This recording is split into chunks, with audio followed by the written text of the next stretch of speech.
Lucerna Salis Philosophorum, the lamp of the salt of the philosophers. Or the lamp of the philosopher's salt. That is a bare delineation of that much-desired third principle of minerals of Sendivogius, namely the Pontic Salt, which is the subject of all marvels and the sole academy of the ancient wise, and likewise the key of the Gebric art, locking, sealing, and opening, no one else either revealing or shutting. It containeth also the true preparation of that wondrous soap and of the dry water, which moisteneth nothing, nor admitteth mixture with any other thing in the world, save with metals only, according to the method whereby all the philosophers attain that universal panacea for the health of afflicted man, as the image and likeness of the glorious God, who be praised unto the ages of ages. To attest a dutiful mind toward the offspring of doctrine, faithfully communicated to the same by the son of Sendivogius, anagrammatically named. Saturn's case, or sheath, bears as a gift to you the treasure of Ophir. The year of publication containeth that famous prophecy of Paracelsus. Elias of the arts shall teach the arts. And that of our cosmopolite. The northern monarchy shall come. And of the Teutonic bome. The lily shall put forth flowers from the north. Amsterdam. Year 1658. The Conjugation, or Book of the Mass of the Sun and of the Moon. It is not read that from the divine bounty a greater gift of wisdom ever flowed forth, whence hummel, commend to memory, adorn the conscience, magnify science, for he that despiseth science despiseth that God most high and glorious. But the wise and elect servants of God, each after another, by grace and gift of God, blessed be his name, inherited this wisdom, and to make for themselves an eternal remembrance among posterity, wrote concerning this their books in typical and tropic expressions. For books are vessels of memory and perpetual fame of the wise. And lest this wisdom and gift of the Most High God, so joyfully bestowed upon the microcosm, should tend to destruction, at the call of God the philosophers and prophets of the Lord of Sciences placed the course of this wisdom revealed in writings. Geber. Praised be the sublime God of natures, blessed and glorious, who revealed unto us the whole order of medicines, both by the experience of this magistery which, by the goodness of its investigation and by the constancy of our labor, we sought out, beheld with our eyes, and touched with our hands the completion thereof, searched out by our mastership. Dedication. Glory be to God on high, peace on earth, goodwill toward men, and upon all that sincerely fear God, the eternal blessing of the most holy Trinity. Although, O venerable cultivators of the Hermetic Muses, nothing, as the distinguished anonymous counselor of the conjugation of the sun and moon saith, in the third part concerning the mass of the sun, can be newly invented in the philosophical art beyond the sayings of the ancient philosophers, since at least the matter is one, and its way unique, yet the very delight of this secret, falling together into the mind of the understanding one, doth often pleasantly stir him, that with a small literal unfolding he should before the venerable society of this magistery congratulate himself, hinting with Geber, upon having understood the most hidden knowledge of the philosophers, and should also, so far as lawful, point out the way unto the same for other still unskilled searchers. This according to the exhortation of the ancient Arab, who in his book of chemistry thus speaketh. If I be of great reason in the science, and the tropes of the hidden philosophers be open to me, and that be manifest to me which they concealed, and I apprehend this by science, then ought I rightly to bring this near to the understanding of my successors, with words open yet veiled, signifying an hidden and covered sense, so that it be both open and concealed. Open to the studious, wise, intelligent, and inquirers, concealed to the less intelligent. If I do not so, I shall not manifest my diligence to those before me.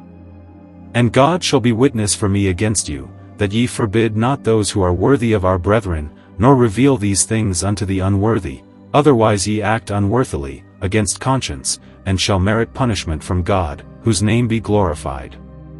For this science hath been committed to you, that it may succor our poor brethren. And God shall recompense. This therefore was the general intention of the ancients, which to me also, their most humble disciple, was as a lantern, that I might not deem it superfluous to publish, not long ago in the German tongue, the delineation of Sendivogius' third principle, or the philosophical salt, since not a few had hitherto desired it, for those to whom it might be welcome, briefly also indicating what then moved me thereto.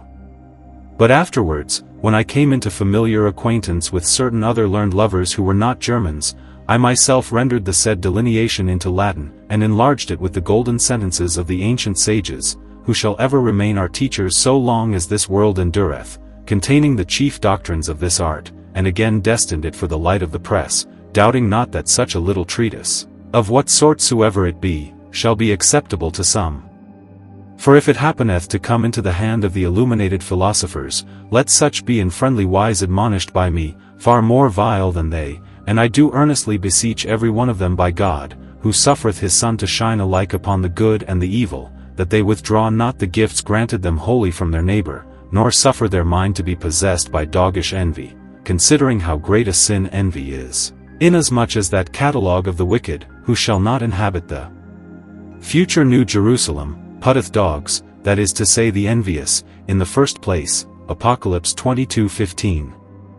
But if there be any whose capacity hath not yet apprehended the secret of the ancients, and who desire to apprehend it, surely they shall here find faithful instruction of this mystery, even as I once received it from the living mouth of a true philosopher, in which matter I do heartily beseech God to grant unto many both understanding and blessing. I hope also that in very truth the time shall at length arrive, when mankind shall cease from this deadly vanity, whereby now the whole world destroyeth itself, and with clearer eyes shall better acknowledge the spiritual worker of all wonders, the Almighty Creator, without whose omnipotent providence no human body, from a little seminal water, could ever have been coagulated into such hard bones, flesh, veins, red blood, and the like, and much less could man, after his birth, have found all things necessary already prepared for him, without the daily creation of God, namely fruits and animals for food, wood and stones for habitation, and diverse metals for instruments, all which things by the divine working power are alike hardened out of a thin seminal liquor, and daily brought forth. For it is indeed most marvelous, that an aqueous liquor should be able to harden into such compact bodies of metal, sounding when struck, and extensible under the hammer, bodies which are needful to all men in this whole world, both rich and poor, especially iron, without which no tree could be felled, no house built, no field plowed, no lock fastened with a key, no ship constructed for navigation, nor any island ever inhabited. Whence also the art of working metals was long since in use, even before the flood, as we read in Genesis 4, that Lamech, the son of Methuselah, Cain's great-grandson, begot, of his wife Zillah, Tubal-Cain, who was the instructor of every artificer in brass and iron. Since therefore, as hath been said, metals are such wondrous bodies, consisting of dry and yet flowing water, without whose help scarce any man could sustain his life, for every one necessarily needeth some habitation prepared with the aid of metals, against rain, snow, and cold, seeing that without houses and garments men cannot live, although examples there be of some men that have lived many years without meat or drink. Hence the ancients with greatest admiration clearly beheld in such things the most exact providence of the Creator over every mortal, and therefore earnestly exhorted their fellows unto acknowledgment and gratitude toward God the Creator of all those benefits. They also went before them with virtues and good examples, and day and night with many labors speculated and labored in divers ways, how they might by ocular demonstration show forth the wonders of the Almighty Creator unto the ignorant, and stir them up to follow, which their good intention so pleased the all-knowing Creator, that he inspired into them the knowledge and operation of many things, and chiefly of the aforesaid dry water. Their mind perceived that all metals had grown out of it, and that somewhat far more perfect might be made therefrom, if first all heterogeneity, which was superfluous in the generation of metals, were separated, and thereafter that pure ends, even as the bosom of nature cherisheth the before-named bodies, were cooked. This thing, by divine inspiration, they undertook and accomplished, and attained unto such perfection, that they could not otherwise name the same thing than the blessed divine stone, as being given of God, and because with it they afterwards wrought unheard of and supernatural things, which no other natural wit could perform or emulate, therefore they were called by men wise masters and magi, until that Pythagoras came, who would in no wise be called wise, but only a philosopher, that is a lover of wisdom, because none but God alone is truly wise. Which title of philosopher was afterwards in general ascribed unto the learned, even unto this day, although the greater part have not understood that mastership of philosophy, yes, some have altogether disbelieved it. But those ancient philosophers, who by Vulcan and the chymical art brought the same into use and for the benefit of posterity, consigned it to letters, though enigmatical, parabolical, and figurative, in such wise that it should neither become wholly vulgar, nor yet lie utterly hidden. Moreover, not a few grave men believe and admire even to this day, that the Spirit of God did sometimes marvelously play in that their mystical style, for certain of their sayings have proved as it were prophetical, though they had not the word of God in Scripture. Thus that great Greek philosopher Plato, in his alchemical writings, in marvelous wise, as blessed Augustine noteth in the sum of his Confessions, wrote the beginning of the Gospel of John, in the beginning was that Word, and that Word was with God, and that Word was God. The same was in the beginning with God. All things were made by it, and without it was made nothing that was made. In it was life, and the life was the light of men, and the light shineth in darkness, and the darkness comprehended it not. Which very word St. John the Evangelist, born long after him, wrote likewise. There are also found in the book Tuba Philosophorum, which Pythagoras gathered, certain notable sayings that most aptly agree with some articles of our Christian faith. For instance, when those ancients named their stone, the son of a virgin, declaring that his mother was a virgin and his father had not known her carnally. Likewise, that the stone dieth of itself and of itself riseth again. Also Milvacindus saith there. The Creator of souls, when he slayeth these creatures, after he separateth the souls from the bodies, will restore unto them their souls, that he may judge and reward them. And Bonellus there likewise. All things live and die at the nod of God.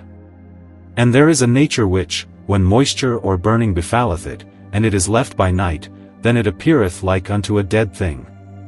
Then doth it need fire, until the spirit of that body be drawn out and it be left by nights, as a man in his tomb, and be made dust.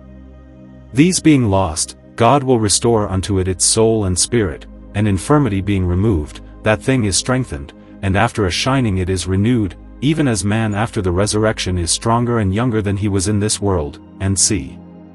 And Hermes, in the first of the 7 treatises. Unless I feared the day of judgment, I would reveal nothing of this science, nor would I prophesy unto any, and see. And many such like things, so that not without cause Raises in a certain epistle hath written, that the philosophers magnified themselves above all others with this, and foretold things to come. On the other hand, the divine prophets in their prophecies sometimes employ similitudes conformable to the terms of the chymical work, as the excellent natural philosopher Petrus Bonus of Ferrara witnesseth in his Margarita Preciosa novella, chapter 9, saying, that if I should not offend our Christian faith nor transgress the law, I would dare affirm that certain of the ancient prophets had, if it be lawful so to speak, the art, as Moses, David, Solomon, and some others, and likewise John the Evangelist, and they mingled it with the sayings of the Lord, and hid it therein. Whence Raises, in the Lumen Luminum. By serious administration I judged it worthy, that it should be reduced to its own nature. Wherefore the sense of this discourse I placed in the law of Moses, and see. And Rosinus. God rightly bestowed it upon Moses, and see. And Elphidius in the book of the prophet Malachi. Concerning this matter of purification, we read that it was well foretold by the prophet, he shall sit as a refiner all the day, and shall purify the silver, and shall purge the sons of Levi. By which purgation there shall be made a new heaven and a new earth, and all flesh shall behold its salvation, when it shall know itself to be cleansed from all corruption, and to return unto the pristine health wherein it was created, and see. By these sayings, the holy word of God is not profaned, but rather our Christian faith is made the more certain, when we perceive that the mystery of our blessedness and of our union with our Lord Jesus Christ is not only confirmed by God in his word, but also hath in nature so precious and manifest a testimony, that it was even made conspicuous to certain heathens, by the inspiration of God, as they themselves confess, as is everywhere set forth in the doctrine of the ancient philosophers. Let any man gainsay it that will, yet I am altogether astonished, and exceedingly marvel at that great concord and likeness between this most famous secret and the salvation of man. For even as our Saviour, in his manifestation in the flesh, appeared most vile and contemptible among men, who yet was the supreme and almighty Son of God, and nevertheless put on all our carnal qualities, sin excepted, and assumed the whole misery of man, and suffered a violent death, and rose again, for otherwise by that most holy cornerstone, as the Scripture calleth him, men could not have been tinged unto eternal life, so it standeth altogether with the metals to be tinged. For the highest in heaven is the lowest in earth, and the same thing that tingeth all is wholly alike to them, yet far more abject, and it dieth for them, and it riseth again, and by its tincture infinitely tingeth them unto perpetual perfection. Therefore it is a fair and holy mystery, of which Morainus and other enlightened ones have exclaimed, this magistery is naught else but the secret of secrets of the most high and great God, for he himself hath commended it to his prophets and philosophers, whose souls he hath placed in his paradise. And as the fullness of the most holy Trinity dwelleth bodily in our Lord Jesus Christ, and all things were created by him, so also, according to the testimony of all the philosophers, the three principles of all things are found in perfect conjunction, corporally, in this stone, and no creature can live without it. And even as the greater part of the world erreth in the knowledge of our Lord Jesus Christ, and a vast number of those who ought to teach Christ in humility do, by their pride, fall into Antichrist and seduce both themselves and others, because they abide not in the most humble Christ, so likewise the proud professors of the liberal arts, who should teach this simple art to others, themselves know it not, because they abide not in the lowly simplicity of nature. Moreover, herein is our great calamity, that we ever despise the better and choose the worse, deceived by appearances, even as the Jews would fain have received John the Baptist for the Messiah, rejecting Jesus, who wrought far greater wonders.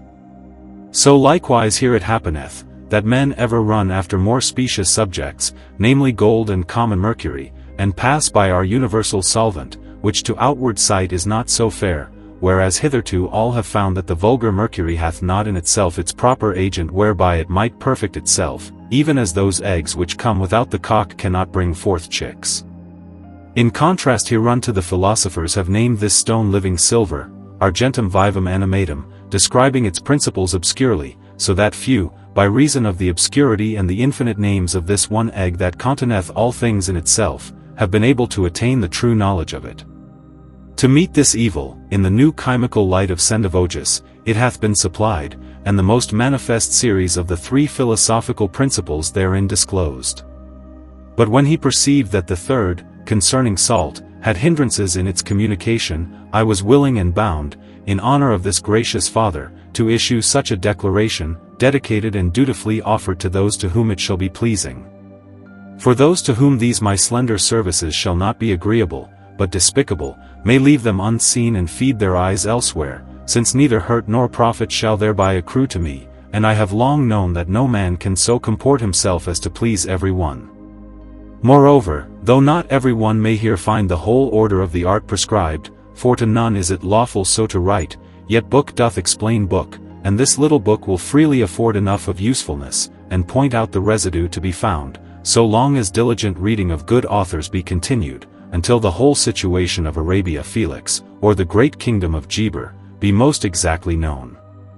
For then there will not be so great cause of fear, lest the fleet of the artificer perish and be broken in the ocean of labor, as it befell King Jehoshaphat, of whom it is read in 1 Kings 22 verse 48, that he had 10 ships of the sea, which should have gone to Ophir for gold, but they went not, because the fleet was broken at Ezion-Geber. But he who likewise shall go thither only for the sake of gold, and not solely to acknowledge the wonders of the Creator, shall surely experience a calamitous shipwreck both of body and soul. Let every disciple of the art therefore attend unto the best counsels of our forefathers, some of which I formerly consigned rhythmically after each chapter in the German, and here have likewise rendered them in Latin. For never hath it repented any man to have obeyed the wise, and from them also have I this faithful counsel, that I advise the benevolent reader in such wise, and set forth those things which I know shall be profitable to him, as followeth. These things, with the following, I have written in the land of John D., toward the close of the year of Christ's nativity. O ye prudent men, where do ye live? I earnestly entreat that we converse together, Preface. To the rightly minded reader. That God, who in 6 days created this world, after the course and term of those 6 great and universal days shall have been finished, will most inwardly renew it, and establish it into an everlasting, crystalline, living, unfading, and perpetual eternity, an unpassing celestial essentiality existing in the most lucid and inexpressibly shining brightness of the infinite and all-present glory of the Lamb of God and the Orient from on high, not only hath his own most true mouth and that of his servants affirmed in the Holy Scripture, but the same also may be seen, as in a mirror, in the book of temporary nature, in the work of regeneration of the philosophers, by means of the philosophical key which alone openeth and shutteth, in all time to whom divine wisdom granteth such a gift. In this mirror the living image of the beginning of creation, of man's fall and the curse of the world, of the work also of redemption, and of the future most blessed restoration of all things, is visibly beheld by the worthy artificer. Concerning these matters, from Hermes Trismegistus even unto our own times, not a few philosophers have written much and borne true testimony, as their indubitable attestations sufficiently appear in that notable book Tuba Philosophorum and in other writings of the wise, so that it is altogether superfluous to cite them here.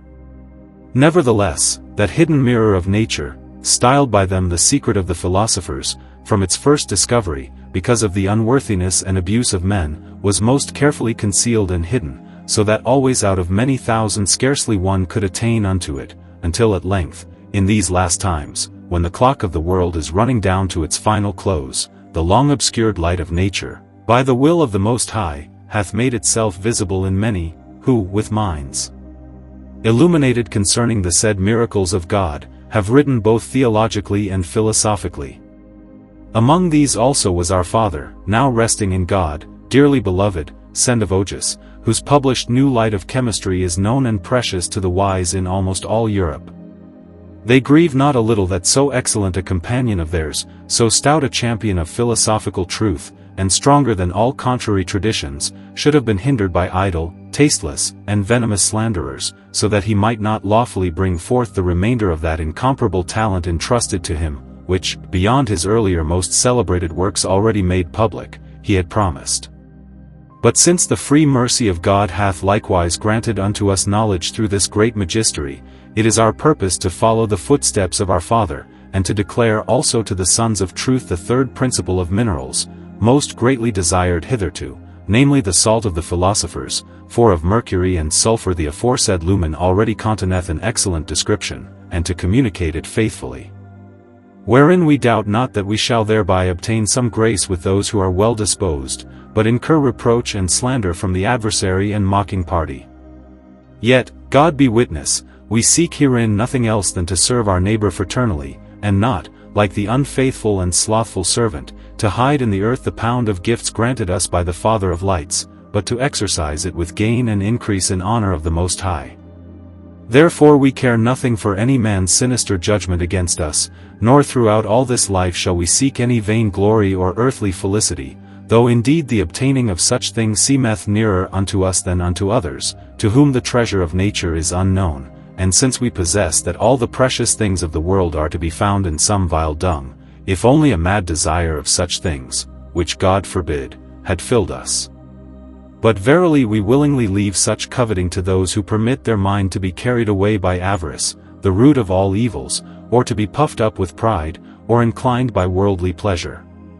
Our whole joy rather, and desire, and vow, and all our confidence is in God our Creator, who revealeth his mysteries to them that fear him, and who hath also opened to us this secret mirror of nature, which never at any time shall be seen by any unregenerate person, concerning which we shall here, as far as is meet, give some indication, together with this dutiful promise, that so far as this third principle shall be found pleasing and acceptable to the sons of the mysteries, perchance they also may, through us, become partakers of the harmony of Sendivogius.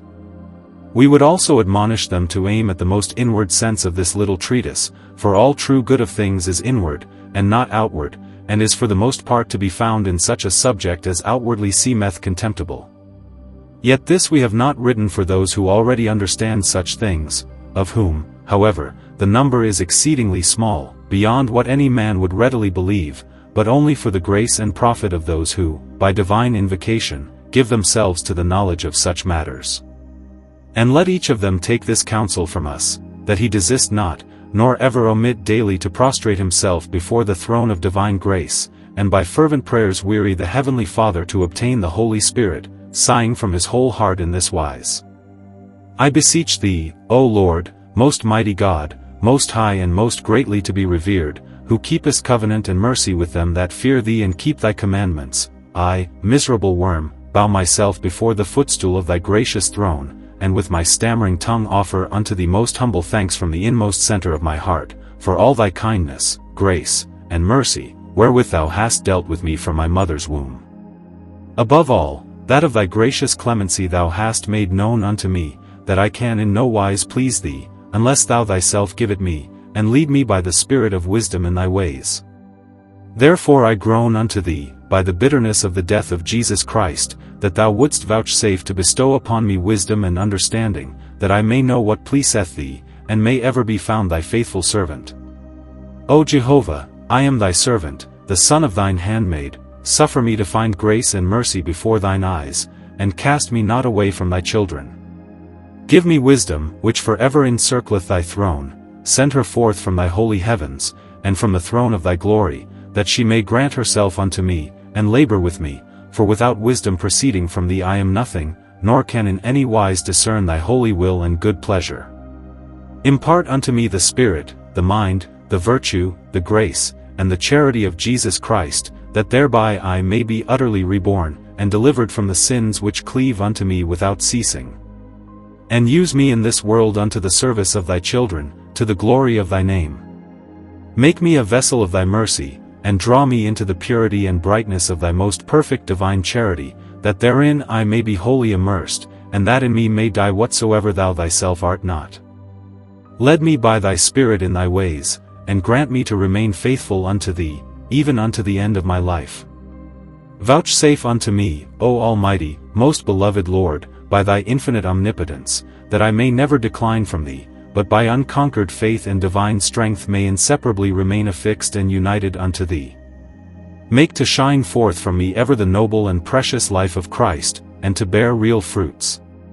Grant me also means and opportunity that I may be of use in this world to my brethren and sisters, and gladly serve them with all those things which thou hast granted unto me. O Jehovah! Jehovah! Jehovah! Who hast created me, and by thine own heart redeemed me from eternal death, may I beseech thee, be wholly commended unto thee. To thee be praise, honor, virtue, power, and glory from every creature, for ever and ever. Amen. By such or similar sighs of a humbled and contrite heart daily poured forth unto the Almighty, most glorious Father and our Redeemer, so far is it, my brotherly reader, that any good, that is not to the hurt of the soul, should be denied us, that rather we attain unto the very divinity itself, and become utterly divine, higher than all angels, for all things are ours, and we are Christ's, and Christ is God's. O man, never forget this, and faithfully commend and devote thyself unto the most holy wounds of Christ. From thy debtor in charity, I.F.H.S., son of Sendivogius, whose name is given by this anagram. Sit. Piscin horti aiden tutto fruer. Let it be. May I safely enjoy the pison of the Garden of Eden. Or otherwise, the letters set differently. Dur sit thronus di, Etrina Sophia. May the throne of the divine Sophia endure. But ye, who are possessors and understanders of this most great gift of God, are earnestly besought by our Lord, who willeth not that pearls be cast unto swine, that with the utmost diligence ye forbid and guard this holy secret from the unworthy and from evil mockers, lest upon us should fall in heaps the curses of the Magi and of the most ancient philosophers, of which the great Rosarius maketh mention in these words. In the art of our magistery nothing is concealed by the philosophers, except the secret of the art, which it is not lawful for any to reveal, for if it were done, he should be accursed, and fall under the indignation of the Lord, and die of apoplexy. Likewise Lullius, in the Theoria Testamenti, cap. 6. I swear unto thee upon my soul, that if thou revealest it, thou art damned, for if thou shouldest reveal in a few words that which God hath formed in a long time, in the day of great judgment thou shalt be condemned, nor should the crime of high treason against majesty be forgiven thee, and c. And Basil Valentine in his testament. This would be the most grievous sin, and the greatest of all, if an unworthy man should learn it from thee, and c. Likewise Aristotle, in his epistle to Alexander. If, namely by my open writing, this ultimate good and divine secret should come unto the unworthy, then should I indeed be a transgressor of divine grace, a defrauder of the heavenly seal, and of the hidden revelation, therefore under witness of the divine judgment, and c. And Hermes. Lest the wicked should thereby become powerful unto sins, and the philosophers be bound to give account of their sins. On the third principle of mineral things. Chapter 1. The condition and quality of the salt of nature.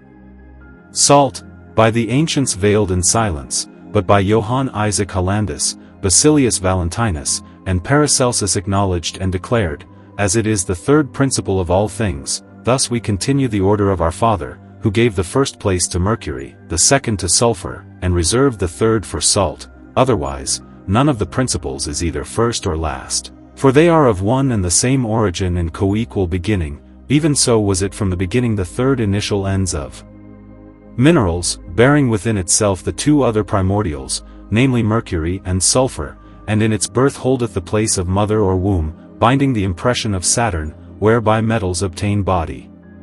Now this salt is threefold. First, the central salt, which in the center of the elements, by the qualification of the stars, through the spirit of the world, without any cessation is generated, and is ruled in the philosophical sea by the rays of sun and moon. Second, the spermatic salt, as it were the dwelling of the invisible seed, which by its gentle natural heat, through putrefaction, giveth forth form and its own vegetability, so long as that most volatile invisible seed be not dissipated and destroyed by outward heat or any contrary violent accident, for then nothing more can grow therefrom.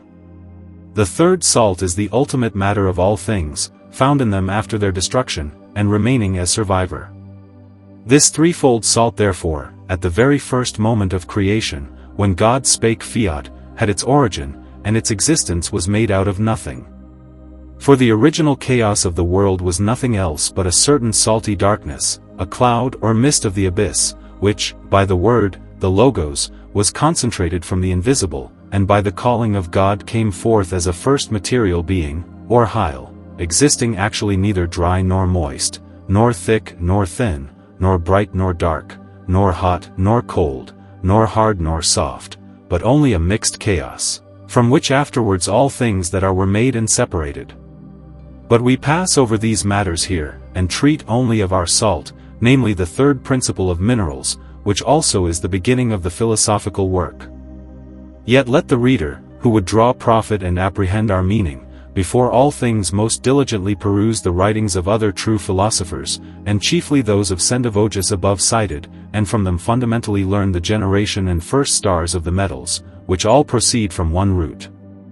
For he who exactly knoweth the generation of metals, knoweth also their melioration and transmutation. Having thus known the fountain of our salt, further instruction shall here be given, how, after devout prayer, and the blessing of divine grace, there may from it be obtained the precious and snowy salt, and the living water of paradise be drawn, and with it the philosophical tincture prepared, which is the highest treasure in this life, and the gift of supreme nobility, bestowed by God upon the wise. Rhymes. Pray God for wisdom, clemency, and grace to be given thee, whereby this art is attained. Let no other thing occupy thy imagination, save only the hyle of the philosophers. In its saline fountain of our sun and moon, thou shalt find the treasure of the son of the sun. Chapter 2. Where is our salt to be sought? Even as our azoth is the seed of all metals, and by nature is constituted and compounded into equal elemental proportion, temperament, and concord of the 7 planets, so also solely in it, and in no other thing of the world, must the strongest strength of the strong be sought and expected. For in the whole nature of things there is but one thing, from which our art professeth itself to be true, and in that alone it wholly consisteth, and if not from it, then it is the stone and not the stone.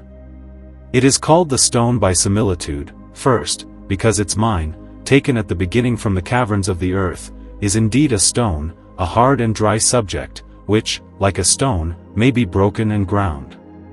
Secondly, because, after the destruction of its former shape, which, like foul sulfur, must be taken away, and after division into its parts, compounded and gathered by nature herself, it must be reduced into one essence, and by gentle digestion into a stone unburnable by fire and most certain according to nature. If therefore thou knowest what thou must seek, then already thou knowest our stone also, for whatsoever thou desirest to generate or bring forth, of the same thou must needs have the seed. Now all philosophers do not only testify, but reason itself convinceth, that metallic tincture is nothing else but gold digested to the supreme degree of maturity.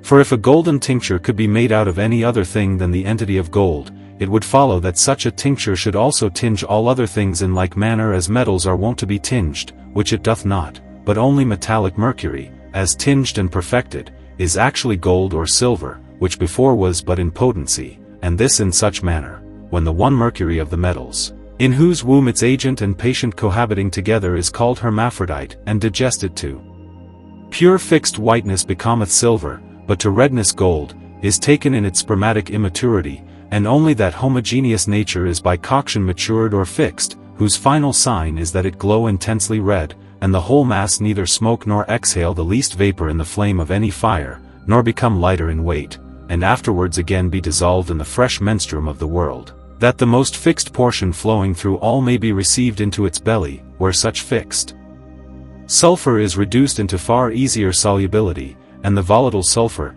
by the great magnetic heat of the fixed, is in like manner soon matured, and see. For one mercurial nature will not leave the other, until at last thou sayest such red or white gold, or rather mature, fixed, and perfect antimony, congealing in cold, but in heat melting most easily like wax, and soluble in any liquor, and distributing itself through all its parts, coloring it throughout, just as a little saffron coloreth a large quantity of water.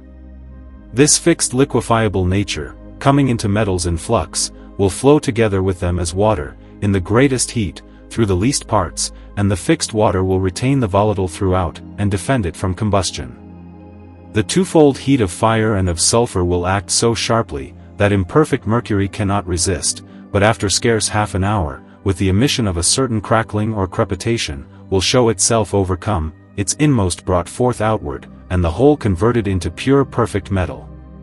Whosoever therefore hath ever had either the philosophical or any particular tincture, hath had it only from this foundation. Thus that great philosopher, our fellow German Basilius Valentinus, born in Upper Alsace, who lived in my fatherland a century ago, gave faithful testimony in his triumphal chariot, concerning various tinctures obtained from this basis, writing thus: The stone of fire, concocted from antimony, doth not tinge universally, as doth the philosopher's stone which is prepared from the essence of the sun, by no means. For it is not endued with such virtue to affect it, but only tingeth particularly, namely the moon into the sun, besides tin and lead. Mars and Venus indeed it leaveth out, save so far as may be drawn forth by separation, nor can one part of it transmute more than 5 parts, that it should remain fixed in Saturn and antimony itself, in quartation and in burning. Whereas, contrariwise, that true and most ancient great stone of the philosophers is able to affect infinitely. Likewise in the augmentation of itself, the stone of fire cannot so greatly be exalted, though it is itself pure and fixed gold. Moreover, let the reader note that not of one kind only are there stones that tinge particularly, for all fixed tincting powders are called stones, yet one always tingeth more powerfully and deeply than another. Of which kind is first the philosopher's stone, which holdeth the highest place of all, next followeth the tincture of the sun and of the moon to red and to white, then the tincture of vitriol and of Venus, and also the tincture of Mars, both of which contain the tincture of the sun in themselves, if only they first be brought to persevering fixation. After these cometh the tincture of Jupiter and of Saturn, to coagulate Mercury, lastly the tincture of Mercury itself. This then is the difference and manifold diversity of stones and tinctures. Yet all are begotten from one seed and from one only original mother, from which likewise the genuine universal work hath flowed forth, beyond which no other metallic tincture can ever be found. As for all other stones, noble or ignoble, they move me not at present, nor will I say or write aught of them, seeing they have no power beyond medicine. In like manner of animal and vegetable stones I shall now make no mention, for they are ordained only to medical use, nor can they effect any metallic work, nor yield any power of themselves, whereas the virtue and potency of them all, both mineral, vegetable, and animal stones, are altogether united in the philosophical stone. Salts indeed have no power at all of tinging, but only serve as keys for the preparation of the stones, otherwise by themselves they can do nothing, save only as concerning the salts of the metals and minerals, whereof I now speak another thing, if thou wilt rightly perceive what distinction I would have understood between the salts of minerals. These must by no means be omitted nor rejected with regard to tinctures, for in them we cannot lack in composition, since in these is found that most excellent treasure, whence all fixation with permanence hath its origin, and the true and only foundation. Thus far Basilius Valentinus. In this root therefore consisteth all philosophical truth, and he who exactly knoweth this foundation, that which is above being most inwardly the same as that which is below, and vice versa, unto him the use and operation of the philosophical key shall not be hidden, which by its bitter ponticity calcines and resolidifies all things. Albeit by such resolidification of perfect bodies only that same sperm would be found, which long since maybe had prepared by nature, and there were no need to reduce a compact body, but rather that this sperm, as given soft and immature by nature, should be carried on to maturity. Be thou therefore wholly intent upon this primitive metallic subject, which nature indeed hath fashioned into metallic form, yet left immature and incomplete, in whose soft mountain thou mayest the more easily dig a pit, and thence obtain pure spring water, encompassed about with its own fountain, which alone and no other wave is apt and born to be formed with its proper metallic flour and solar ferment into a paste, and concocted into ambrosia. And though our stone be of one kind in all the 7 planets, as the philosophers say, the poor, namely the 5 imperfect metals, as well as the rich, that is, the 2 perfect metals, possessing it, yet it is found best in the fresh and untouched receptacle of Saturn. Of this, namely, whose sun the whole world without mystery beholdeth day and night before its eyes, and by seeing useth it, yet no spectacles of the eyes will persuade them to perceive, or at least to believe, that this greatest arcanum is therein. All philosophers affirming and swearing that this is the ark of their arcanums, and retaineth within itself the inward and hidden spirit of the sun. Clearer our vitriolated egg we cannot describe, so long as there be known the manifold progeny of Saturn, namely, triumphant stibium, bismuth melting at a candle, cobalt blacker than lead and iron, lead the trier, litharge serving painters, zinc coloring, showing itself in diverse marvelous ways like unto Mercury itself, antimony from the air both calcinable and vitrifying, and c. And though that inevitable cook of mankind, serene Vulcan, sprung of black parents as of dark flint and steel, hath not been unable to prepare excellent medicines from each of the aforesaid, yet from them all our Mercury differeth as volatile. Verse. There is a stone and not a stone, in which the whole art consisteth. Nature made it so, but hath not yet brought it to perfection. Thou shalt not find it growing upon the earth. It groweth only in the caverns of the mountains. On it dependeth all this art. For he who possesseth the vapor of this thing, the golden splendor of the red lion, pure and clear Mercury, and in this knoweth the red sulphur. With such an one is the whole foundation. Chapter 3. On Solution. Now that the cold northern monarchy is upon us, which will soon be followed by the calcination of the world, it were most just also to begin the philosophical calcination, or solution, which is the prince of the monarchy of chemistry, wholly to be unveiled unto the world. For once it be known, it would not be difficult for many to handle the golden art, and within a short time to obtain dominion over all the treasures of nature. This would be the sole means to banish from human borders that accursed hunger for gold, which now, alas, alas, with sorrow, seizeth almost all the inhabitants of the earth to their ruin, and to cast down the golden calf, which great and small do now adore, in honor of God. But since such things, with other still hidden arcana, pertain unto Elias the artist, who shall soon appear, as long ago Paracelsus foretold, namely that a third part of the world should perish by the sword, another by plague and famine, and a third scarce remain. Even the orders, that is, of the seven-headed beast, shall perish and be utterly taken away from the world. Then, saith he, shall all things be restored into their place and entirety, and it shall be a golden age, when man shall attain unto sound understanding, and shall live after the manner of man, and see. Wherefore such things are reserved to that person whom God hath crowned for it. Meanwhile, we write those things by which at this time we may profit the seeker of the art, and say, according to all philosophers, that true solution is the key of this whole art, which also is threefold: first, of the crude body; second, of the philosophical earth; and third, in multiplication.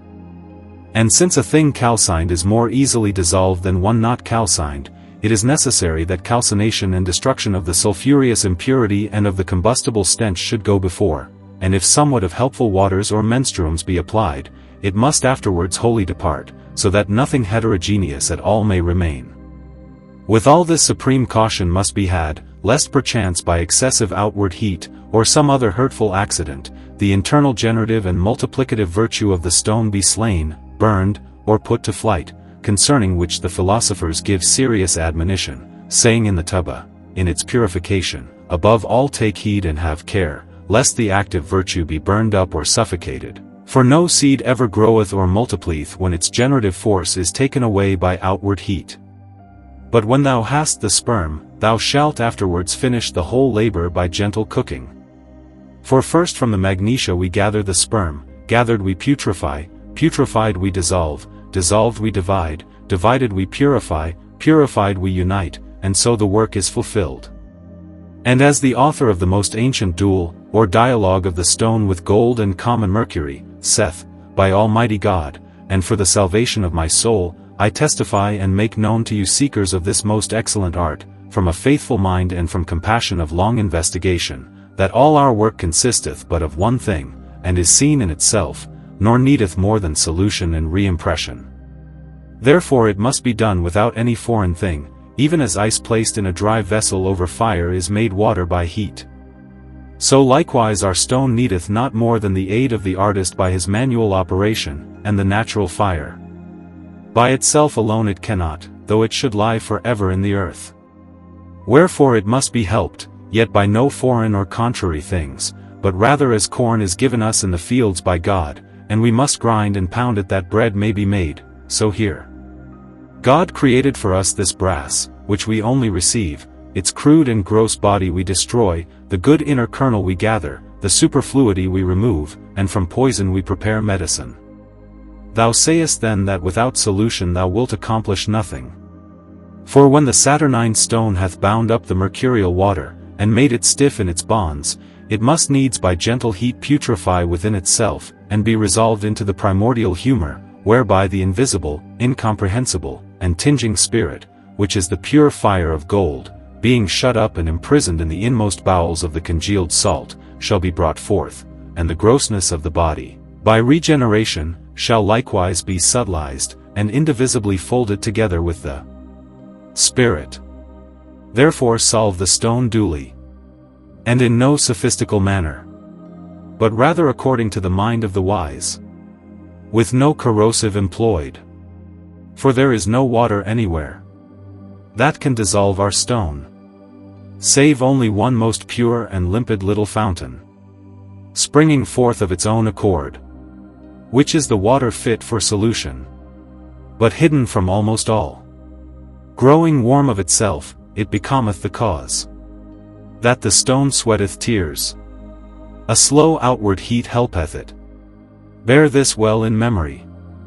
One thing more I will reveal to thee. Unless thou sayest black smoke beneath, and whiteness above, thy work is wrongly performed, and thou hast dissolved the stone amiss. By this sign thou mayest instantly discern. But if thou proceed aright, there appeareth to thee a black mist, which straightway sinketh to the bottom, while the spirit taketh on whiteness. Chapter 4. How our salt is divided into the four elements, according to the philosophical understanding. Since our stone is outwardly moist and cold, but its inward heat is a dry oil, or sulfur, and a living tincture, with which the quinta essentia must be joined in a natural manner, it is necessary that thou separate these contrary qualities from one another, and reduce them into true concord. This our separation accomplisheth, which in the philosophical scale is called the separation or purification of the watery vapor or liquor from the dark dregs, the levigation of rarity, the extraction of gross parts, the division of things joined, the production of principles, the segregation of homogeneity. And it must be done in due baths, and see. But the elements must first be digested in their bosom, because without putrefaction the spirit cannot be separated from the body. And it alone is that which subtilizeth, and bringeth forth volatility. When, however, it is sufficiently digested so that it can be separated, being separated it is the better clarified, and becometh argent vive, having the appearance of a clear water. Divide therefore the stone into two distinct parts of the four elements, namely into the volatile and the fixed. That which is volatile is water and air, that which is fixed is earth and fire. Among these only earth and water are discerned, but not fire and air. And these are the two mercurial substances, or the double mercury of Trevisan, distinguished by the philosophers in the Tubba under these names. 1. Volatile. 2. Argent vive. 3. The superior. 4. Water. 5. Woman. 6. Queen. 7. White wife. 8. Sister. 9. Bea. 10. Volatile sulfur. 11. Vulture. 12. Living. 13. Water of life. 14. Cold and moist. 15. Soul or spirit. 16. Dragon's tail. 17. Heaven. 18. Its sweat. 19. Sharpest vinegar. 20. White smoke. 21. Black mists. 1. Fixed. 2. Sulfur. 3. The inferior. 4. Earth. 5. Man. 6. King. 7. Ruddy, red, servant. 8. Brother. 9. Gabrius. 10. Fixed sulfur. 11. Toad. 12. Dead. 13. Blacker than the blackest black. 14. Hot and dry. 15. Body. 16. Dragon devouring its own tail. 17. Earth. 18. Ashes. 19. Brass or sulfur. 20. Black smoke. 21. The bodies of those things from which they proceeded, and see. In the higher spiritual volatile part is the life of the dead earth, and in the lower fixed portion of earth is the nourishing ferment which fixeth the stone. These two are of one root, and must both be united in the form of water. Take therefore the earth and calcine it in moist warmth of horse dung until it whiten and appear fat. This is sulfur not burning, which by greater digestion can be made red sulfur. But it must first be white before it can be red, for from black there is no passage unto red save through the middle, namely whiteness. And if whiteness be present in the vessel, then without doubt redness is hidden in it. Therefore it must not be drawn out, but only cooked until it redden. Verses. The gold of the wise is not that common gold, but a certain water, clear and pure, over which the Spirit of the Lord did move. And every being hath thence its life. Therefore our gold is altogether made spiritual, carried through the alembic by the Spirit. Its earth remaineth black, which before appeared not, and now dissolveth itself, and becometh again a thick water, desiring noble life, that it may be restored thereto. For by thirst it dissolveth and breaketh itself, and this greatly helpeth it. For unless it became water and oil, the spirit and soul could not be mingled with it, as now it happeneth. So that one thing is constituted from them, arising unto full perfection, so firmly bound together, that no separation is henceforth possible. Chapter 5. The preparation of Diana, white with snowy brightness. The philosophers call our salt the seat of wisdom, nor without cause, for it is altogether full of divine virtues and miracles, and from it may all the colors of the world be unfolded. Externally, indeed, it is especially white with snowy whiteness, but inwardly it holdeth a sanguine redness, being at the same time filled with the sweetest savour, with life-giving virtue, and with celestial tincture. Yet all these are not of the salt's own property, seeing that it giveth only acridity and the bond of coagulation. But its internal heat is pure, simple, essential fire, and the light of nature, and a beautiful, pellucid oil, of such sweetness that no sugar or honey may equal it, inasmuch as it may be wholly separated from other properties. Moreover, the invisible spirit dwelling therein, by its vehemence of penetration, is equal to the irresistible might of lightning, most powerfully piercing.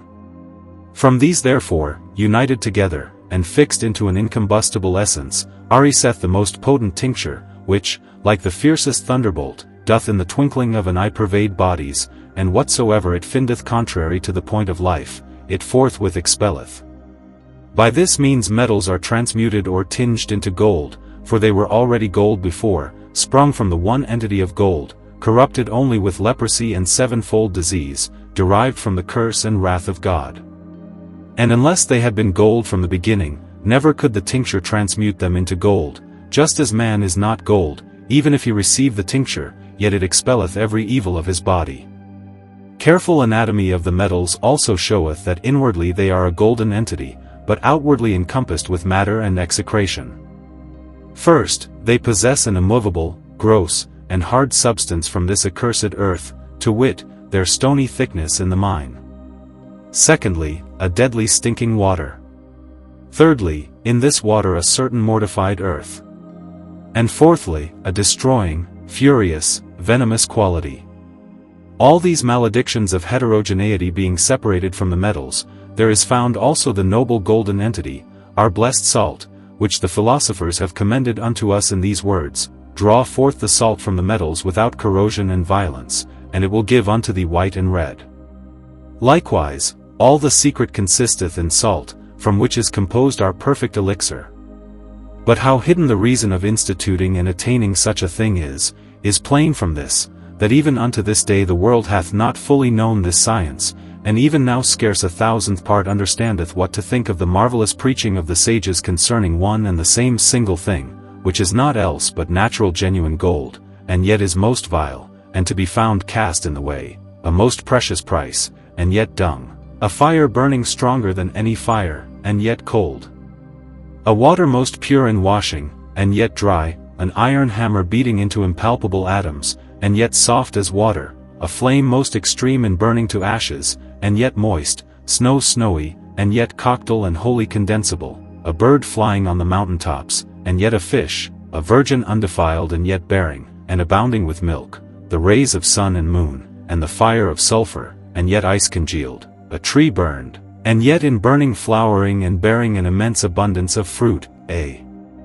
mother bringing forth, and yet not but a man, and the converse, a metal heavy, and yet a feather, or feathery alum, a feather borne by the wind, and yet heavier than metals, a poison deadlier than the basilisk, and yet expelling all diseases, and c. These and the like contradictions, which yet are the proper names of our stone, altogether blind the ignorant, so that innumerable deny its truth, though in other things they claim to themselves all the ingenuity of the world, believing Aristotle alone more than the countless multitude of most weighty authors who for many ages verified and described such things, declaring that of their words and these of their deeds they should render account before the last judgment. Yet this availeth nothing, the possessors of knowledge are ever despised, and that not without the heavy judgment of God, who, the better gift he putteth into any vessel, the more foolishly causeth it to appear in its own kind, that it may the sooner be despised and rejected by the unworthy to their own perdition. But the sons of prudence observe with fear this mode of divine ordinance, weighing how the parabolic style of Scripture, both most holy and of all other wise men, signifieth far otherwise than the dead letter would show, wherefore, according to the command of the first psalm, they meditate therein day and night, and with anxious mind seek the pearl, until by prayer and labor they find it. For if God so evidently donneth this stone of earthly miracles to all evil men, seeing that it is at least a small picture of that most holy heavenly cornerstone, what thinkest thou of the having of the very authentic one, whom all angels and archangels adore? And yet without difficulty every one that is regenerate may promise it unto himself, if only he cast away the stinking scoria, and in no wise contend, but enter through the narrow gate into the kingdom of heaven, following all the saints of the Old and New Testament. But we know fundamentally that all theology and philosophy without the incombustible oil are vain. For even as the 5 imperfect metals perish in the trial of fire, unless the incombustible oil, as the philosophers call the stone, do tinge and bring them to perfection, so also those 5 foolish virgins, not having true oil in their lamps, shall perish at the coming of the King the Bridegroom. For the King, as is read in Matthew 25 verses 41-43, shall set those who lack the oil of charity or mercy on his left hand, and shall say unto them, Depart from me, ye cursed, into everlasting fire, prepared for the devil and his angels. For I was hungry and ye gave me not to eat, I was thirsty and ye gave me not to drink, I was a stranger and ye took me not in, naked, and ye clothed me not, sick and in prison, and ye visited me not. On the other hand, even as they who diligently study to understand the wonders of God, and ardently seek illumination from the Father of lights, do at last receive the Spirit of divine wisdom, which leadeth them into all truth, and by living faith uniteth them with that victorious Lion of the tribe of Judah, who alone openeth and looseth the book of regeneration, sealed with 7 seals, in every faithful man, so that there is born in him that Lamb which from the beginning was slain, and who alone is Lord of lords, crucifying by his cross of humility and meekness the old Adam unto death, and regenerating the new man from the seed of the Word of God. So likewise is this type beheld in the philosophical work of regeneration, where the green lion alone closeth and openeth the 7 indissoluble seals of the 7 metallic spirits, and cruciateth the bodies unto perfection, by the long-suffering and meek patience of the artist. For such an one is likewise the Lamb, to whom, and to no other, the 7 seals of nature shall be opened. O ye sons of light, who in the power of the Lamb of God are victorious, all things that God ever created shall be for your temporal and eternal felicity. For such promise hath been made from the living mouth of our Lord Jesus Christ, twice 8 times in succession, in Matthew 5, in the Apocalypse 2 and 21, in these words. 1. Blessed are the poor in spirit, for theirs is the kingdom of heaven. To the victor the first will grant to eat of that tree of life, which is in the midst of the paradise of God. 2. Blessed are they that mourn, for they shall receive comfort. He that overcometh shall not be hurt of the second death. 3. Blessed are the meek, for they shall inherit the earth by right. To the victor the first will grant to eat of that hidden manna, and I will give him a white stone, and in the stone a new name written, which no man knoweth save he that receiveth it. 4. Blessed are they that hunger and thirst after righteousness, for they shall be filled. If any one overcome and keep my works unto the end, I will give him power over the nations, and he shall rule them with a rod of iron, and as the vessels of a potter they shall be broken to shivers, even as I received of my Father, and I will give him the morning star. 5. Blessed are the merciful, for mercy shall be shown unto them. He that overcometh shall be clothed in white garments, and I will never blot out his name from the book of life, but will confess his name before my Father and before his angels. 6. Blessed are the pure in heart, for they shall see God. He that overcometh I will make a pillar in the temple of my God, and he shall go out no more, and I will write upon him the name of my God, and the name of the city of my God, the New Jerusalem, which cometh down from heaven from my God, and my new name. 7. Blessed are the peacemakers, for they shall be called the children of God. To the victor the first will grant to sit with me in my throne, even as I also overcame, and sit with my Father in his throne. 8. Blessed are they who are persecuted for righteousness' sake, for theirs is the kingdom of heaven. The victor shall inherit all things, and I will be his God, and he shall be my son. Let us therefore, O brethren, by the grace of our merciful Lord, take unto ourselves a laborious soul, to fight the good fight, for no man shall be crowned save he that hath striven lawfully.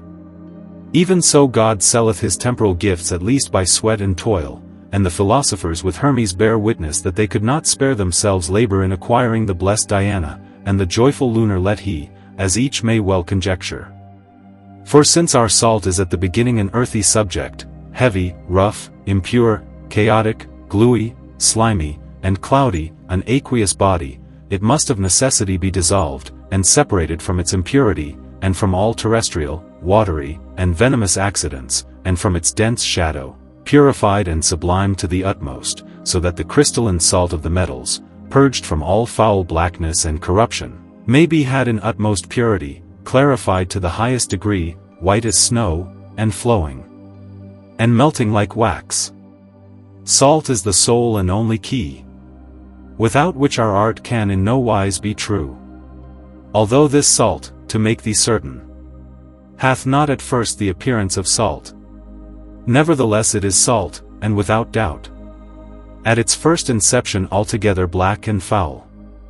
In the progress of the work it will also resemble the coagulum of blood, and at last shall become wholly white and clear, by dissolving and coagulating itself.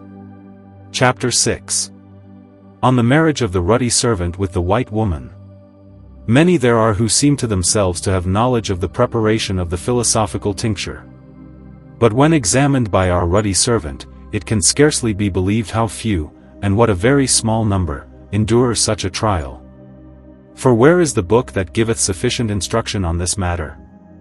The philosophers keep silence and will it hidden, as likewise did our beloved Father, leaving to the seekers, by way of revelation, only these few words, one single thing, mixed with the philosophical water.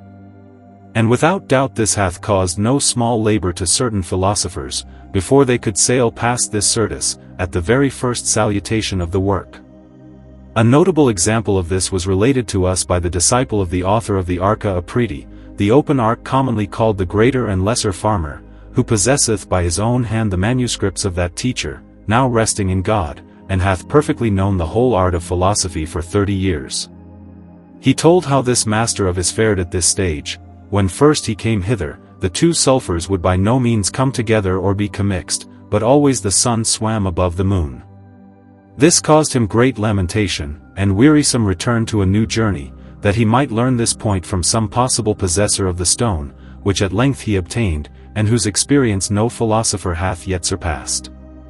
For he trod the nearest path of the art, to wit, of finishing the stone in 30 days, whereas others must needs keep it cooking first for 7, afterwards for 10 continuous months. This we note for those who, by imagination and self-persuasion, believe themselves philosophers, yet have not attempted the due manual operation, that they may consider whether aught be lacking to themselves. For before this passage, not rarely are the presumptuous artificers compelled to lay aside their Daedalian wings.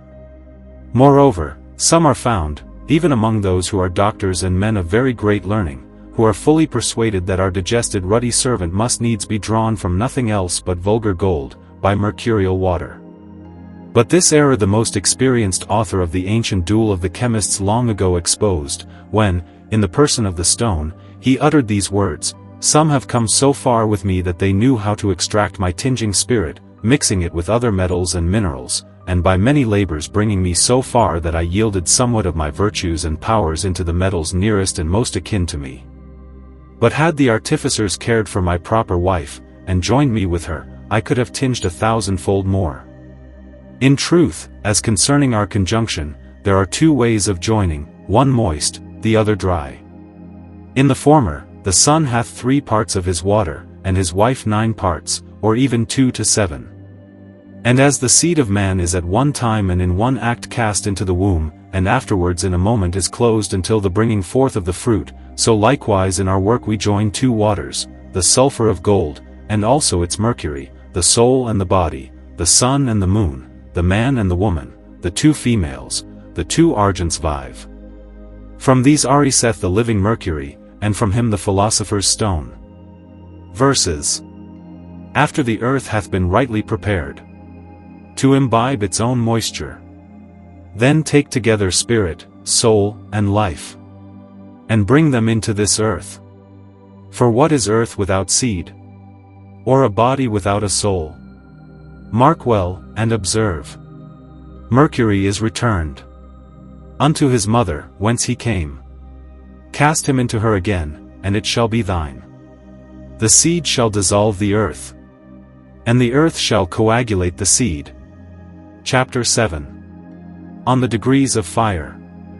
In the concoction of our salt, the outward heat of the first operation is called boiling, and is done in moisture, but the warmth of the second operation is accomplished in dryness, and is called roasting. This twofold fire the philosophers thus inculcate unto us: we must boil and roast the stone.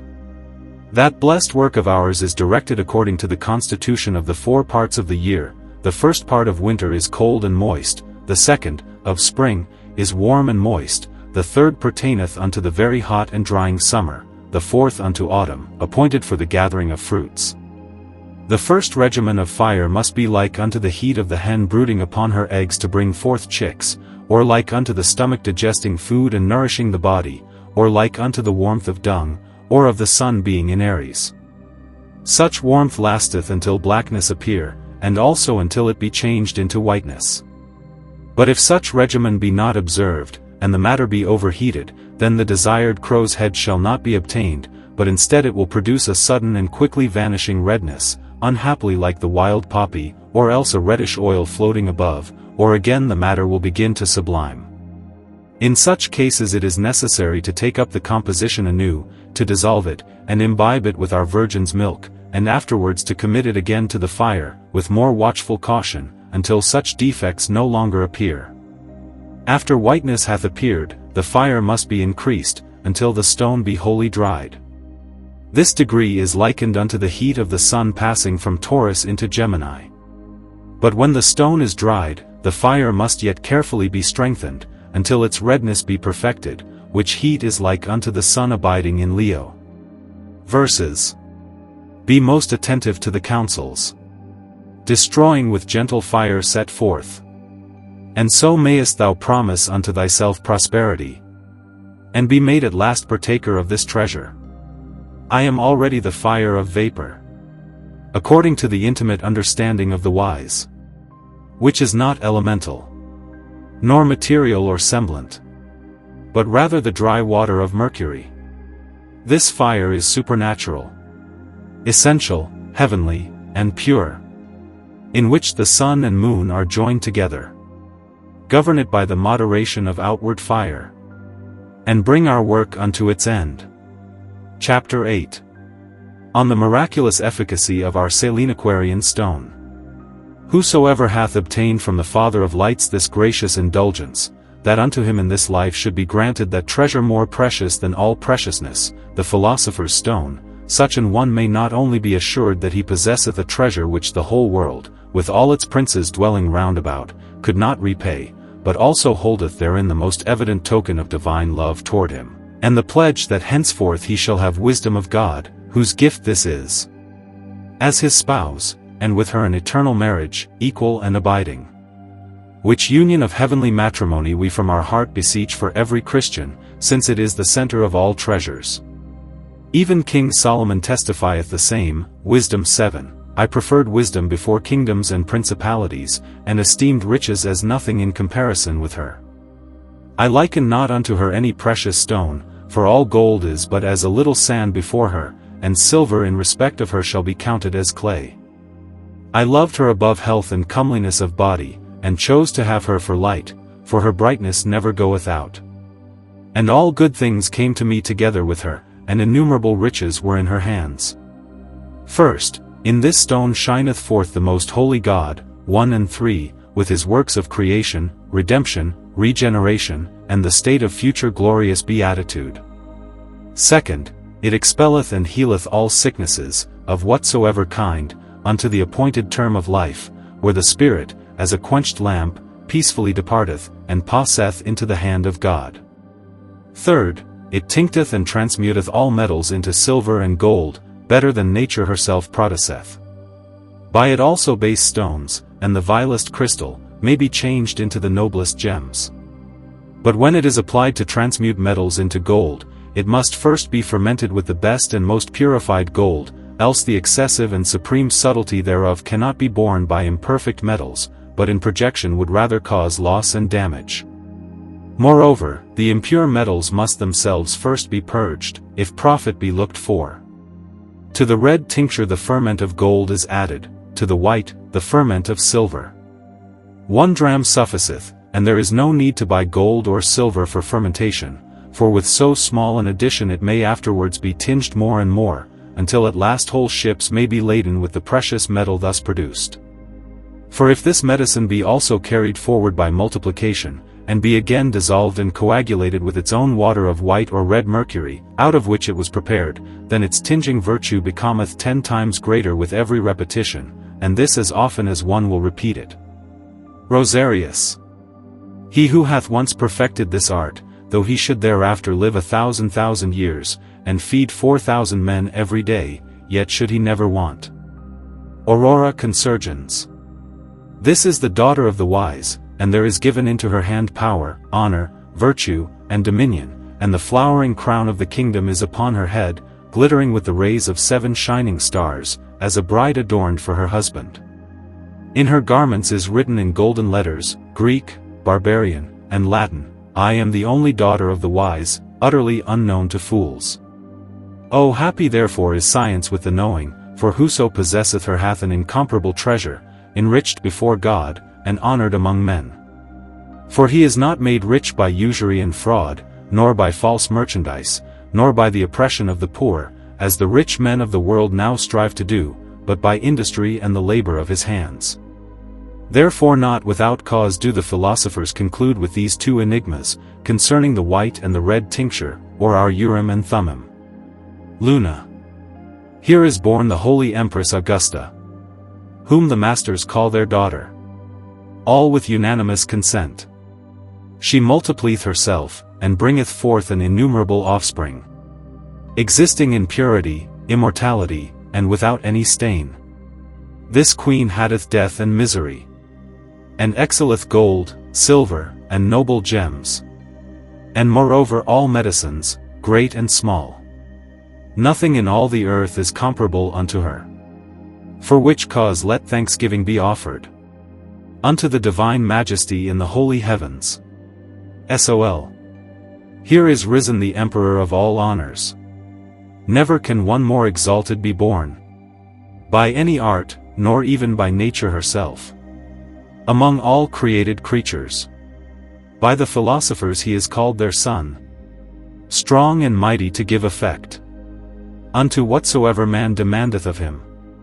He imparteth health, steadfast perseverance, gold, silver, and precious stones, strength, youth fair and sincere. He consumeth wrath, sorrow, poverty, and every languor. O thrice blessed he who obtaineth such from God. Recapitulation. Thou, my inquiring man, dear brother and little son, let us, I pray thee, begin again from the first, and repeat those things most needful for thee, if with desired success thou wouldst see thy search helped forward and prospered. First, and before all things, thou must most firmly fix in thy memory and remembrance, that without the mercy of Jehovah thou art most miserable, yea, more wretched than the devil himself, to whom all the damned are subject, inasmuch as thou, being endowed with an immortal soul, must of necessity live on for all eternity, whether thou wilt or no, either with the Son of God among the saints in ineffable blessedness, or with God's enemy, Satan, among the accursed, in unutterable torment. Therefore shalt thou revere Jehovah with thy whole heart, that he may save thee eternally, and walk with all thy strength in his commandments, that they may be unto thee the rule and norm of piety. For so the Saviour commanded, Seek ye first the kingdom of God, and all other things shall be added unto you.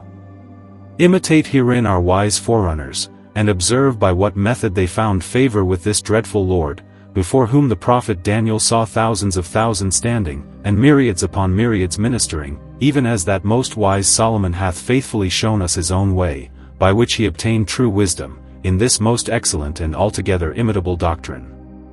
I was a child of good disposition, and being well educated I grew up into a life unspotted and blameless. But when I knew that by no means, nor in any wise, could I be virtuous, unless God gave it unto me, and this was wisdom, to perceive from whom such grace cometh, then I drew near unto Jehovah, and with my whole heart prayed thus, O God of my fathers, Lord of all mercy, who hast made all things by thy word, and by thy wisdom hast ordained man, that he should have dominion over the creatures made by thee, and rule the world in righteousness, and judge with an upright mind, grant me, I beseech thee, that wisdom which is about thy throne, and cast me not out from among thy children, for I am thy servant, and the son of thine handmaid, a frail man of short life, and utterly unable for justice, and see. Thus shalt thou also please Jehovah, if this be thy first and chief care. After that, it is lawful and meet to think of the honest sustenance of the body in this life, so that thou not only livest without harm to thy neighbor, but also at need be a help unto the poor. This the art of the philosophers doth most conveniently provide, whosoever God bestoweth it upon as his peculiar gift. But this he is not wont to grant, save moved by the ardent prayers of the petitioner and the holiness of his life. Nor doth he will that this art should be given to any man immediately, but through appointed means, namely doctrine and manual labor, which, when he is seriously invoked, he blesseth, but if not, he resisteth, either hindering the works begun, or crowning them with evil success. Therefore, to acquire doctrine, thou must study, read, and meditate, that the way of nature may be known, which art must needs follow. Study and reading must be of good and truthful authors, who in very deed experienced the truth of this science, and delivered it unto posterity, men worthy of trust in their art, being conscientious and far from lies, though for many causes they wrote obscurely. Thou must compare their obscurity with the operation of nature, and consider what seed she useth to bring forth each thing. For example, that tree cometh not from everything, but from the seed or root of its own kind. So also it is to be understood concerning the philosophical matter, which likewise hath a certain determination. For nothing can tinge into gold and silver but that mercurial metallic kind, which is gathered into a malleable mass, enduring in the fire, colored with the hue of utmost perfection. All else that is not of its nature is purged away and separated from the metal during the tinging. Therefore it followeth that the tincture likewise must be of the mercurial metallic kind, destined unto golden perfection, and its origin, root, and seminal virtue must be sought from that very source whence common metallic bodies, malleable under the hammer, are taken. Behold, I clearly describe unto thee the subject of the art. If thou yet understandest it not, give thyself diligently unto reading, for all things at length become familiar. When the firm and strong foundation hath been laid upon the doctrine of true men and possessors of the stone, then must follow manual labor, and the due handling of the matter. This requireth that the superfluous feculencies be removed by our sublimation, and that the crystalline, saline, aqueous, spiritual, oleaginous essentiality be acquired, and brought into equal temper of moist and dry, volatile and fixed, without any loss of the seminal generative and multiplicative virtue, and that it be advanced, according to the natural progress, unto absolute perfection by our art. So shall it become a most fixed medicine, soluble and potable in every humor, and also in any gentle heat, but not vaporable, as vulgar medicines are, which ever lack the principal power of healing. For vulgar remedies are either impotent, or if they be elevated by heat, they are perhaps distilled subtle waters or spirits, so fugitive and volatile that they are forthwith sublimed by the heat of the body which they fiercely inflame, and are carried upwards to the head, seeking there an outlet. As the spirit of wine doth with drunkards. And being denied escape through the closed skull, they strive impetuously to burst forth, even as strong spirits in artificial distillation sometimes break the vessel that holdeth them. But if vulgar remedies be not so elevable, then perchance they are salts, deprived by the strongest fire of all vital juice, and can avail but little to the health of the sick. For as a burning lamp is nourished with oil and fatness, which being consumed it goeth out, so the vital lamp of man is sustained by the shining and oily balsam of life, and is wiped away by the exhaustions of the best medicines, even as the common candle is consumed by use. And since our medicine is most surely composed of the sun, and altogether of the sun's rays, thou mayest conjecture what power it hath above all other remedies, for the sun alone kindleth and preserveth life in all nature. Without the sun all things in this world would be rigid, and nothing would grow, but by the sun's rays all things are green and increase. The sun infuseth life, greenness, vegetation, motion, and growth into all lunar things, by his vivifying irradiation. But verily, this power of the sun is 1,000,000 times stronger, more effectual, and more health-giving in his true sun, namely the philosopher's subject. For where this is generated, there for many ages the rays of the sun and moon and stars, and all the virtues of nature, have exhaled together into that magnetic place, and, as it were, gathered into one most closely shut vessel, forbidden all outlet, restrained and pressed together, they have formed themselves into this marvelous subject, and even from it brought forth the gold of the vulgar. This clearly sheweth its most mighty origin, since it triumpheth over every violence of fire, so that nothing like unto it in perfection is found in the whole world. And if it were found in its last state, made fusible by nature like wax or butter, with redness and transparency outwardly manifest, it would indeed be our blessed stone. But it is not so, it must be led forth from its first star unto such more than perfection by the supreme philosophical art, fundamentally delivered by many philosophers, but above all in the following books. Catalogue of Authors. The more illustrious, and therefore the most profitable to be read. The Rosary of the Philosophers, in the second part of the book of the Tuba Philosophorum. Another Rosary of Arnold, consisting of 2 volumes, also by him the New Light, the Flower of Flowers, and his Epistle to the King of Naples, Ibid. Mineral works of Master Johann Isaac Hollandus, in 2 volumes separately, and also in the 3rd volume of the Theatrum Chemicum. The Sound of the Trumpet, in the first part of the Tuba. The writings of Basil Valentine, especially his Last Testament. The Book of Maurianus the Roman on the Transmutation of Metals, in 2 volumes Tuba. The Book of Secrets of Khalid, son of Jazik, in 1 volume Tuba. Correctorium of Richard the Englishman, Ibid, and in the 2nd of the Theatrum. Scala Philosophorum, in the 2nd part of the Tuba. The Play of Children. The Testament of Raymond Lull, the Major Can, in 2 parts, separately, and also in the 4th volume of the Theatrum. The Book of Alchemy by Bernard, Count of Treviso, in 1 volume Theatrum. His excellent Epistle to Thomas of Bononia, in 2 volumes Tuba. An excellent little work by Dionysius Zacharias Gallus, in the 1st of the Theatrum. The Council of Marriage, or on the Mass of the Sun and the Moon, separately, and also in the 5th volume Theatrum. The Precious New Pearl of Master Peter Bonus, Lombard of Ferrara, separately, and in the 5th volume Theatrum. A most excellent little book, The Mirror of Alchemy, by Roger Bacon, in the 2nd of the Theatrum, and in the collection of Graterolus. The Perfect Magistery of Aristotle the Arabian, or, as others think, of Rhasis, Ibid. The writings of Marsilius Ficinus, which are sufficiently magnificent, but at least one of his little books, most excellent, on the art of chemistry, without the author's name, exists. Yet hidden are his Mystery of the Golden Fleece, and Apocalypse of the Sun and Moon of Hermes, both brought by Ficino to Cosimo de' Medici and dedicated. Together with similar works comprehending the whole treasure of philosophy, such as vegetable and animal works of Hollandus and others, they are still detained by envious griffins. Likewise the manuscripts of the author of the Arca Aperta, the most artful secret, namely Johann Gracius, or Cordelicius, Doctor of Laws and sometimes Syndic of Stralsund, afterwards most reverend counsellor of Elector Ernest, Archbishop of Cologne, at this time in Livonia in a place known to me.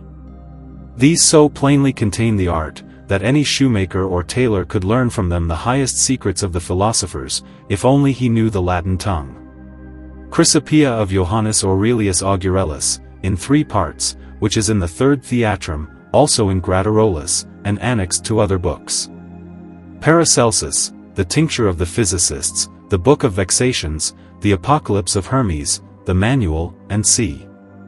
The works of Ripley, published by Cambaceus. The 7 chapters of Hermes Trismegistus, illustrated by an anonymous Frenchman.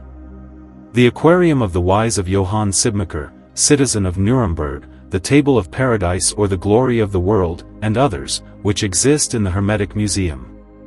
These books and treatises are authentic, open, and fruitful, and best explain the Tabula Smaragdina of Hermes.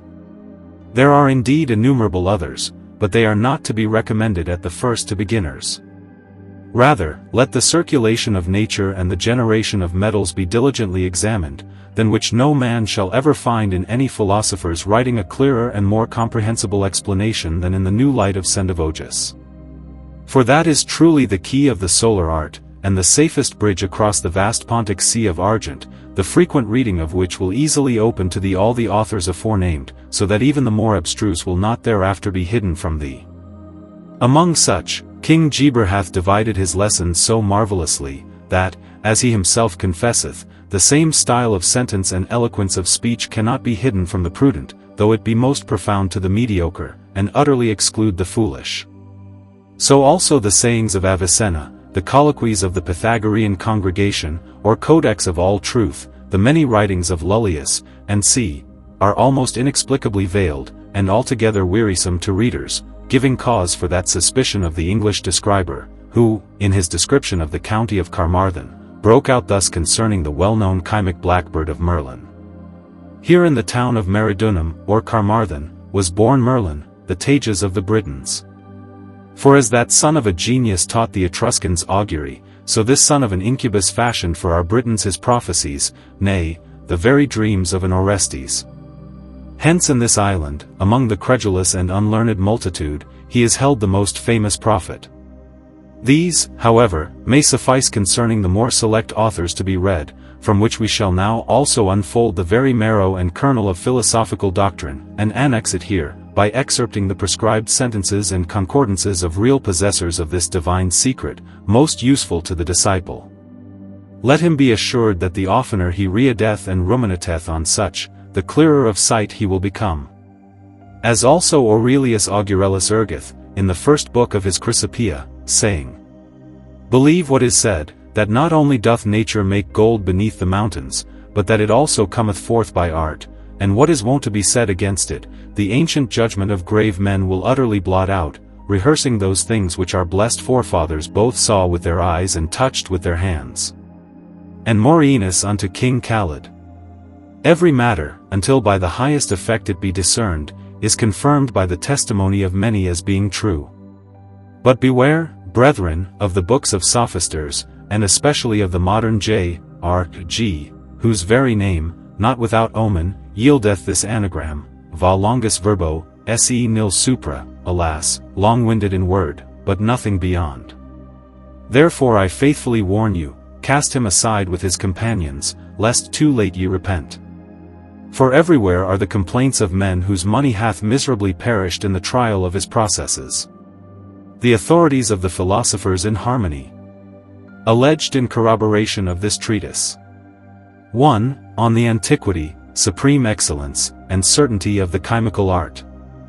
Esdras the Prophet, Book 4, Chapter 8.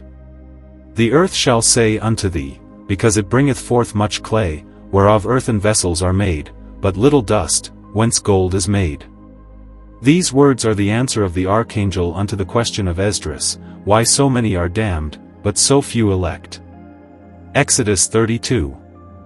Moses, taking that calf which Aaron had made of gold, burned it in the fire, and ground it to powder, until it was most minute, and he strewed it upon the surface of the waters, and made the children of Israel drink thereof. Mark this well, for common fire doth not burn the sun, so that it might become dust floating on the surface of the water. Psalm 12. The words of the Lord are pure words, silver tried in a furnace of earth, purified 7 times. Here without doubt vulgar silver is not to be understood, else common gold, being much more excellent, might better have been taken as the similitude. Sirach, Ecclesiasticus, chapter 38. The Most High hath created medicines out of the earth, and a wise man will not abhor them. The Apocalypse of John the Evangelist. The very city, to wit, the new heavenly Jerusalem, was of pure gold, like unto clear glass, namely in pellucidity, so also the philosophical gold by art is pellucid.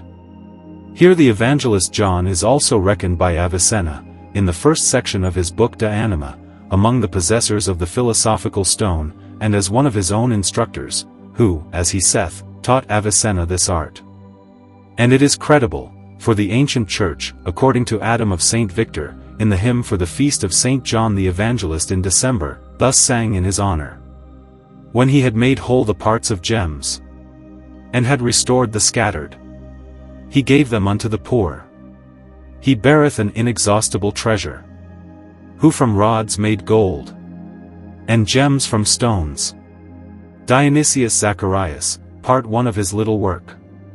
The colors which the philosophers write ought to appear, by the grace of God, have seen, one after another in succession, and afterwards, upon Easter day, after the beginning, I beheld perfection, when experience was made upon quicksilver, heated in a crucible, and turned into pure gold before my eyes, in less than 1 hour, with but a very little of this divine powder.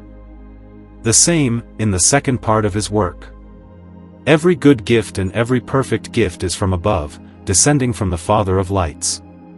This is the general sentence of St. James, and most fitting to our intention, especially because our science is so divine, and so supernatural, in its second operation, that it hath always been, and still is, impossible that it should be made known unto men, by whatever study or industry, even if they be the wisest and most learned philosophers, unless first it be inspired of God.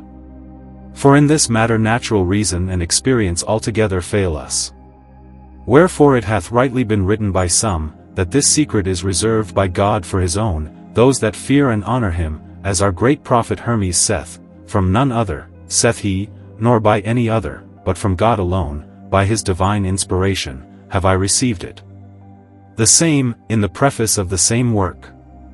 Thus far let it be known unto the ignorant, that this part of divine philosophy is not in the power of man, so that it can be understood by books alone, but it lieth in the will of God, who revealeth it unto whom he will, by his Holy Spirit, or through the mediation of some man. And for this cause I call it a divine work, because no man by himself, without divine inspiration, can comprehend or understand it, though otherwise he be most learned of philosophers. As Gebric saith, against all those who strive to work by consideration of causes and natural operations only, they err greatly in this, thinking they can imitate nature, whereas in all things it is impossible to art. Author of the Rosary. I come unto you to open the most secret of all secrets of the whole world, a treasure not feigned, nor in jest, but most certain, namely of those things which I have seen with mine own eyes, and handled with mine own hands. Moisteneth. This magistery is nothing else but the arcanum, and secret of the secrets of the most high and great God. For he himself hath commended this secret unto his prophets, whose souls he hath placed in his paradise. The same. The Lord setteth over his servants those whom he will, and chooseth them, that they may seek this divine science hidden from man, and having sought, keep it with themselves. For this is the science which draweth its possessor away from the misery of this world, and leadeth him to the knowledge of the good things to come. The same again. God conferreth this divine and pure science unto his faithful and servants, namely those unto whom from the beginning of nature he ordained to bestow it, by his marvelous power. And when it hath been given to any of his faithful, it behoveth him prudently to foresee to whom afterwards he shall commit and disclose it. For this matter can be called nothing else but the gift of the Most High God, who, according to his will, and also to whom he will, of his servants and faithful ones, committeth and showeth it. Recapitulation. If I should say unto thee 1,000 times, this is the secret of secrets, it would not suffice to express the half of the mystery. Gebric, King of Arabia. Sons of doctrine, seek this most excellent gift of God, kept for you alone. But ye foolish children of wickedness and ye malevolent, flee from it, for it is your enemy and adversary, and shall cast you into misery. For this gift of God is altogether hidden from you, and by his divine providence and judgment is utterly denied unto you. The same. Those things which in our books we have written, we have considered by manifest experience, and by our experiment have drawn forth with our own fingers, and seen with our eyes, and touched with our hands.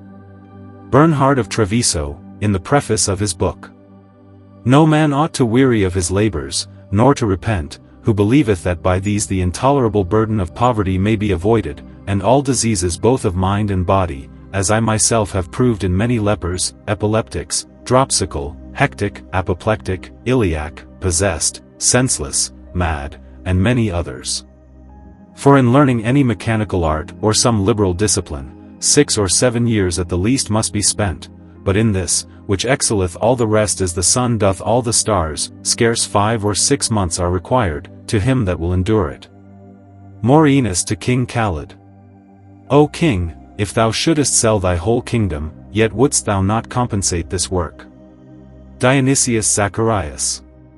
We conclude by a like reasoning in our art, if it seem that by smoke alone lead doth coagulate mercury, and that out of inks a medicine may be composed, most perfect and congruous to the nature and qualities of metals, which, being projected upon imperfect ones, may perfect them, especially seeing even mineral compounds congeal mercury, and reduce it into their own nature, how much more shall the perfect, rightly prepared by our art, congeal the same, and reduce it, with other imperfect metals.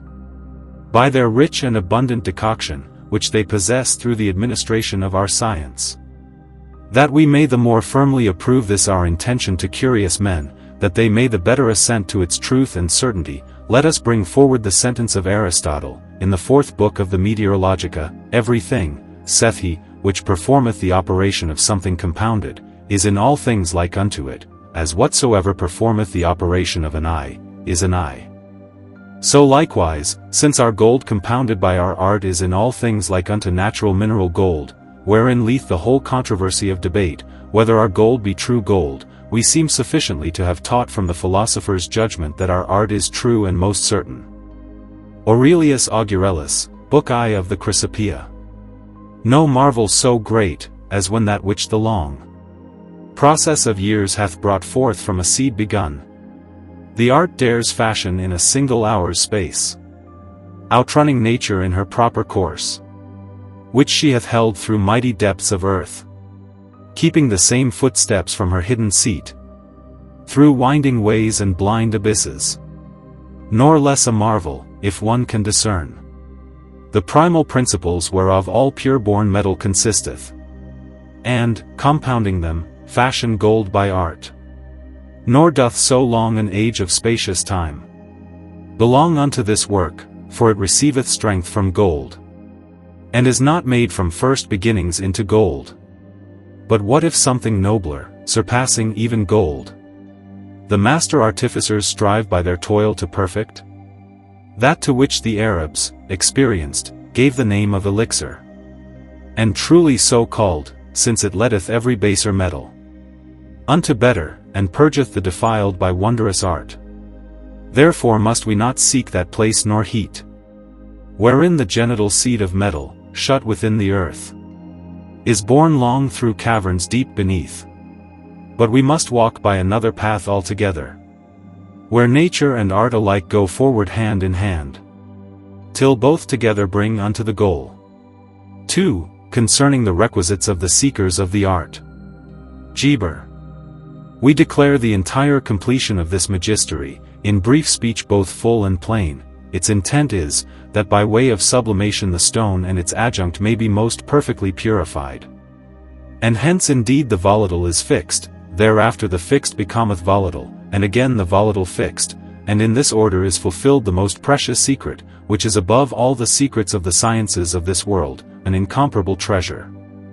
And thou, verily, must exercise thyself therein with the greatest constancy of labor, and with unwearied length of meditation.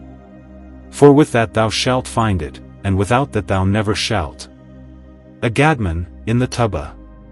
He who think that quickly from our books he may reap fruit, deceiveth himself. Better had it been never to have looked upon them, than to have rashly touched them. For they do great injury to our writings, who having but once, twice, or thrice read our words, yet without understanding and without study, imagine themselves wise. Yea, and what is worst, they lose their wealth, their labor, and their time. But he who boweth his back to read our books, and studieth them diligently, fixing both memory and mind upon them, and prayeth unto God for wisdom as Solomon did, and not for riches, such an one shall reign in our kingdom without failing, until the day of his death. Senior, in the Clavis Philosophorum. Thou who in the fear of God art studious, shalt behold the secret of this stone and its manifest virtue, and shalt find it, instructed by the Spirit of the Most High, to know that all wisdom is from God. Hermes, in the second tract. My son, I warn thee, above all things fear God, upon whom resteth the ordering of thy purpose. The same, it behoveth the novice in this science to cast from him the vice of arrogance, and to be pious and upright. Aufidius. This science thou canst not possess, until thou purify thy mind before God, and he perceiveth that thy mind is contrite. The same, if thou be humble, his wisdom and his knowledge shall be perfected in thee, but if not, his disposition shall utterly hide itself from thee. Virgil. Willing and easy shall he follow thee, if the fates do call thee, otherwise, by no strength, nor with hard steel, shalt thou compel or wrest him. Gebric, in the Summa Perfectionis, cap. 7. Let no man strive to attain the end of the work by sophistical trick, but let him be intent upon the sole completion of the elixir. Else it may be that God, avenging himself upon thy sophistry, shall deny thee the art, cruelly thrusting thee into the error of wandering, and from error into perpetual misery and unhappiness. Aristotle, in the Perfect Magistery. I beseech thee, son, that thou incessantly search the books of the philosophers by reading, for he who is slothful in reading books shall never be ready in preparing the things themselves. He whose mind refuseth to sweat in theory, his hand shall never grow accustomed to practice. But he shall approach the operation more securely, in whose mind many images of operations and diverse resemblances are reflected. Aurelius Augurellus, Book 3 of the Chrysopoeia. In great works is labor, and no less glory. If present gods with gentle light regard him, and thence an ardent will pursue, inflamed. First, let him of his own accord be withdrawn from every care, and live a tranquil life in leisure. Secret and hidden, unto whom such care belongeth. This is not least among the reasons of the blessed artificer, that he commendeth himself and his work unto the eternal gods. For not without the deity come these things. Neither is it granted any man to aspire unto them, who hath not duly sought the presence of the gods by prayer. Richardus Anglicus, in the Correctorium, cap. 2. Study removeth ignorance, and bringeth back the human intellect unto true knowledge and understanding of every matter. Gebric.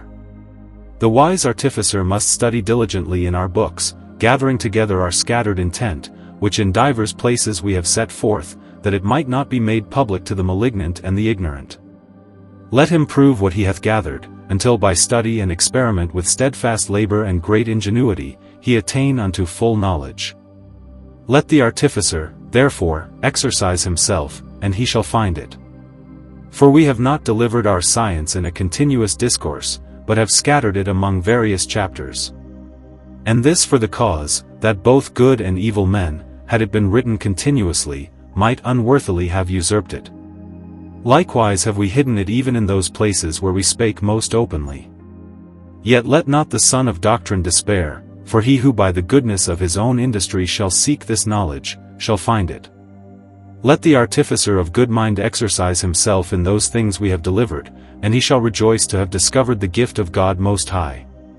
Let him also keep his money, nor lavish it vainly through presumption, lest perchance, when he draweth near unto the truth, he have no means further to labor. He who is ignorant of natural principles within himself, is far removed from our art, for he lacketh the true root upon which to build his intention. Isaac Hollandus. If thou labourest, take a little book and write all things down. Thomas Aquinas. I exhort that none presume to begin the work, unless he be very skillful and experienced in natural principles. Avicenna. Know the roots of minerals, that from them thou mayest accomplish thy work. Johannes Aurelius, Book 2 of the Chrysopoeia. Think thou, that for the artificer nothing greater can there be, than to know those things whence the work may be compounded. To know what he should first take in hand, and about what he should labor. So to present himself as the minister of nature. Let him perceive it, when, with noble seed brought forth from its hidden places, he showeth it into the light, and again rendereth it to the darkness, and keepeth it, shut up, in a hidden casket. 3. The matter of the stone must be metallic. Roger Bacon, in the Speculum Alchemiae, cap. 3. Since from quicksilver and sulfur all metals are begotten, and nothing ought to be applied to the metals which is not composed or derived from them, it is plain enough to us that no foreign thing, which hath not taken origin from these two, is able or sufficient to perfect them, or to effect a new transmutation of them. Wherefore it is a wonder that any prudent man should found his intention upon animals or vegetables, which are very far remote, when minerals are found so near at hand. Nor is it to be believed at all that any of the philosophers placed the art in the aforesaid remote things, otherwise than figuratively, but from these two aforesaid all metals are made, and nothing cleaves to them, nor is joined with them, nor transmutes them, save only that which is of them. And thus of right we must take quicksilver and sulfur as the matter of our stone. Paracelsus, in the Manuale. Since we must needs follow nature, and use a natural medicine, we must inquire which of all things may best agree with the human body in medicine. Nor do I doubt at all, but it must be held and established, that metallic arcana are in the greatest agreement with human bodies, yea, even the perfect metals, by reason of their perfection, but chiefly the radical moisture derived from the same, and c. Which also, a little after he saith, happens in the philosopher's stone, for if thou wilt compound it from its own kind, in the circumstances already declared to thee, it is necessary to remove its superfluities. Trevisanus, in the beginning of his book. No foreign thing is needful for this stone, for it is perfected by itself in its own metallic matter. Raymond, Lully. The body in this art is a metallic being, in which the mineral virtue or spirit rests, and metals are that, from whose spirit every stone is composed. Now that spirit is called the mineral virtue, in which the natures of metals repose, and every stone is compounded from the spirit of the metals. And that spirit, in the consideration of the chemists, is called Mercury, because the first and proper nature considered in this art is the first matter of metals. Tuba Philosophorum, Exercitation 1. The philosopher's stone is a metallic matter, converting the substances and forms of imperfect metals. But this conversion is made only by its like. This long ago hath been proclaimed by all philosophers. Therefore it is necessary that the philosopher's stone be generated from metallic matter. From what metallic species it is generated, all the philosophers signify when they say, in Mercury is all that which the wise seek. And as flesh is generated from coagulated blood, so also the sun is generated from coagulated mercury, and as blood is the origin of flesh, so likewise Mercury is in the stone of the sun, because Mercury itself, being congealed, is the stone of the sun. Thus Mercury is the sun, and its sun is Mercury. And all metallic bodies are Mercury, both pure and impure, because they are generated from it, and as Mercury is the beginning of all metals, so the sun is the end and ultimate of metals. And all metals, pure and impure, are inwardly sun, moon, and Mercury, but one true sun is extracted from them. Parmenides, Ibid. The mode of the art of mutual conversion is this: first dissolve the stone into its mercury. The authors call the stone metallic, wash, reduce, seal, and incerate it. An uncertain author, in the Tuba de Arte Chimica, cap. 17.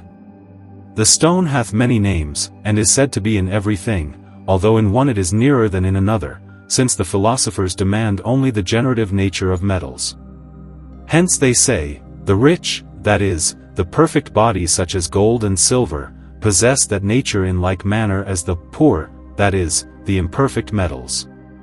Yet the nature of gold or silver is more perfect, and more abiding in the fire, than in the rest of the metals. For, on the origin and generation of metals, and that all proceed from one root. Geber, Liber Perfecti Magisterii. The craftsman of this science must be of the subtlest wit, and know and understand the natures of metals and their generations, their infirmities and imperfections in their own minds, before he comes to this art. Let not the craftsman approach to investigate it with a gross mind, hard-hearted, greedy, covetous in expenses, double-minded, bitter in temper, stiff-necked, changeable of spirit, hasty or rash. But he must be a son of doctrine, adorned with most subtle understanding, sufficiently wealthy, generous, healthy, firm in purpose and constant, patient, meek, long-suffering, and temperate. Aurelius Augurellus, Chrysopoeia, Book I.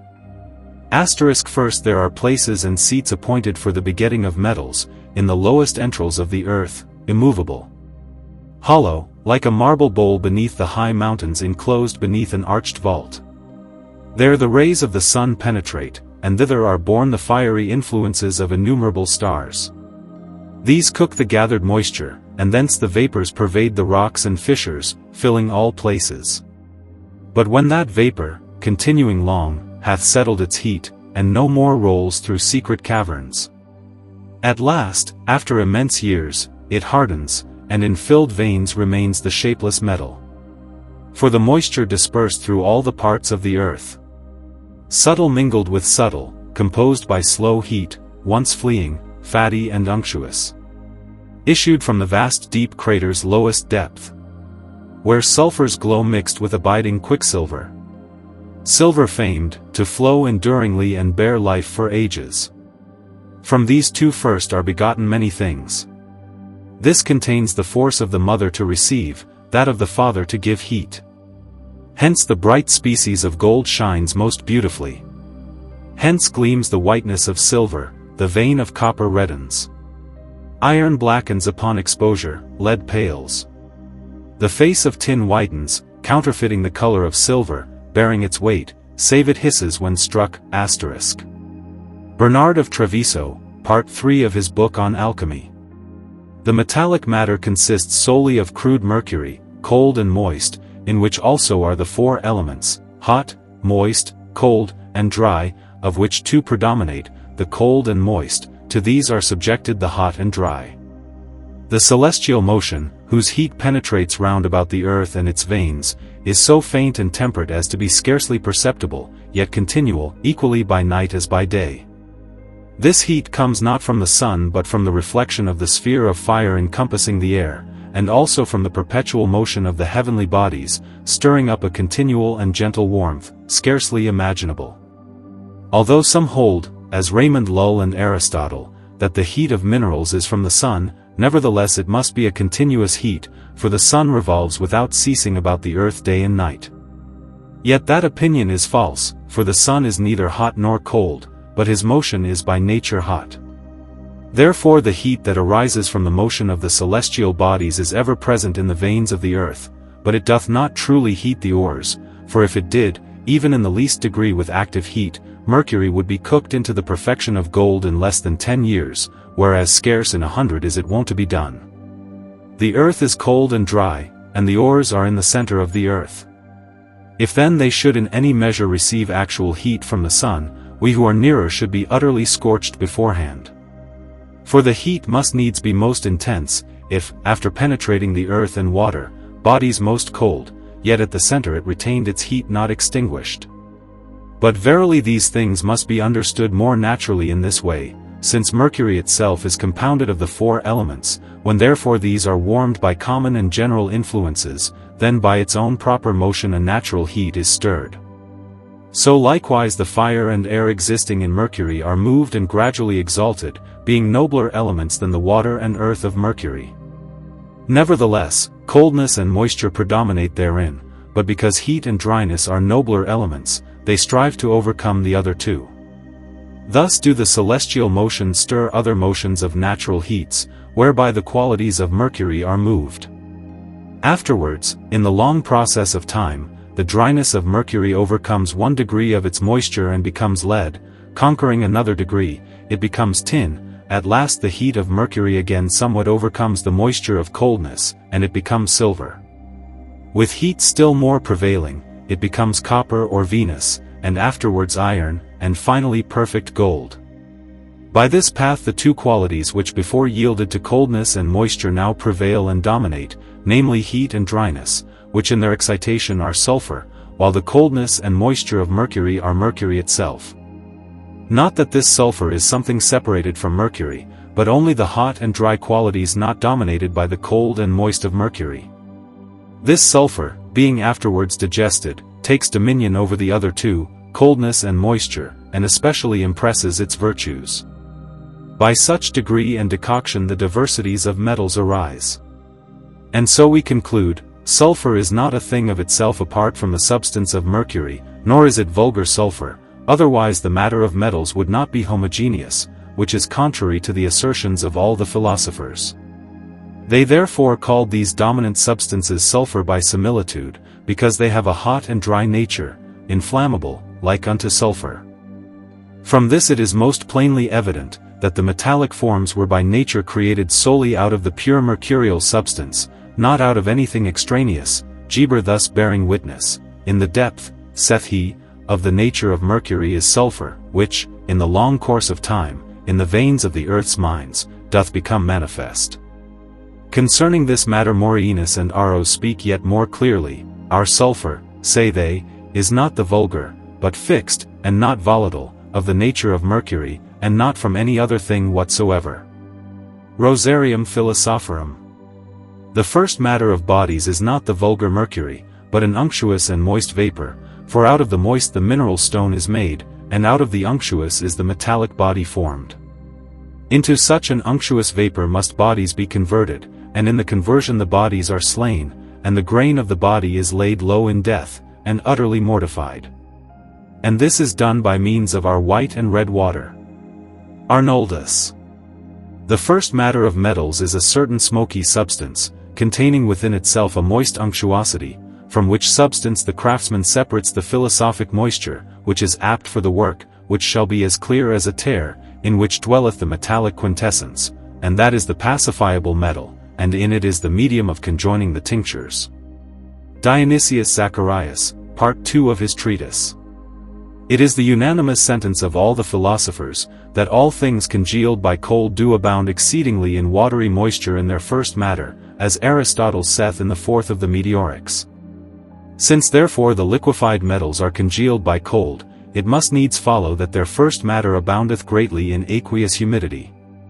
But Albertus Magnus, who above all others most exactly examined minerals, saith, that this watery humidity is not like unto the humidity of water, which we commonly behold in other compositions of nature. For that passeth by the violence of fire into smoke, but liquefied metals are not so reduced into vapor. From this it must be concluded that their humidity is mingled with some matter, which is retained in the fire, and is safe from its vehemence. Now nothing resisteth fire more than a viscous humidity mingled with the subtler parts of earth, as Bonus Ferrariensis witnesseth, and as experience teacheth. Wherefore it must firmly be believed that the humidity of metals is such. Yet, since experience also teacheth that in refining some humidities do pass away into smoke, the metals nevertheless not at all being consumed in the fire, we must confess, with the chief authors of our science, that the composition of metals containeth a double viscous humidity, extrinsic and intrinsic. The former is gross, not well mingled with its subtle earthy part, and therefore by fire is easily burnt away into consumption, but the latter, being most subtle, and most perfectly mingled with its subtle earth, so that both parts constitute one simple matter, cannot by fire be separated the one from the other, nor consumed apart, but either they both depart together, or both together remain in the fire. Thus nature, in the generation of metals, after that she hath created the matter, that is to say quicksilver, as a most sagacious mother doth join unto it its proper agent, namely, a certain species of mineral earth, as it were its colostrum and fatness, thickened in the caverns of the earth by long decoction. This we vulgarly call sulfur, in comparison to quicksilver no otherwise than is a coagulum to milk, the man to the woman, the agent to the matter subjected to it. The philosophers place a double sulfur, one easily melted, the other congealed only, and not fusible. Forasmuch as nature would shew forth the virtue and efficacy of the agent, that is, of sulfur, upon the matter to which it is joined, she hath by a marvelous composition wrought this, that metals should be coagulated by the action of fusible sulfur, that they might be liquefiable, but other simple minerals she hath composed by the action of non-fusible sulfur, that they might not be fusible, as are magnesia, marcasites, and the like. Now since the agent cannot be the material part of the compound, as Aristotle saith, nature, generating metals under the earth, after she hath mingled the said sulfur with quicksilver, by a composition indeed inexpressible, from thence produceth the most precious metal, gold to wit. From this, by perfect decoction, separating its agent, that is sulfur, and this is the reason why it is more perfect than all the other metals. Also because we see that nature changeth it no further into better, and for this cause likewise it is the more easily joined unto quicksilver, because it is nothing else but quicksilver itself, decocted by its own sulfur, and thenceforth wholly separated from it by the aforesaid decoction. 5. On the genuine subject of all the philosophers, and that the whole art is from one thing. Gebric, on the discovery of truth, ch. 1 and 2. The bodies, from which our medicine is drawn, must have within them these properties of qualities. 1. They must contain in themselves a most subtle and incombustible earth, apt for fixation, altogether fixed with its radical moisture. 2. An airy and fiery humidity, joined uniformly with that earth, so that if the one be volatile, the other also is, and that the humidity itself should, above all humidities, endure the heat of fire until the full term of its sufficient inspissation is completed, according to its need of perfection, with inseparable permanence of the earth annexed to it, without evaporation. 3. That the natural disposition of the humidity be such, that by virtue of its oleaginousness, in all the differences of its properties, it should so unctuously temper the earth joined to it by the conversion of each into the other homogeneously, and with total union and bonds of inseparability, that after the last degree of preparation it may afford a good fusion. 4. That this oleaginousness be of so pure an essence, and cleansed from all combustible matter or artificially burning, that whatsoever it joins with, even to the smallest parts, it does not burn, but rather preserves from burning. 5. That it have within itself a clear and splendid tincture, white or red, pure and incombustible, stable and fixed, which fire can in no wise alter, nor corrosive sulfurs or burning spirits corrupt and defile. 6. That the whole composition, being inserated with its final complement, be of such subtlety and tenuity of matter, that after the term of its final decoction, it remain in projection of the most delicate fusion, like water, and of deep penetration, even to the hidden essence of the thing to be changed, whatsoever fixation it be in at its completion, and that by its nearness or affinity it naturally cleave to its like, with inseparable consolidation against the impression of fire, in that very instant reducing bodies by its spirituality into vapor, or, as the Rosary saith, into its own nature. 7. From these considerations we find 7 necessary and fitting properties of things in our stone: oleaginousness, tenuity of matter, affinity, radical humidity, clarity of purity, fixing earth, and tincture. The first of the distinguishing properties is the oleaginousness, which in projection gives universal fusion and opening of matter. The second is the tenuity of matter, or its spiritual subtlety, flowing in fusion most delicately like water, penetrating into the depth of the thing to be altered. The third is the affinity or nearness between the elixir and the matter to be transmuted, giving adhesion in encountering its like, and retention. The fourth is the radical fiery humidity, congealing and consolidating the parts of retention, with adhesion to its like, with inseparable union of all similar parts forever. The fifth is the clarity of purity, purifying, giving eminent splendor, preserving from burning, not scorching. The sixth is the fixing earth, tempered, thin, subtle, almost incombustible, giving permanence of fixation against fire. The seventh is the tincture, giving a splendid and perfect color, white or deep citron, and the lunification or solidification of things to be transmuted. Arnoldus. In no way could we find, nor could the philosophers ever find, any substance abiding in fire, save only that unctuous and perfect humidity of metals, not combustible. Avicenna, in the Epistle to Asen. This is the elixir, which is tinged with its own tincture, and immersed in its own oil, and fixed with its own lime. Its water we find as water in minerals, its oil as sulfur or arsenic in minerals, and its lime as lime in minerals. Hermes, 7th Treatise. O sons of the philosophers, the bodies are 7, the first of which is gold, their best. The same, it is in the higher sphere of the veins fountain, which is the first rule of the philosophers. Rosary, from Plato. Our stone is a thing which fire has not touched, from which our mercury arises. The same, there are 4 mercuries, namely crude mercury, sublimed mercury, mercurial magnesia, and unctuous mercury. But the magnesia is the full moon, the philosopher's mercury, that is, the matter in which the philosopher's mercury is contained, and it is that substance upon which nature has worked a little and shaped into metallic form, yet left it imperfect. Such a thing is called the medium of ingress, which is neither perfect nor wholly imperfect. What nature has not perfected in it, the artist, by helping nature, can bring from imperfection to perfection, and this is called the stone of invisibility. The same, from the perfect nothing can be made, since it is already perfect. The example of this is in bread. Once fermented and baked, it is perfect in its state or being, and has reached its ultimate end, it can no longer be fermented. So also with gold, pure gold, tested by fire, has been brought to a solid and fixed body, and it is altogether impossible to ferment it further according to the philosophers, unless one has the first matter of metals, by which gold may be resolved into its first matter and into mixable elements. Let us therefore take that matter from which gold is made, and by art it is brought into the true ferment of the philosophers. From the perfect nothing can be made, because a perfect species of things is not changed in its nature, but rather corrupted. Nor from the wholly imperfect, according to art, can anything be made, for the reason is, art cannot impose the first dispositions.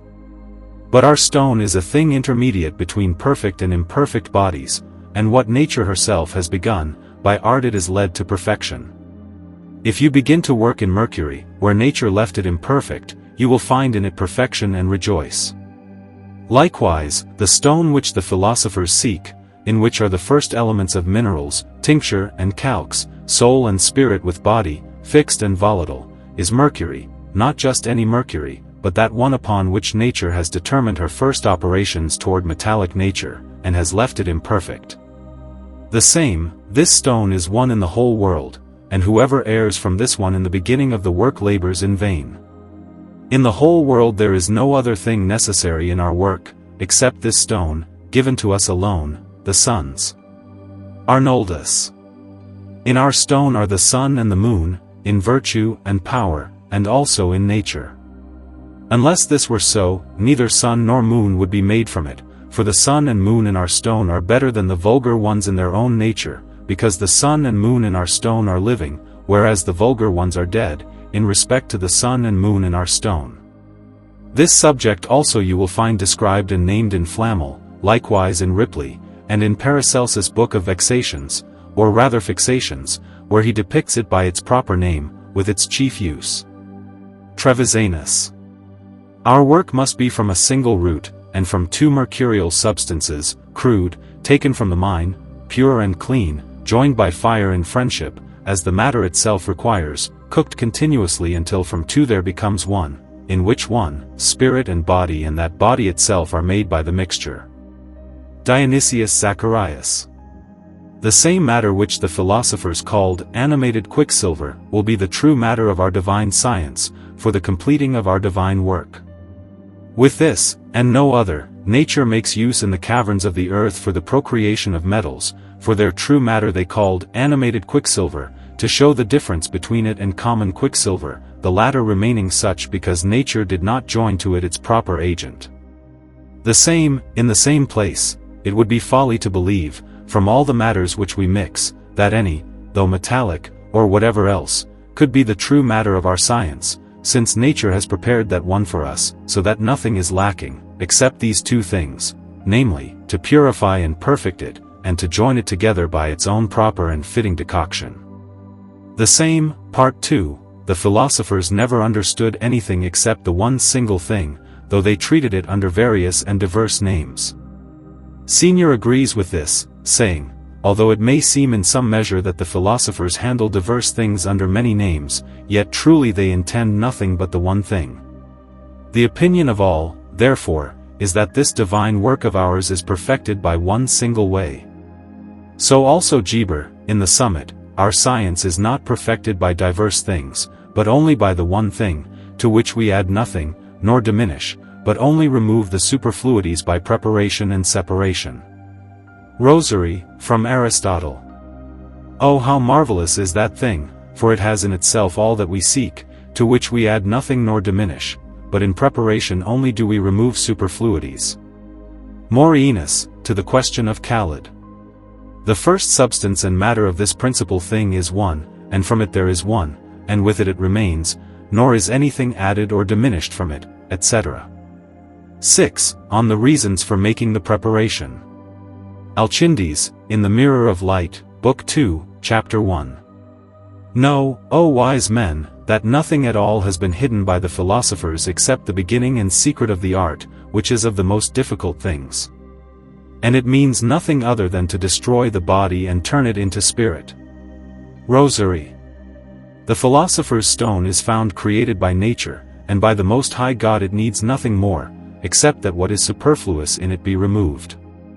Treasury of the Philosophers, MS Book I, Chapter 2. Let no one intrude upon this work unless he holds the key of philosophy, and understands what it means among the philosophers to take away the superfluous. For if he is ignorant of this, he will not be able to turn body into spirit, nor to induce upon it a nobler form. Raymundus. Although our stone naturally contains the tincture in itself, for it is perfectly created in the body of magnesia, yet of itself it has no motion, unless it be perfected by art and operation. Rosary, from Gratian the Philosopher.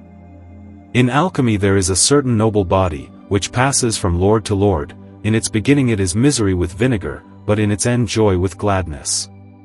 Astinus in the Tuba. Take that black spirit which does not burn, and with it dissolve and divide the bodies. Johannes Aurelius Augurellus, Chrysopoeia, Book 2. For not so much to find the great thing you must take, as to make the mass apt and ready. This is the work, this the labor. Here empty cares of craftsmen are exercised. Virgil, Aeneid, Book 6. Lead the black sheep, these shall be the first propitiations. And later in the same place. Take note of what must first be done, hidden lies in the shady tree. The golden bough, with leaves and pliant stem of gold. Sacred to infernal Juno, which the whole grove covers. And the shadows shut in dark valleys. But not before is it granted to enter the earth's hidden realms. Unless one has plucked the golden fruit from the tree. For fair Proserpina has ordained this gift for herself. When once plucked, another does not fail. But a new branch with like golden metal springs forth again. Therefore search deeply with your eyes, and rightly found. Pluck it by hand, for of its own will it follows and comes freely. If the fates call you, otherwise, by no strength of yours.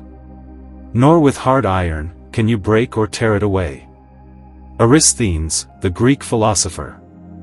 Our copper, though outwardly dead, yet inwardly has life, and by the Most High it needs nothing else than that what is most precious among the philosophers be gathered, and what is dear to the vulgar I be cast away.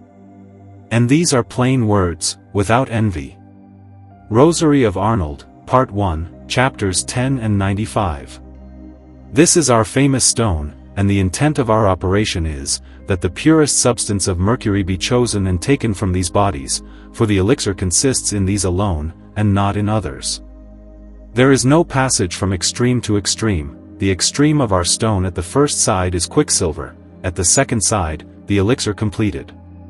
The intermediates of these are, some more purified, cooked, and digested than others, and these are better and nearer to the work, which, I believe, you are not ignorant of, but well know.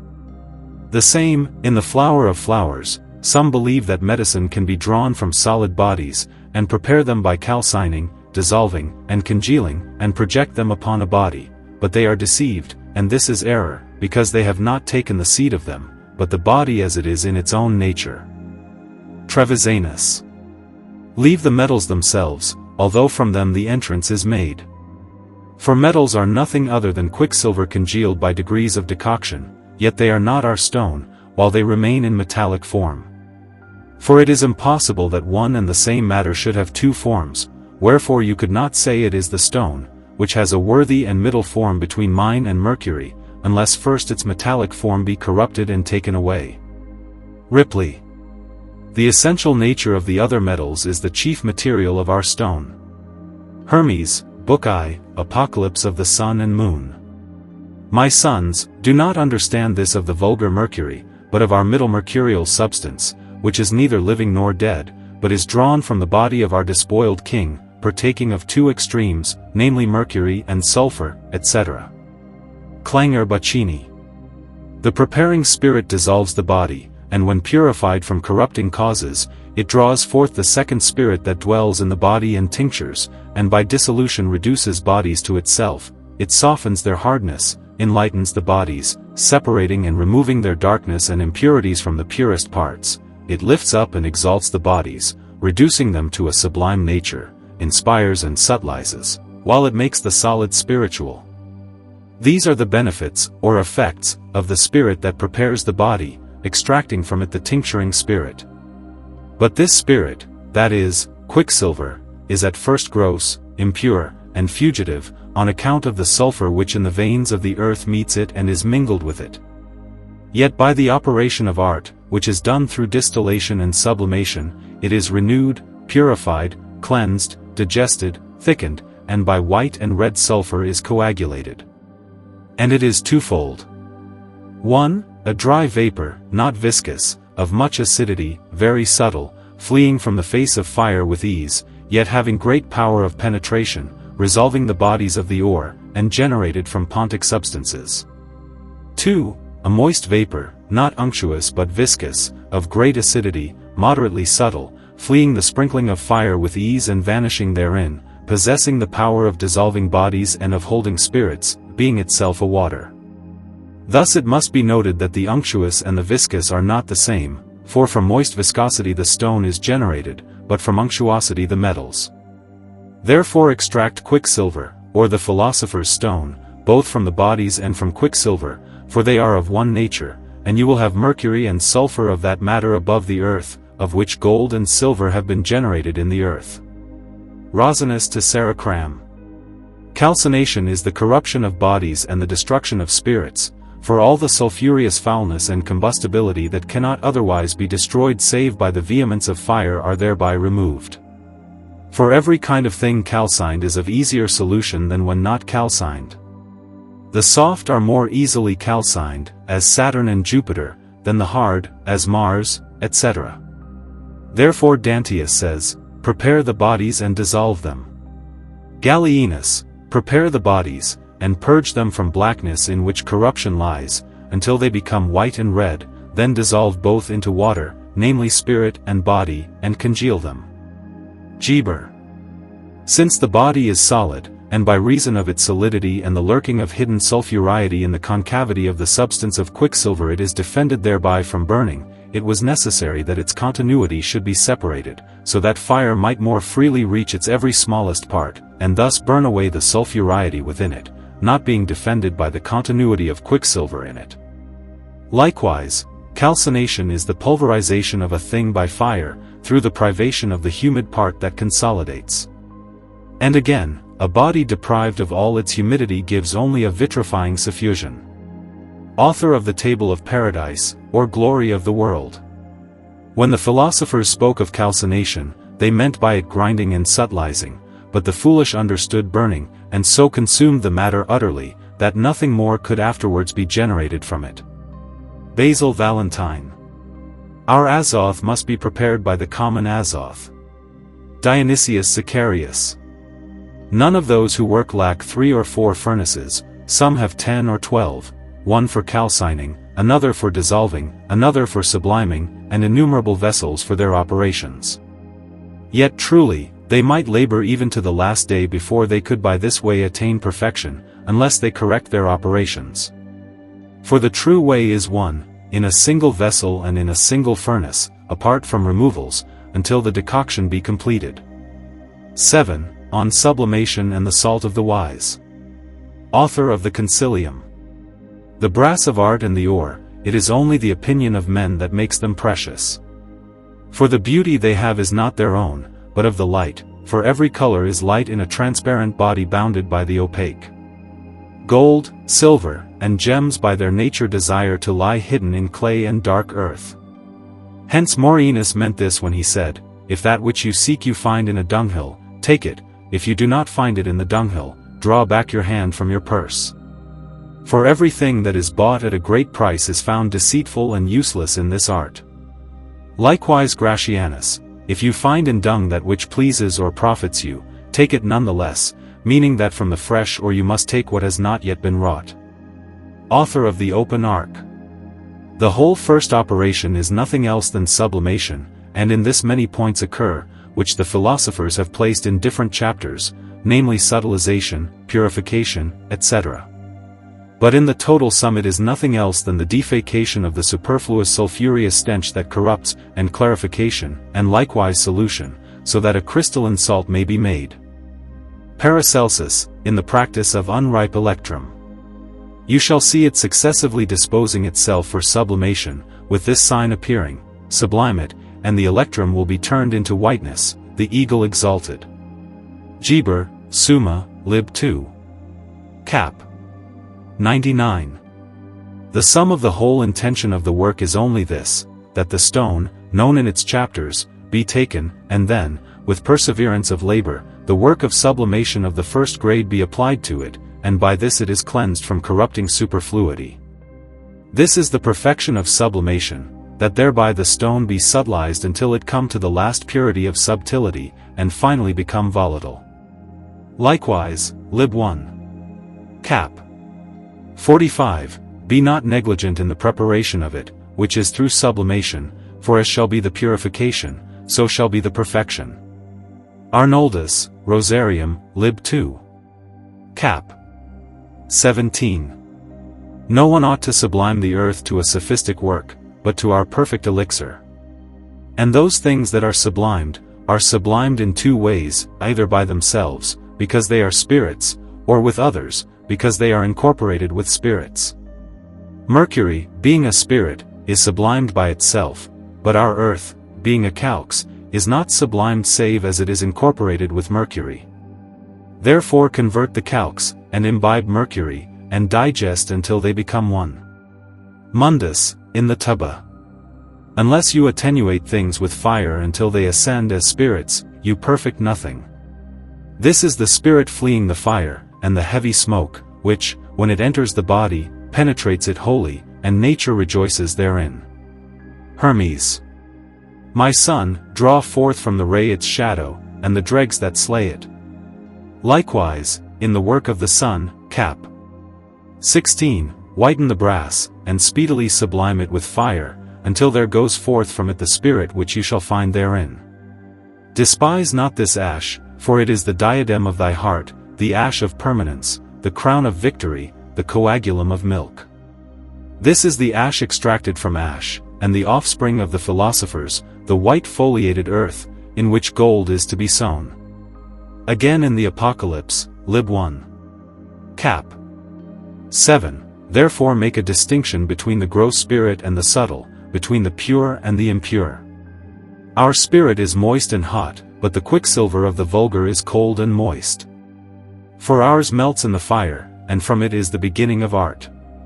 Likewise, the secret of everything is in one water, and this water is receptive of nourishment in men and in other things, and in this water is the greatest secret, for water is that which is in wheat as grain, in the olive as oil, and in trees as diverse fruits.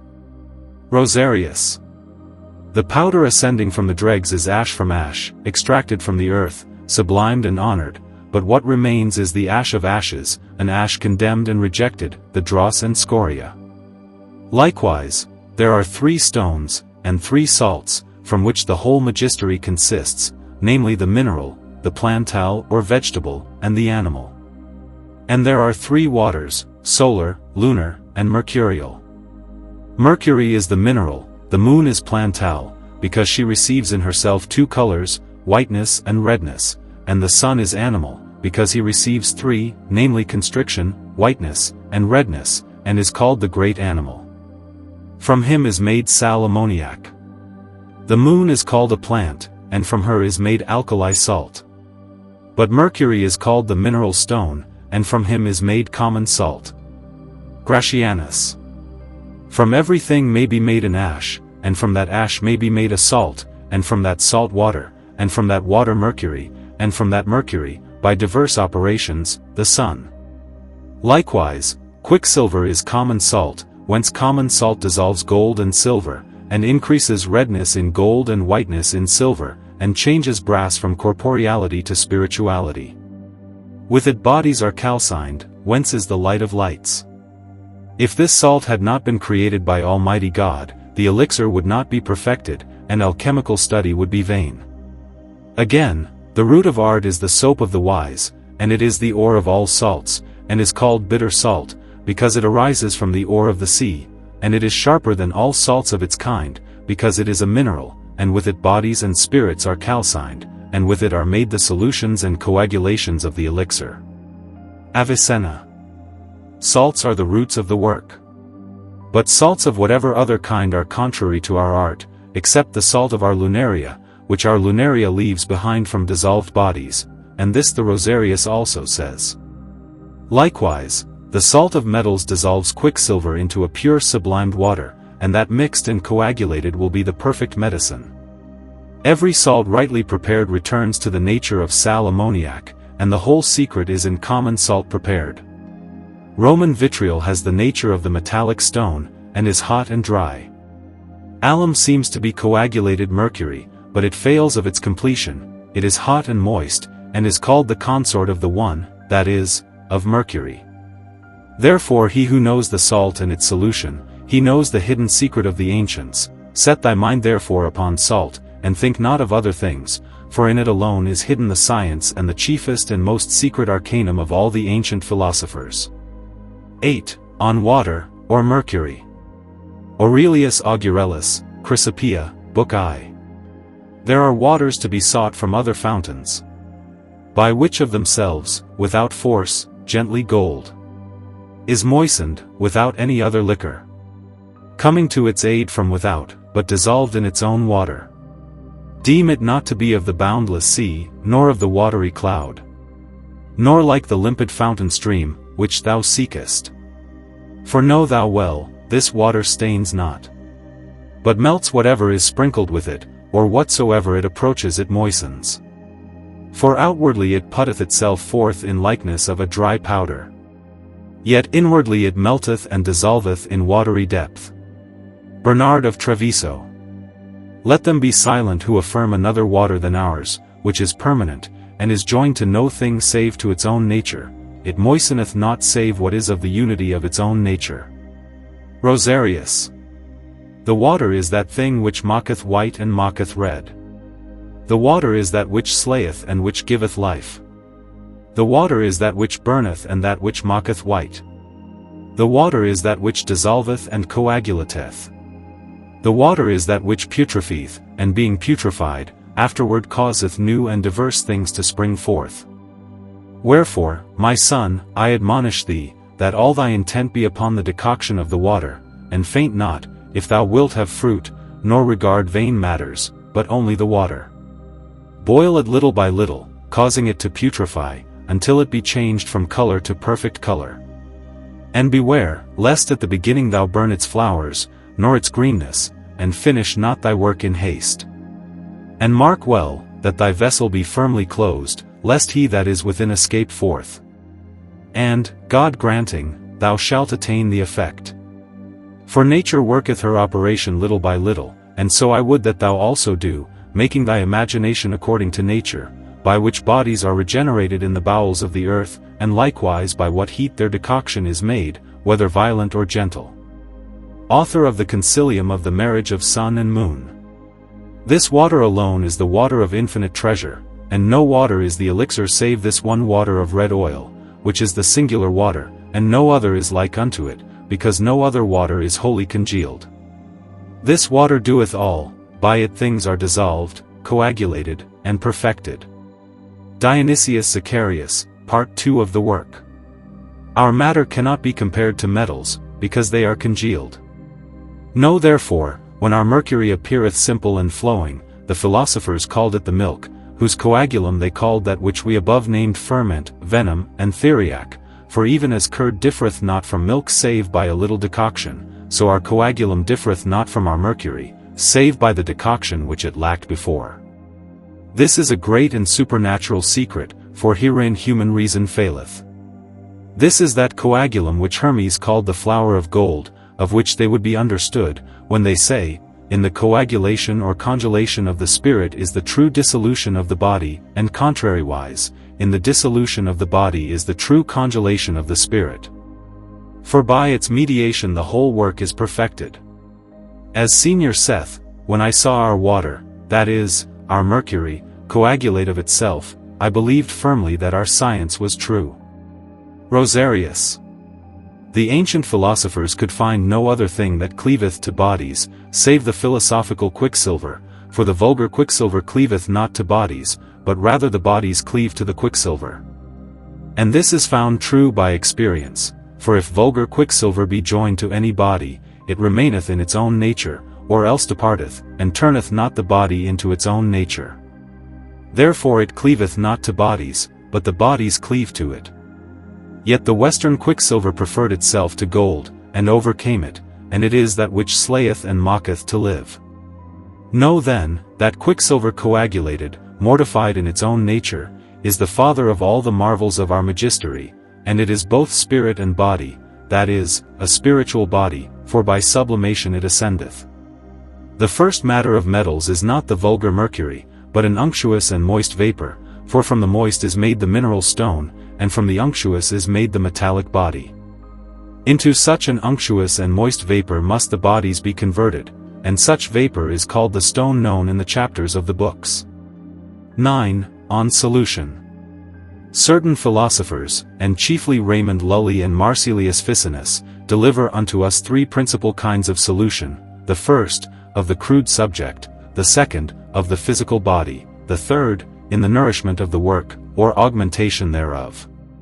Ripley distinguisheth them as resolution, solution, and dissolution. Rosarius. Crude mercury dissolveth bodies, and reduceth them into their first matter or nature. But the mercury of bodies cannot do this. For the crude mercury, by reason of the crudity of its sulfur, which it held in the first white earth, with which from a clear water it was made from the beginning, accomplisheth this work, because that which is crude ever desireth to corrode what is nearest unto its own nature, first gold, next silver, and so forth. But the other mercury, congealed from bodies, cannot do this, for by congelation that crude sulfur which afore was in it is altered in its nature, therefore it corrodeth not as the first, neither doth it open what is sealed, and hence one force doth not enter into another, but each abideth by itself. Thus they are indeed joined together in show, but not naturally sealed, yet with crude quicksilver thou mayest unseal and open natures, that each may be brought nigh to the help of its own nature, wherefore, if it dissolve silver, it will find a silvery nature, if gold, a golden, if lead, a leaden, and see. And by the sulfur itself it is congealed. Mark well, there is a twofold solution of bodies, one into mercury by mercury, and another into mercurial water. The first solution is required for particulars, the second, for universals. The first solution of bodies into mercury is but a resolution, that is, by resolution alone the seal is opened, for the entrance of one nature into another. This resolution is in particulars. The second solution is into mercurial water, and this is universal, and it is made, not only by dissolution of immature sulfur into mercury, but by the putrefaction of body and spirit in moisture. For with the putrefaction of all the natures bound together, there cometh solution and separation, and thus the parts bound are severed one from another, and each from each. And this cometh by the separation and solution of the elements which are conjoined in the generation of mercury, namely, water and earth, and the same parts, when purged in their nature, by conversion are joined, and love each other the more for their purification than they did afore in nature. And such separation cannot be made in bodies, save by the Spirit, thus doth art transcend nature in one way, though artificials be made suddenly, whereas before by nature they were made in long time. The same. Mark that no silver can be made, unless first all things be dissolved. Secondly, no solution should be made, save in its own blood, or that appropriated, which is in the water of mercury, called the water of the dragon. Thirdly, that the water of the dragon must be made by the alembic, without any other thing added, and in the making thereof ariseth the greatest stench. Fourthly, with that water may be dissolved amalgams, body and spirit, cinnabar, and in brief all things of its own nature. Fifthly, that water must be pure, and therefore must be made only of the dragon purged, but the dragon is purged by being thrice elevated, and thence vivified. Sixthly, that what is dissolved must putrefy in warmth and moisture, namely, in horse dung, whence ariseth a certain blackness. Seventhly, that it be coagulated in the moist heat of the sun, that is, in the bath of Mary. Eighthly, that the time of perfection is at the least 1 year, yet is it seen that it must be as the time of the human fetus in the womb of the mother. Ninthly, that Mercury is in no wise slain, save with the odor of the perfect body, red to red, white to white, and that the body may give weight with its own weight remaining. Tenthly, that all receipts in the art are to be despised. Eleventhly, that when the matters are prepared and placed in the vessel, there shall be the play of children. Bernard of Treviso, in his epistle. The solvent differeth from the thing dissolved in proportion and digestion, not in matter, for without any admixture nature doth wondrously and simply beget gold from quicksilver. In vegetables, the humour of simple water is taken for the intrinsic dissolution, that the frozen things may diffuse their virtues into it, and the dissolution of things happeneth with the congelation of waters, and the congelation of water with the dissolution of things, and contrariwise. So likewise is it in the same manner with mineral water and its kinds. He therefore who knoweth the art and the secret of dissolution, hath verily attained unto the secret of the art, which is to mingle species and to extract natures from natures, which lie hidden in them efficaciously. The way of this decoction and solution of metals is known but to very few, for the cause of such dissolution is the humidity of quicksilver, restrained by the density of homogeneous earth, and contrariwise the coldness of earth homogeneous with water, with homogeneity of qualities remaining, so that there is simple dryness therein, double cold, and simple moisture, under the disproportion of immaturity, to the due proportion of the mature digested sun. Semita semite. The reduction of a body into quicksilver is that which the philosophers call solution, which is the very foundation of the art. It is not the solution of cloud water, but the conversion of bodies into limpid water, even as ice is turned again into the water from which it came. 10. On body, soul, and spirit, and the rectification of the species. Moisteneth. 3 species suffice for the whole magistery, to wit, the white smoke, that is the fifth essence, the heavenly water, and the green lion, that is the brass of Hermes, and the stinking water, which is the mother of all metals, from which, and by which, and with which the philosophers prepare the elixir, both in the beginning and in the end. These 3 species therefore for its confection do thou reveal to no man. Trevisan, in his epistle. The vital spirit and the fugitive soul are not diaphanous, nor transparent, nor as a tear clear to the eye, nor as any dissolving spirit, though they are higher than one another in nature, according to their degrees, as the soul is higher than the crude spirit, yet they are of one form. For as the soul lieth hidden under the appearance of a dissolved spirit before inspissation, for the soul, as quicksilver extracted from the body, ever appeareth, so after inspissation the soul and spirit lie hidden under the semblance of the body. Semita semite. The philosophers call the ferment the soul, and that with good reason. For as the body of man without the soul availeth nothing, but is as dead earth, so likewise an unclean body without its ferment, that is its soul, is of no avail. Monastical, in the Tubba. All the disputation of the alchemical magistery hangeth on this, that the elixir be made of body, soul, and spirit conglutinated. The body indeed, of what sort it is named, yet cannot be certainly known by one unfit for the work.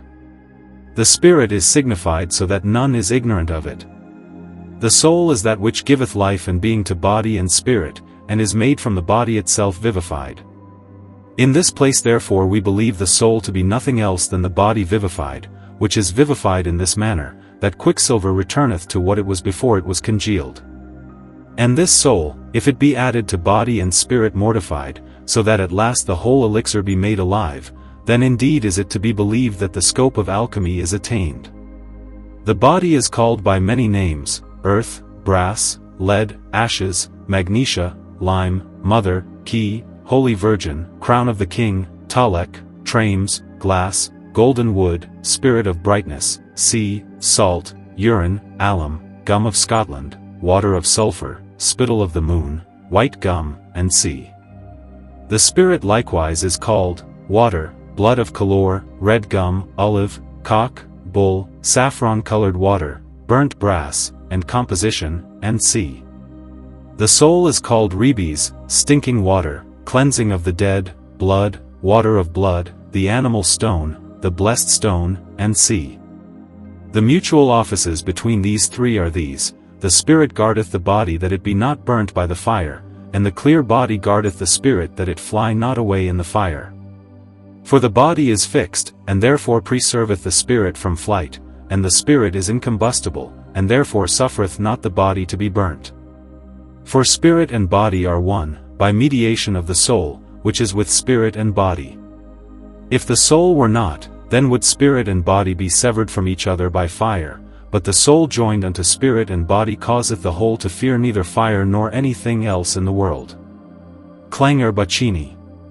Take that which descendeth to the bottom of the vessel, and wash it with warm fire, until its blackness be taken away, and its grossness vanish, and cause the excess of humidities to fly from it, until it become a calx most white, without spot. Then is the earth fit and pure to receive the soul. For whitening is the beginning and foundation of the whole work, then canst thou not err in decoction.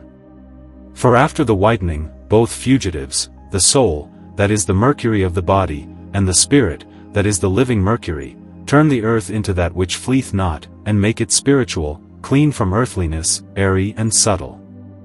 And thus spirit and soul are not united with the true body in right manner, save in the white color.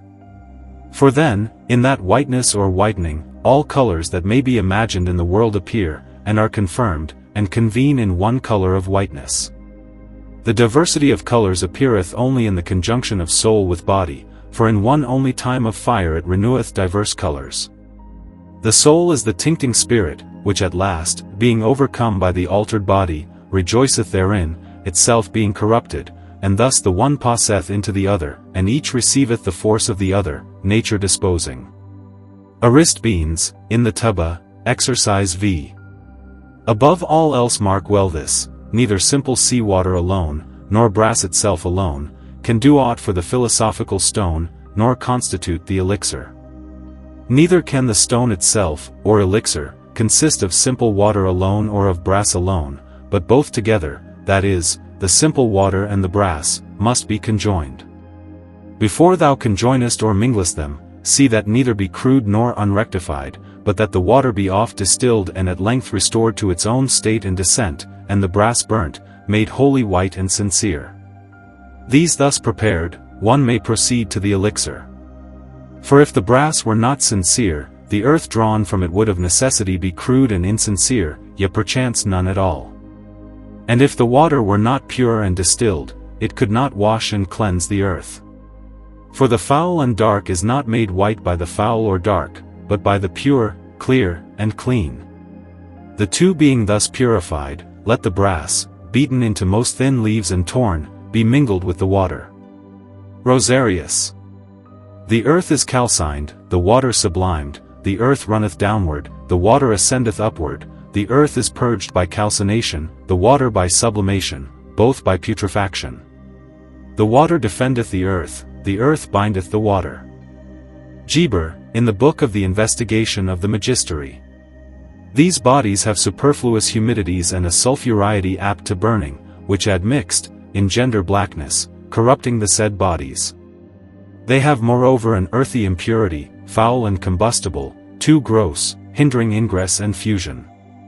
Such and the like are the superfluities in the said bodies, which by our experience and certain and ingenious investigation we have found.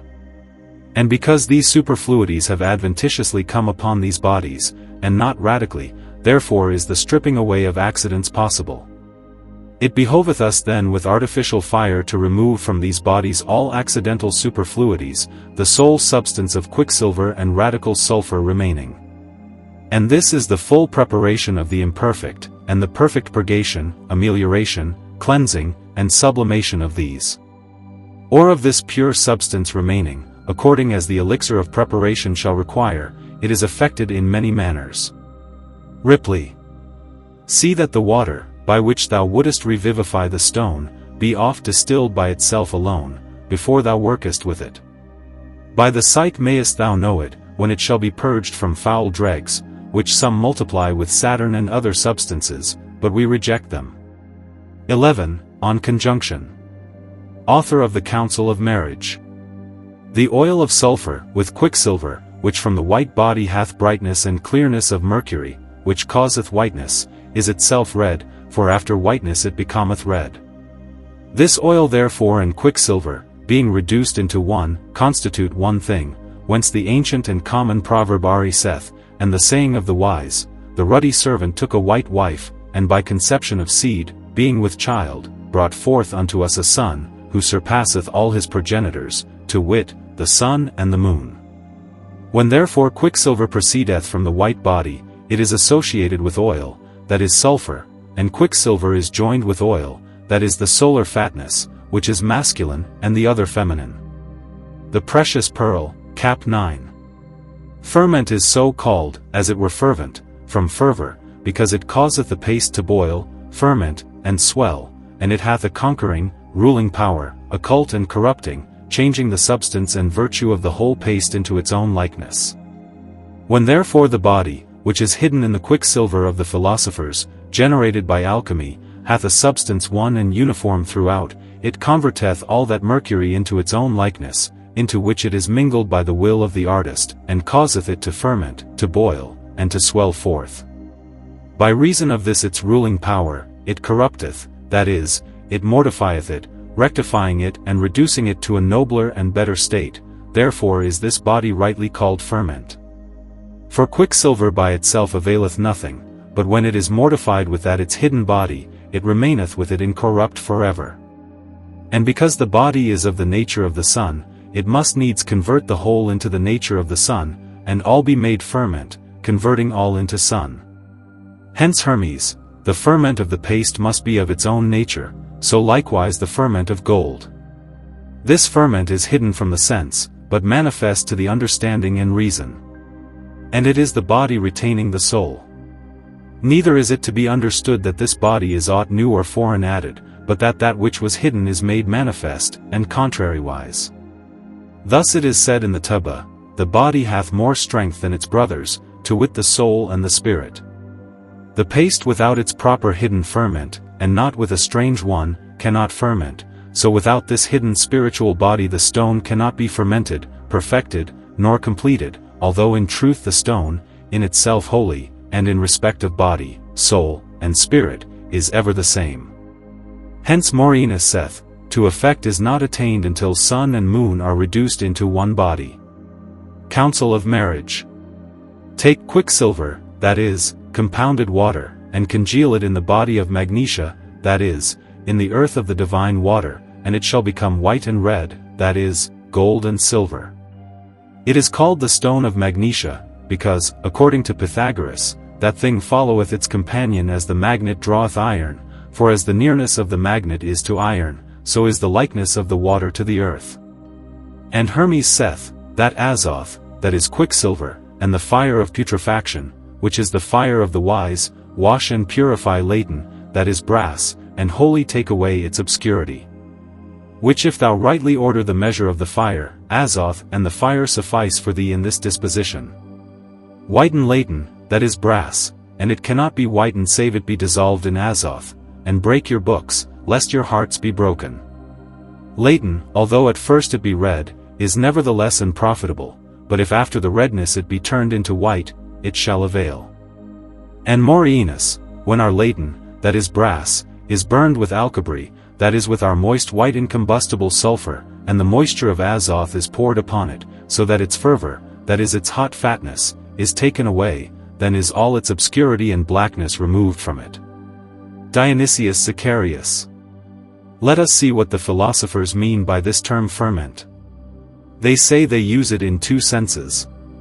In the first sense, making a comparison of our divine work to metals, even as we see the ferment of bread converteth much meal and paste into its own nature, so our divine work converteth metals into its own nature, and because it is gold, it transmuteth them also into gold. But in this sense they seldom use the word, wherein lieth no difficulty. In the second sense we come to that wherein the chief difficulty of our science lieth. By ferment in this second sense they mean the true body and the true matter, which accomplisheth our divine work. This is unknown to the eyes, but is apprehended by the intellect alone. For from the beginning our matter appeareth volatile, which we must needs conjoin with its proper body, that by this medium it may retain the soul, which, by reason of this conjunction already made, and by mediation of the Spirit, sheweth forth its divine operations in our divine work. As it is read in the Catalogue of Philosophorum in these words, the body hath more virtue than its two brethren, whom they call spirit and soul.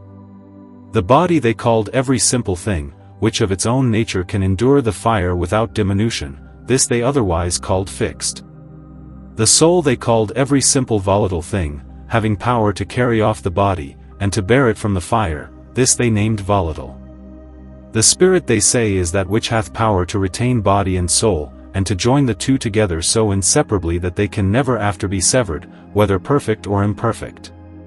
And yet in our divine work from the beginning nothing new entereth, after the first preparation, neither in the midst of the work, nor in the end. But the philosophers, according to divers respects and considerations, have called one and the same thing body, soul, and spirit.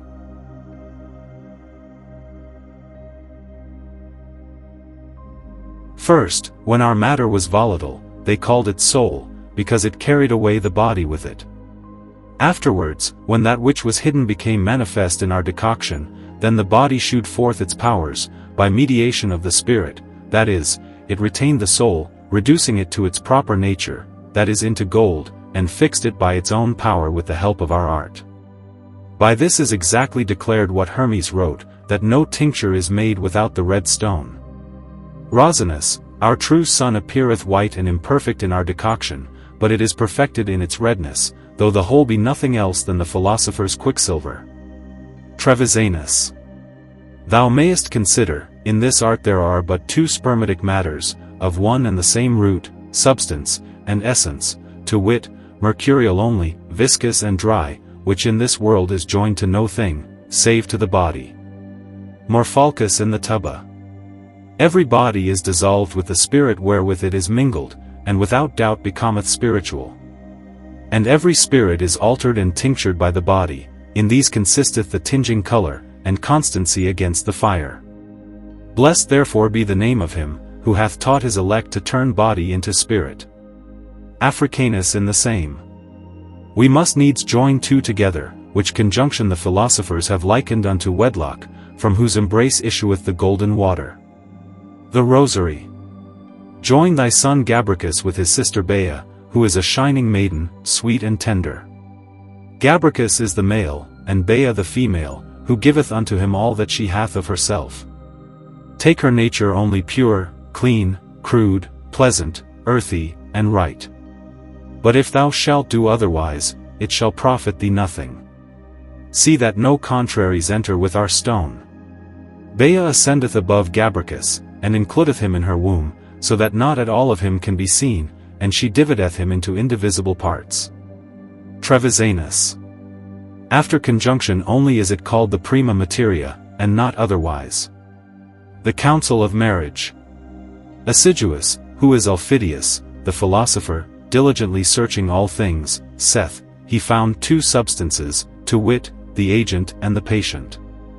Behold, the agent is one everywhere, but the patient many. Whence I noted, that in this work, of one received, two are made, namely male and female, the male is single, the female manifold. And note, there are two weights in the art, the common weight, wherein is no diversity, but 9 1/10 part. Take heed to the weight of imbibition, how many parts the fire can imbibe, which nature knoweth better than the artist. For nature at once imbibeth, let there be no handling of hands, but fire and azoth, as Assiduous said. Another weight is the spiritual, of the second work, and that is diverse according to divers masters. Athamas in the tuba would have a third part fire, and 2 of earth to be mingled. Bonellus in the tuba more moderately saith, beware of multiplying the humour, nor set it too dry, but make a strong mass. For if ye multiply the watery mass, it shall not contain, that is, it shall not dry well nor speedily. And if ye dry too much, it shall not join nor be cooked. Moisteneth would have a fourth part fire and 3 of earth. Hermes, whom none in the art may equal, teacheth to add the fourth part not all at once, but from fourth to fourth, that is, in 4 days each quarter. The Rosary. The spirits are not joined to the bodies until they be perfectly purified, and in the very hour of conjunction the greatest miracles appear. Then the imperfect body is tinctured with a sure color, by mediation of the ferment, which ferment is the soul of the imperfect body. And by the soul the spirit is joined and bound to the body, and with it together is turned into the color of the ferment, and becometh one with them. From the Lucidary of Arnold. Some have said, that in the work of the stone appear all colors which may be imagined in the whole world. This is a sophism of the philosophers, for no more than 4 principal colors appear. And because from these all the others take origin, therefore they said, all colors.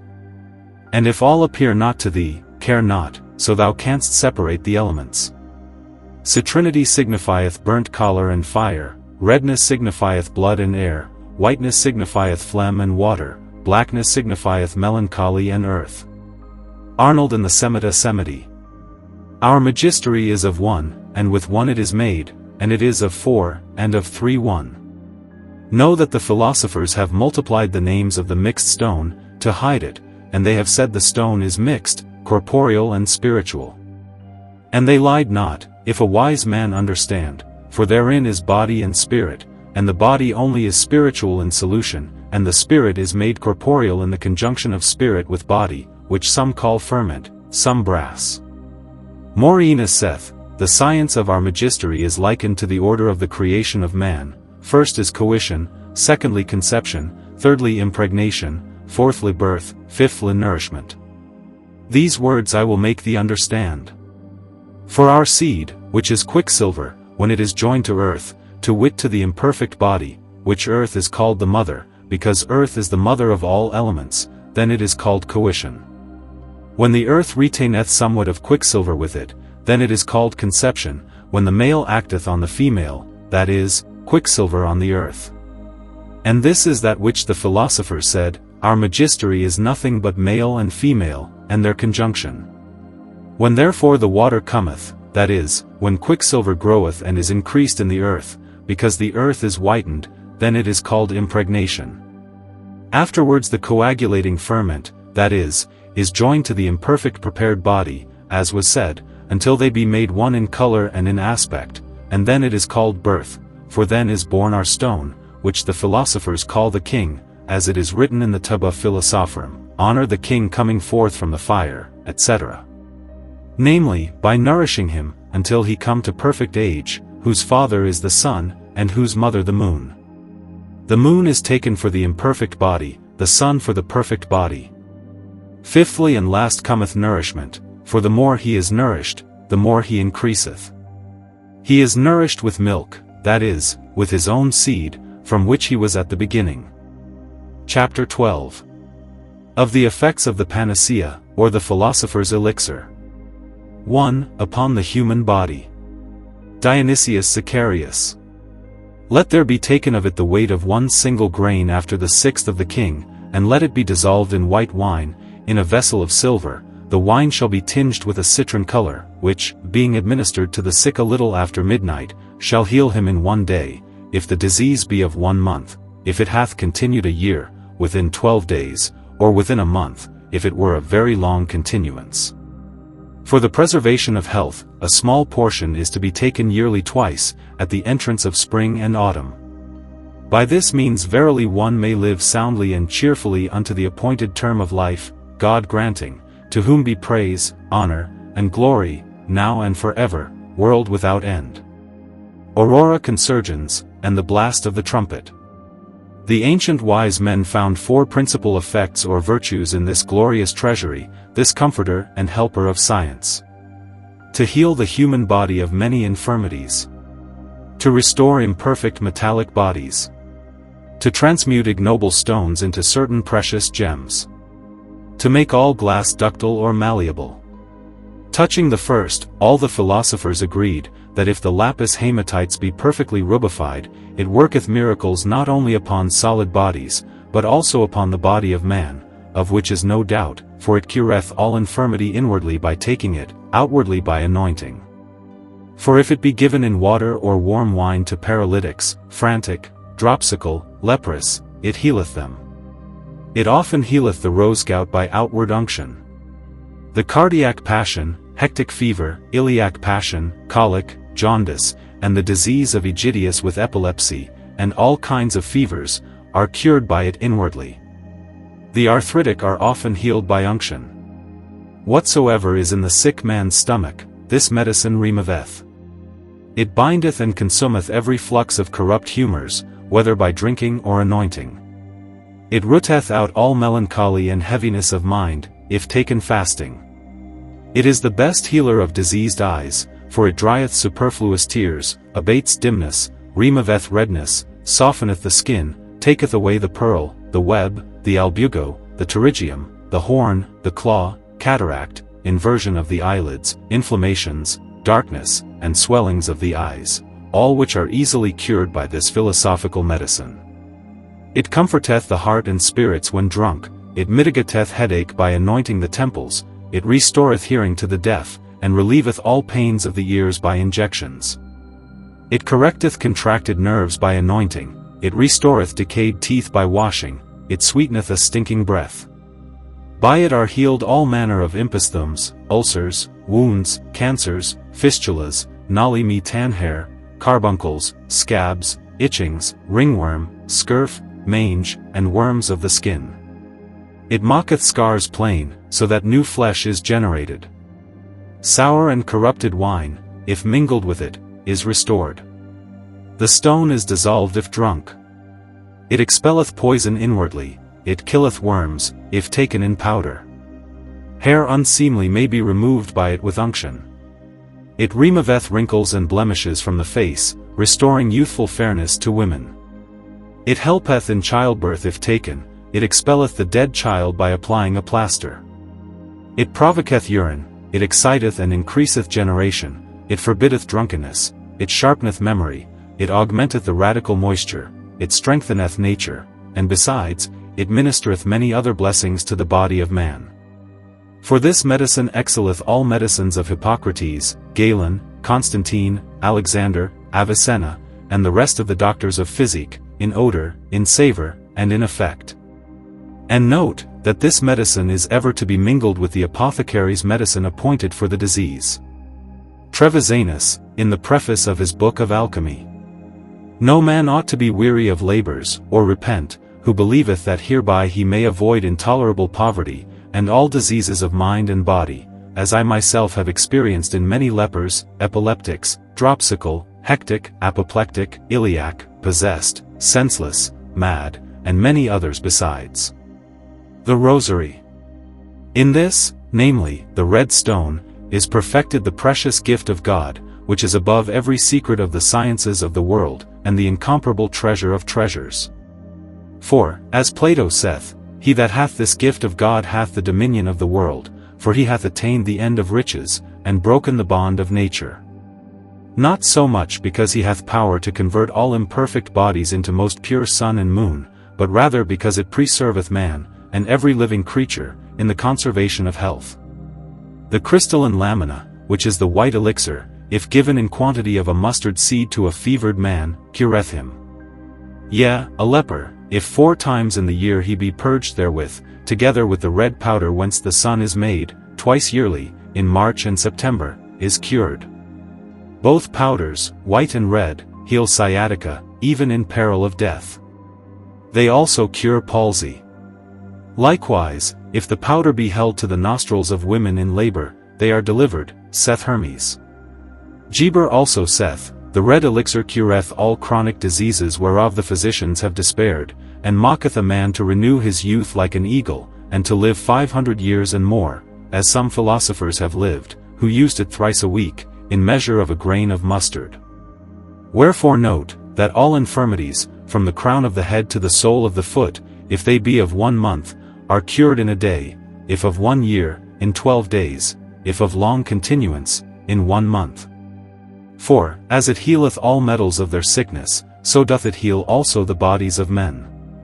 Hence our blessed stone is rightly called the greater Theriac, both of human and metallic bodies.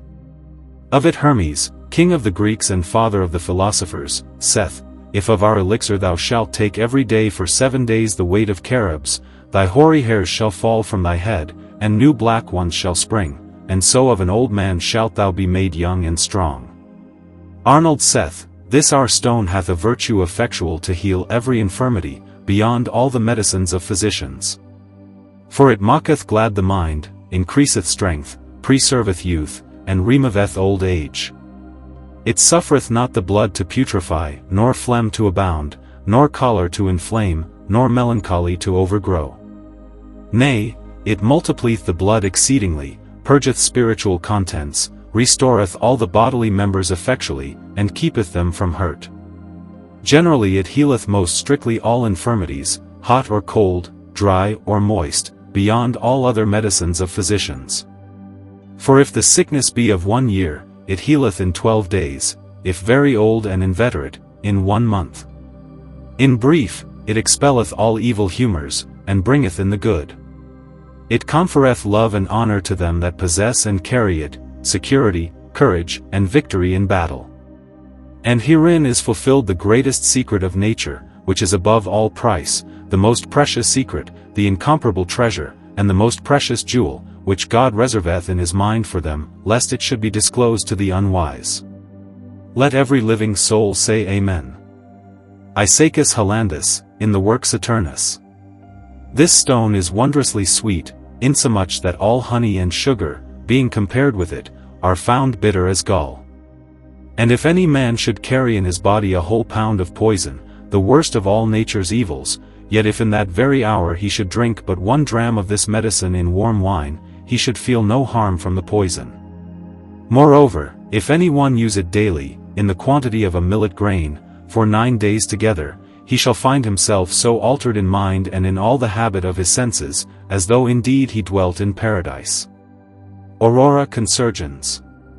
Give this powder in warm drink unto the most unclean lepers, who forthwith shall betake themselves to bed, and being covered with a cloth or garment, shall be speedily healed, so that they seem to walk not upon earth, but upon the wings of the wind.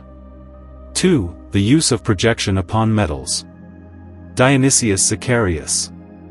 When our king is multiplied in virtue, and refreshed with nourishment, let 1 ounce thereof be projected upon 4 ounces of pure gold melted down, thence shall proceed a brittle matter, which, being powdered, must be roasted in a closed furnace with the utmost heat, the vessel being very strictly sealed, for the space of 3 days. 1 ounce of this powder projected upon 25 marks of silver or copper, or upon 18 marks of lead or tin, or upon 15 marks of common quicksilver heated in a crucible, or upon congealed lead, the matter shall forthwith be covered with a thick scum, and the operation being completed, there shall be heard a crack, as if the crucible burst, and at last the matter shall flow, and be converted into gold. But if the weight prescribed be not observed, nor the matter changed from its former color, it must be blasted in a strong calcining fire without lead, that within 3 hours the untransmuted part may be consumed, the rest at the bottom shall be pure, to be further refined with royal cement for 6 hours more. By this way all the gold is obtained, wrought by our great king into perfection, equal to and comparable with the mineral gold itself.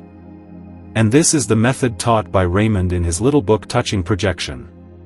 N.B. In this matter, as with all the philosophers, no fixed number or measure of the stone is prescribed, for it tingeth much more or less, according as it hath been more subtly prepared, as shall presently be heard. Arnoldus, in his Rosary, Part 2, Cap 32. Because it is grievous to melt at once 100,000 parts, thou shalt proceed thus: take 100 parts of quicksilver, washed with salt and vinegar, and put into a crucible over the fire. When it beginneth to boil, cast thereon 1 part of thy prepared elixir, forthwith shall the whole become medicine. Of this medicine, being congealed, take 1 part, and project it again upon 100 parts of quicksilver, washed and boiling in the crucible over the fire, and all shall become medicine. Again, take 1 part of this last medicine congealed, and project upon 100 parts of washed quicksilver, and all shall become sun or moon, according as the elixir was at first prepared, red or white, and composed as aforesaid. Even so Basilius Valentinus, and many others, described the manner of projection, even as they wrought it with their own hands, and transformed every kind of imperfect metal into the most perfect gold and silver, at their pleasure. Yea, and certain wicked men, having unjustly gotten this divine powder, not by God's blessing but unworthily to themselves, accomplished this marvelous metamorphosis, as Theobaldus of Haugaland witnesseth of a most vile wretch, who murdered a monk that possessed the stone, and seizing the philosopher's powder found with him, made show thereof unto sundry princes and great men, deluding them with 1,000 impostures under the false name of science. And this thing verily so fell out, as Theobaldus reporteth, nay, not 2 only, but 3 of those most execrable villains were confederate, by whose wicked hands that poor monk perished in Helvetia. The chief of them was named Hinderhofer, not unknown in Sweden, Livonia, Kurland, and other places, for his impostures. For with the said powder he verily tinged, and changed imperfect metals, lead, brass, and sea, into most excellent gold, with all the marks of perfection, color, weight, purity, fixation, ductility, trial by cineritium, by cement, by fire, by fusion, by aqua fortis and aqua regis, by sharp vapors, by amicable reception of common quicksilver, by burning sulfur, by calcinations and reiterate reductions. As I myself have discoursed with certain men, very skillful in this matter, in whose presence such transformations were wrought. Thus were many noble men not only brought to belief, but to great admiration, while he promised that he would teach them the art, which indeed he knew not, and that he could tinge no longer than the small remainder of powder lasted. And when gold was furnished him in great quantity, needful for his pretended work, all that gold and the workman himself vanished together. 3. The use of the medicine upon gems and pearls, and c. This is attested by Raymond Lullius, the author of Aurora Consurgens, The Blast of the Trumpet, Dionysius Sicarius, and others, that the red medicine mocketh of crystal the most excellent ruby, as also of other base stones. With the white, diamonds and pearls may be fashioned, or small ones enlarged at pleasure. Likewise, emeralds, sapphires, chrysolites, beryls, and other gems may be composed by this art, so that their proper colors be applied. For the medicine dissolveth, softeneth, and openeth the stones, and bringeth in the color, and afterwards closeth them again, giving them all the properties of natural gems of greatest price. It also mocketh common glass malleable, as the philosophers testify. Lullius delivereth the manner of such compositions, both in theory and practice, in his book of the Lapidary. 4. The operation and virtue of the stone upon vegetables. Theophrastus, History of Plants, Lib 2, Cap. 1. The generations of trees and plants proceed either spontaneously, or by seed, or by root, or by slip, or by branch, or by shoot, or even by the trunk or wood cut into pieces. Diseases often befall them, common or peculiar, by which they perish. To all these verily this medicine bringeth remedy, for in the spring, with its great and marvelous heat, it quickeneth all plants, trees, shrubs, bushes, and herbs, confirming and stirring their generative virtue.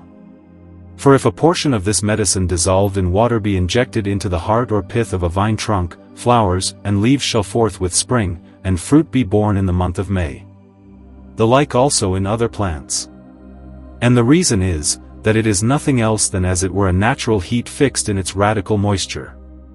Hence mark, that in this manner this divine medicine showeth and declareth itself as the very sun, and the true son of the sun, in that it instilleth into a plant that same vivifying heat which the beams of the sun bestow scattered abroad, whose operation therefore is slower.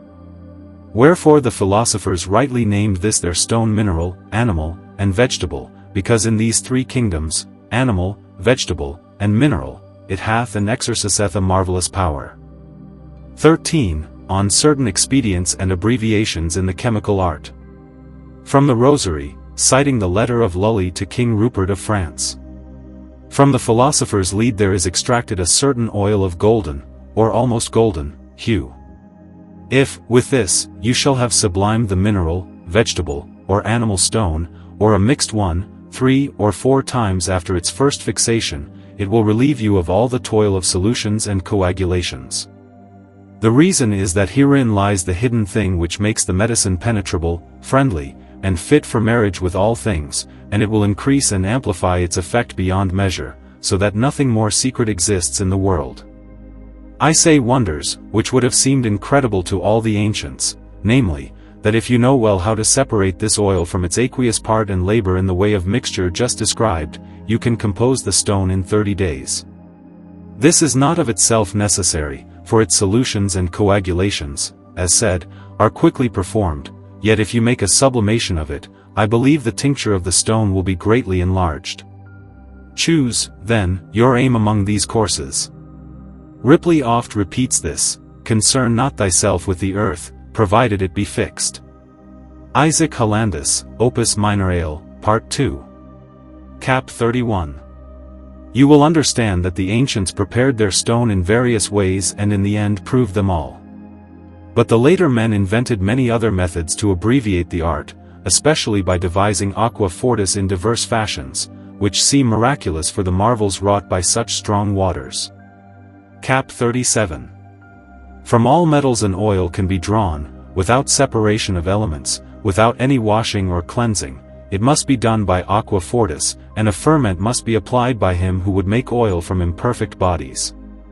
Many and varied are the ways of making the oil. These were discovered for the sake of time's brevity, because they could not await the seasons of great works, but would quickly grasp their profit.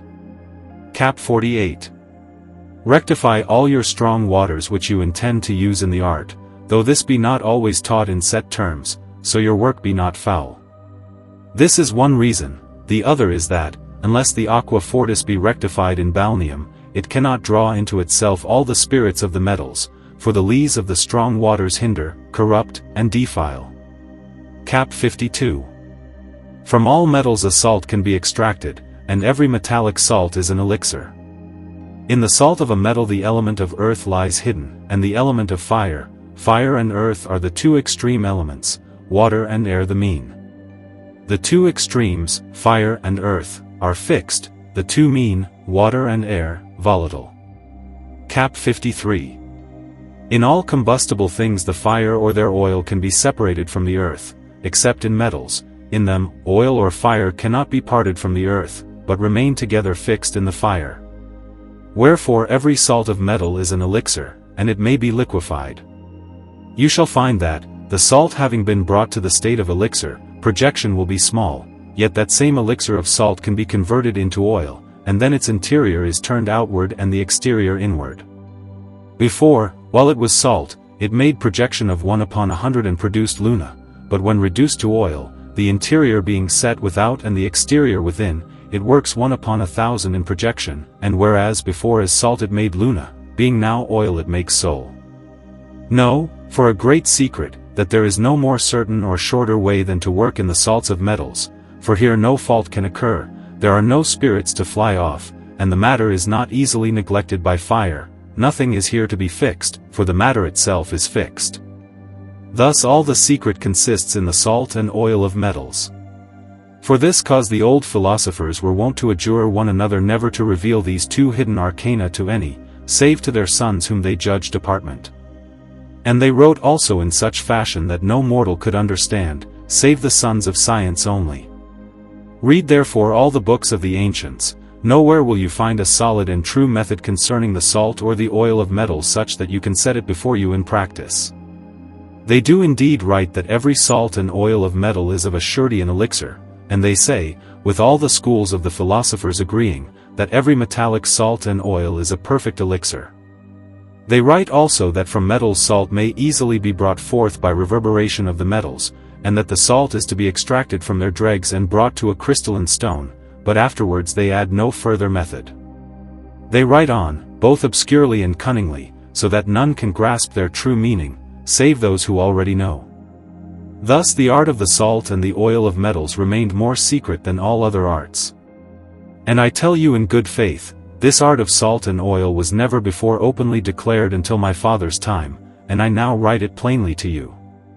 Wherefore I adjure you by the living God, reveal this secret art to none, unless you know for certain it will remain secret, lest great evil should arise, and this noble art be spent in sins, not to the glory of God, nor to the help of the poor and comfort of the needy, and to the freeing of innocent captives, and to the confirmation of the Christian faith.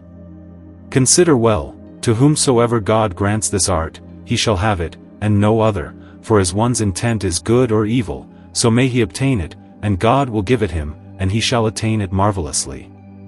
This said, is enough for the understanding. Cap 25. Although the water of paradise, which is between the fixed and the unfixed, that is, Mercury, were kept 10 years in the furnace, yet would it not altogether die into powder, something living would always remain. But once it be stirred, the whole forthwith becomes living. Hence Mercury says of himself, when a part of my body, like unto a lentil, lives, I am no more dead than ever I was. And this is because no body has been committed with or into it, no father, no mother, no sister, no brother, nor any near kinsman or of its tribe mingled with it.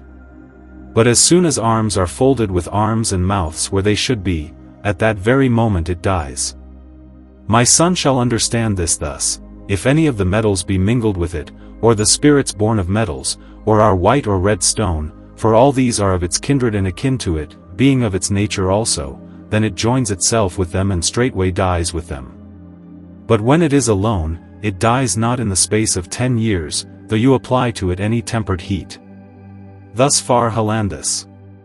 From all the foregoing you may grasp what Paracelsus wrote concerning abridging the work, that the red lion must be sought at noon, and the eagle's gluten in the sun's rising. Basil Valentine confirms upon oath that he found all red ores and mineral spirits tincted with redness to equal the best, most pure, and finest gold in excellence and goodness, nay, much more useful, and for chemical operation more serviceable. Rosarius, and the Correctorium of Richard, chs. 15-16. Universally I declare unto all, that in the whole course of the art there are but 2 particulars, which are perfected particularly, according to the philosophers and nature, although deceivers make infinite sophistications, whitenings, and reddenings, whereby the faithful are deluded. The first particular, both in the white and in the red, exists in Mercury, without the administration of the perfect medicine. For Mercury is the first matter of all metals, composed of a white earth too sulphureous, and a clear water, so that the whiteness of the earth shines through the limpidness of the water, and the color in it is most white, as experience shows. And since it is thus immature, it is possible from it to make sun and moon. Hence the philosopher says, let it be mixed with other metallic bodies, because they are of its matter, by that artifice nature may be gently digested into it, that with them it may be perfected, by the resisting digestion of the perfect nature. Therefore, when you would join it, make a medium through Mercury, which dissolves and opens the natures, so that simply one may pass into another, and the perfect virtue be conveyed into the imperfect, to be perfected therewith. Note that crude Mercury dissolves bodies, but Mercury of the bodies cannot do this, because its sulfur, congealed and altered, corrodes not as does the first, nor opens the lock, and so one force is not conveyed into another, but each remains by itself, though outwardly they seem conjoined. But the crude Mercury, that crude sulfur which it had from the beginning, in the first white earth, from which with clear water it was made, always desires to corrode what is nearest to its nature. Therefore, if it dissolves silver, it finds the silver nature, if gold, the golden, if lead, the leaden, etc., and by the sulfur of each it is congealed. The second particular is in Luna, every silver is possible to become gold. As the philosopher says, there is no gold which was not first silver. Thus silver contains within itself certain undigested qualities, which may be purged from it, that by art it may pass into fixed Mercury, that is, into the nearest nature of gold. Then indeed it contains in itself all that gold contains, and by the apposition of the philosophic red sulfur, it is more digested, and the yellowness is caused in it, through the conjunction of the perfect body, when they have become simply of one nature. This in other bodies is impossible, since they have not such nearness to the perfect nature, because the hindrance in their generation is the burning and stinking sulfur, nor are they the medium of which the philosopher speaks. There is no passing from extreme to extreme, save by a mean.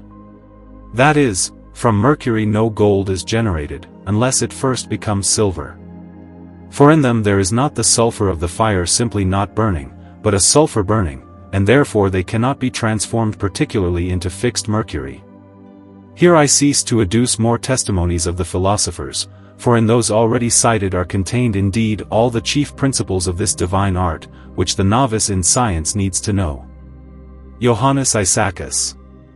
This is the true potable gold, the true quintessence, and the thing which we seek, and moreover a spiritual thing, a gift which God bestows upon his friends. Do not therefore attempt this divine artifice if you are conscious of any mortal sin, or if your purpose tends otherwise than to the glory of God. Faithfully I warn you, you may indeed begin the work, but by no means will you finish it, nor see the stone, for God withdrawing, it shall be broken, corrupted, or in some other way perish, so that you neither behold the stone nor bring it to perfection. If then you be conscious of aught else, refrain from the work, you will but trifle in vain. Deceive not thyself. But unto him to whom this stone is given by God, nothing else is lacking. Let him therefore keep it to the honor of God. Holy, holy, holy Jehovah Sabaoth, Almighty God, the only wise, the King of kings and Lord of lords, dwelling in light inaccessible, who alone hath immortality, who hath taken away the power of death, and hath established unfading eternity in light, unto him be glory, honor, and everlasting strength in all his works. Amen. Epilogue. Thus, kind reader, thou hast in this little book a brief sum of the philosophic work. If perchance thou still findest something wanting therein, the authors above cited, diligently read again and again, will supply it. But before all, thou must exactly search out the foundation and root of nature, which thou wilt meet with in the published books of that most enlightened philosopher, Jacob Boehme, the Teutonic, in which all nature with its circulation is seen naked and alive, and may be apprehended by thee, unless perchance thine eyes are restrained by some singular cause, so that thy too hardened understanding cannot receive what is yet therein so lucidly and manifestly declared, that it strikes the intelligent reader with amazement, to behold such most hidden mysteries so clearly and fully prescribed, and exposed to an unworthy world, whereas all the ancient philosophers most strictly forbade that the pearls of wisdom and knowledge should be suffered to come unto the unworthy, yea, each of them devised his own peculiar veil, to cover and most secretly hide such great mysteries. But indeed we perceive that God now willeth such things to be made manifest, and that by his will these sayings and writings, through his most simple instrument, have come forth to light. Is it not a thing to be marveled at, that this most vile and abject man, who in the schools had learned nothing save a little of reading and writing his mother tongue, could penetrate so profound depths, and afterwards consign them with inimitable style into books, which hitherto lay hid here and there in the sanctuary of philosophy since the fall of man? Yet we know that with the Father of lights there is no respect of persons, and that the humble find grace with him, and that from his illumination, and not elsewhere, this author had his deep knowledge.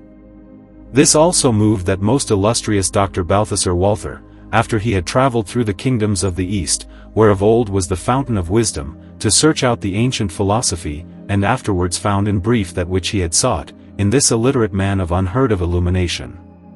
Wherefore he abode with him in his poor cottage for 3 months, and proposed unto him 40 questions concerning the soul, which with the answers of Boehme are contained in a special book, and were also clothed in Latin and published by Walther under the title Psychologia. The rest of Boehme's books have likewise been turned out of the German tongue into Dutch, and are now at Amsterdam, in this two-form Teutonic speech, both German and Dutch, to be bought at Henricus Betkius, and almost all have also been translated into the English tongue. Thus, by the grace of the most praised Jehovah, such divine writings now exist in these 3 languages, and are read with no small fruit by many disciples of the more secret philosophy among the annotations aforesaid.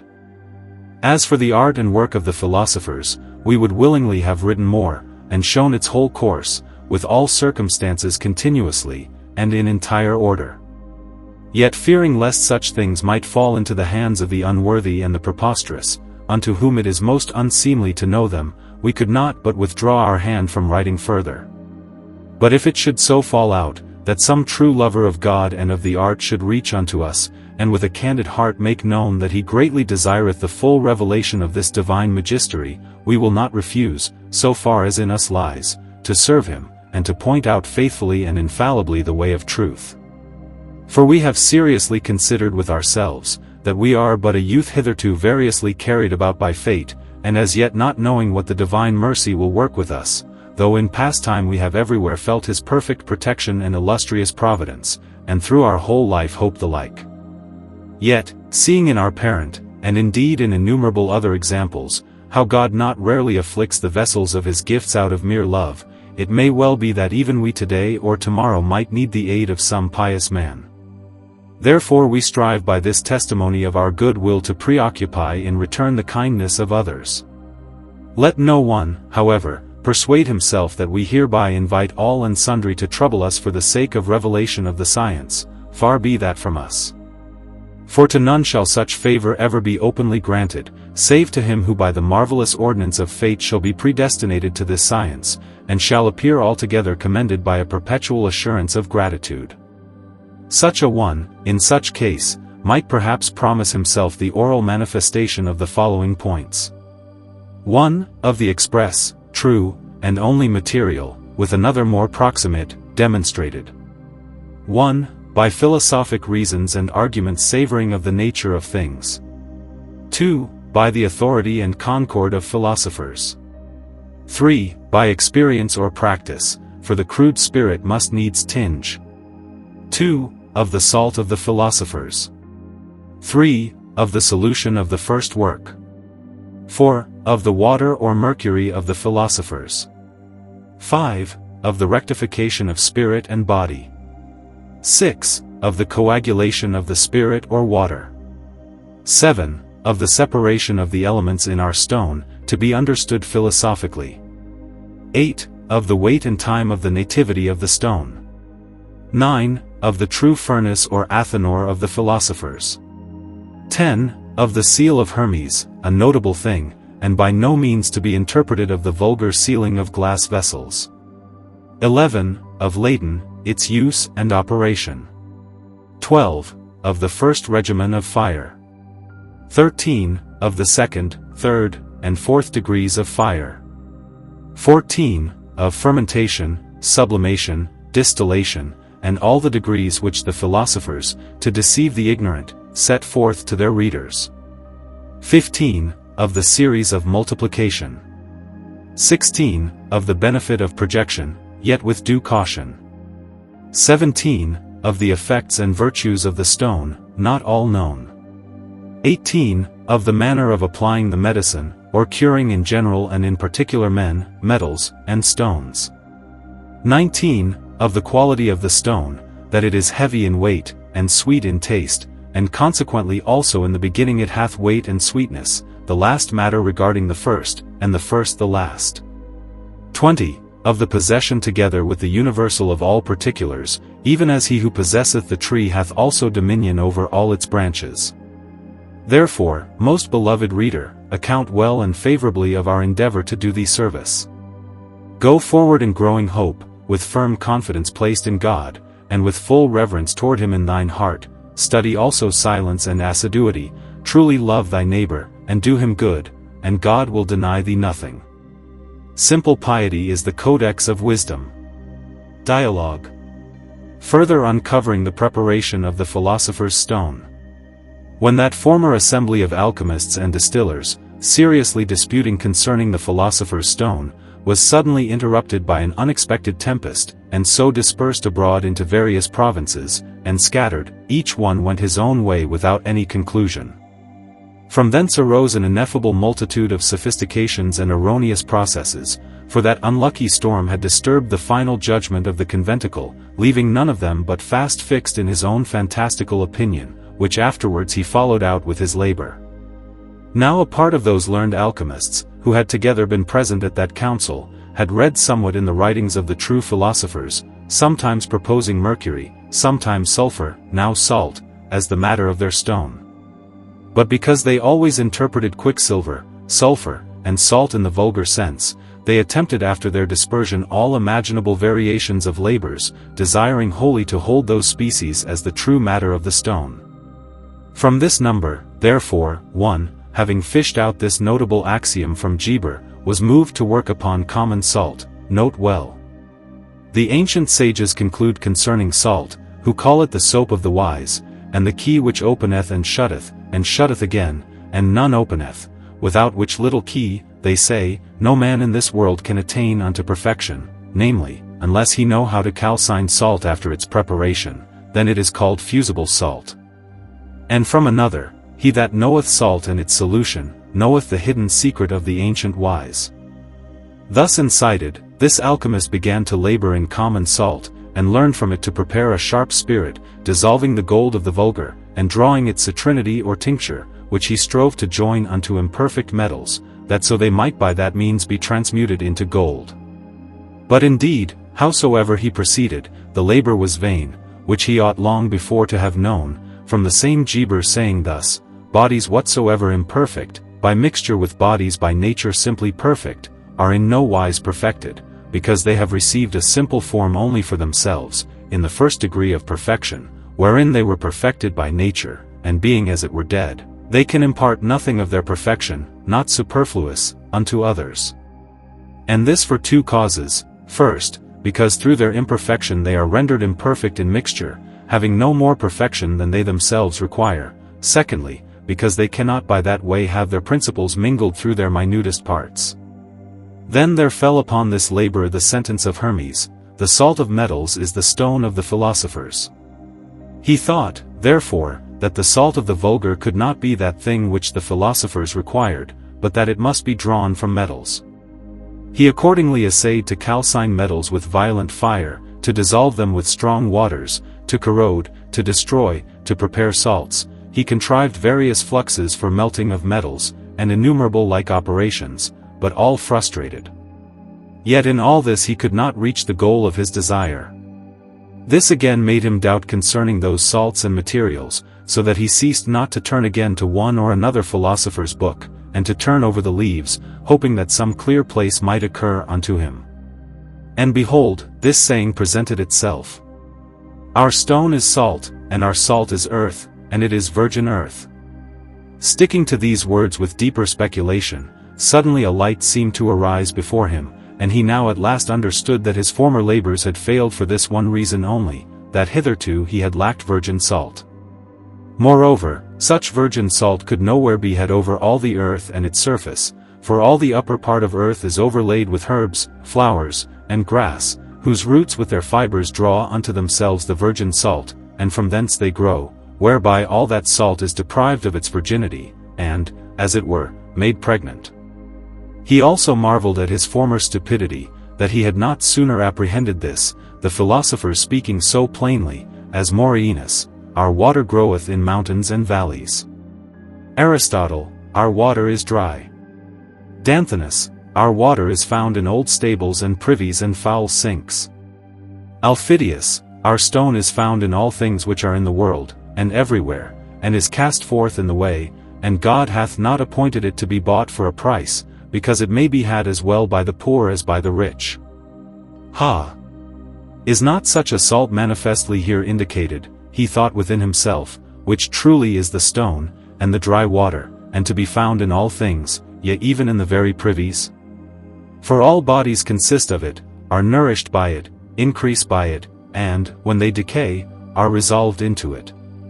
A great abundance of such fat salt causeth fertility, which the simple husbandmen understand better than we learned men, when they renew barren ground by reason of dryness with rotten dung, swollen with fat salt, perceiving that lean earth cannot be fruitful. Some also nature hath taught in like manner to improve the leanness of dry ground with salt out of ashes. For this cause, in some places, they strip the turf from their fields with plowshares, burn it into ashes, and strew it again upon the naked fields, and so procure fertility. This is the custom in the province of Denbighshire in England, nor was it less used of old, as we have Virgil for a witness. Moreover, what the philosophers write, that their subject is the strength of all strength, such likewise doth salt of the earth show itself to be. For where was ever found more horrible strength and force than in the salt of earth, namely nitre, against whose thunderous force nothing can resist? By such and the like considerations, this chymist now persuaded himself that he had attained the epiphany of truth, and congratulated himself exceedingly, as one preferred before thousands of thousands, despising even the most learned, yet almost the whole human race, as ever stuck fast in the mire of ignorance, never climbing the summit of philosophy, nor enriching themselves there, while treasures infinite lay hidden in the virgin salt of the philosophers. Hence he set himself to acquire such virgin salt of chastity, digging beneath the root's foundation in some place of fat earth, and thence to dig out virgin earth not yet impregnated, confirmed by the words of the cosmopolite, who saith, that for obtaining the living water of nitrous salt, a pit must be digged to the knees. This delirium of his he not only put into act, but also published in print, declaring the same to be the genuine meaning of all the writings of the philosophers. But so much did he stumble in this vain conceit, that he lost all his substance, fell into the misery of beggary, and into mighty grief, bewailing the irreparable loss of expenses, time, and labors.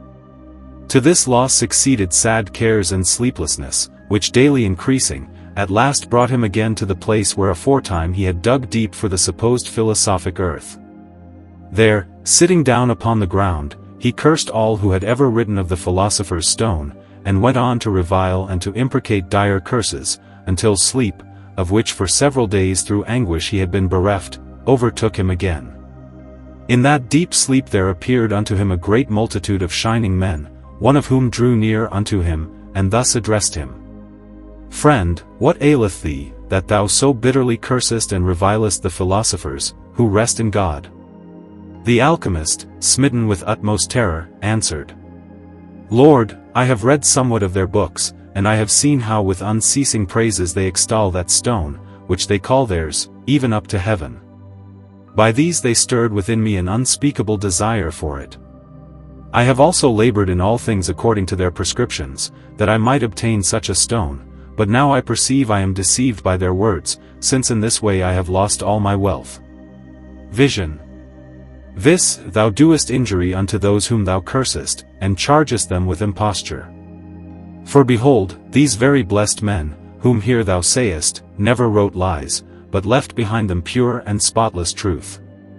Yet they spake in hidden words, lest any unworthy should understand, and by them bring great evil upon the world.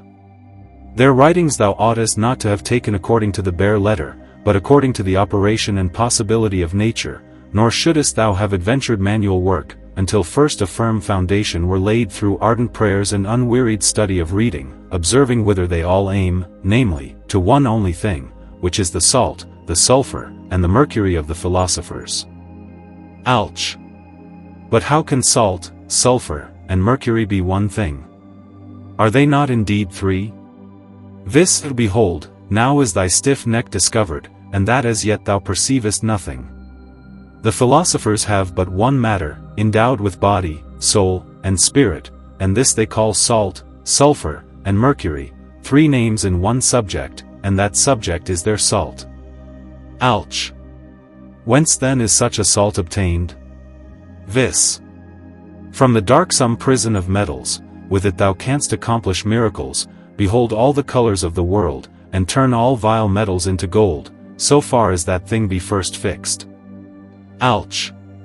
But verily I have long labored in metallic works, nor ever could I find such a thing in them. Vis, thou hast sought it in dead metals, wherein lieth no virtue of the philosophic salt. Even as thou canst not sow bread already baked, nor from a boiled egg produce a chick, but must take the seed thereof if thou wouldst generate aught, so are the vulgar metals dead. Why seekest thou the living among the dead? Alch. Cannot gold and silver be revived by solution? Vis. The gold and silver of the philosophers are life itself, and in no wise need revivification, they may be had freely. But the vulgar are dear, and dead, and remain dead. Alch. By what manner then is this gold to be obtained? Vis.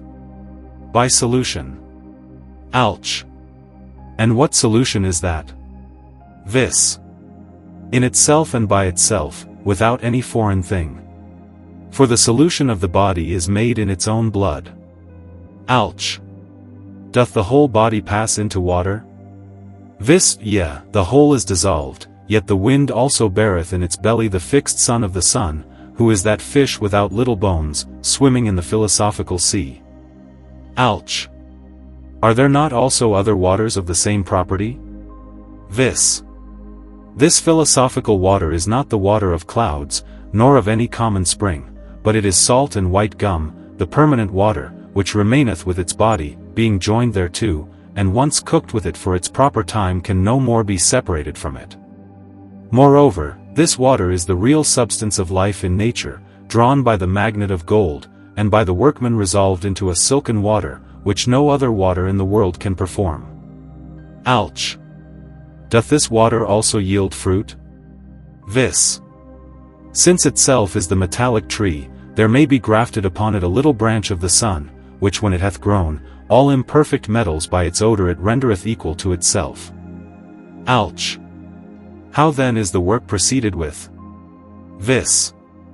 It is continually boiled, first in moist, afterwards in dry. Alch. Is it always one and the same thing? Vis. In the first operation thou shalt separate body, soul, and spirit, and afterwards join them again. But when sun and moon have come together, then of itself the soul departeth from the body, and again of itself returneth unto it. Alch. Can body, soul, and spirit be separated?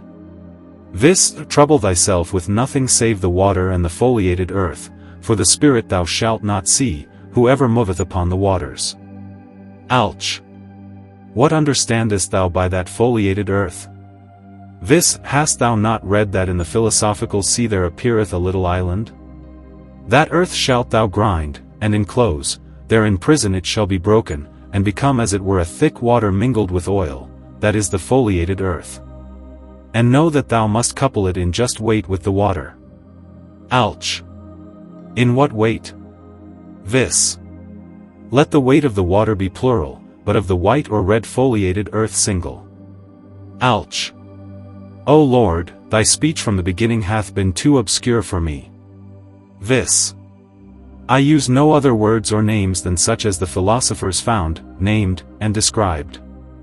And this throng also of blessed men, whom thou beholdest, were in their life true philosophers, yea, some of them reigning kings, ruling princes, and mighty magnates, who counted it no shame to exercise with their own hands the industry of nature, and wrote the truth thereof.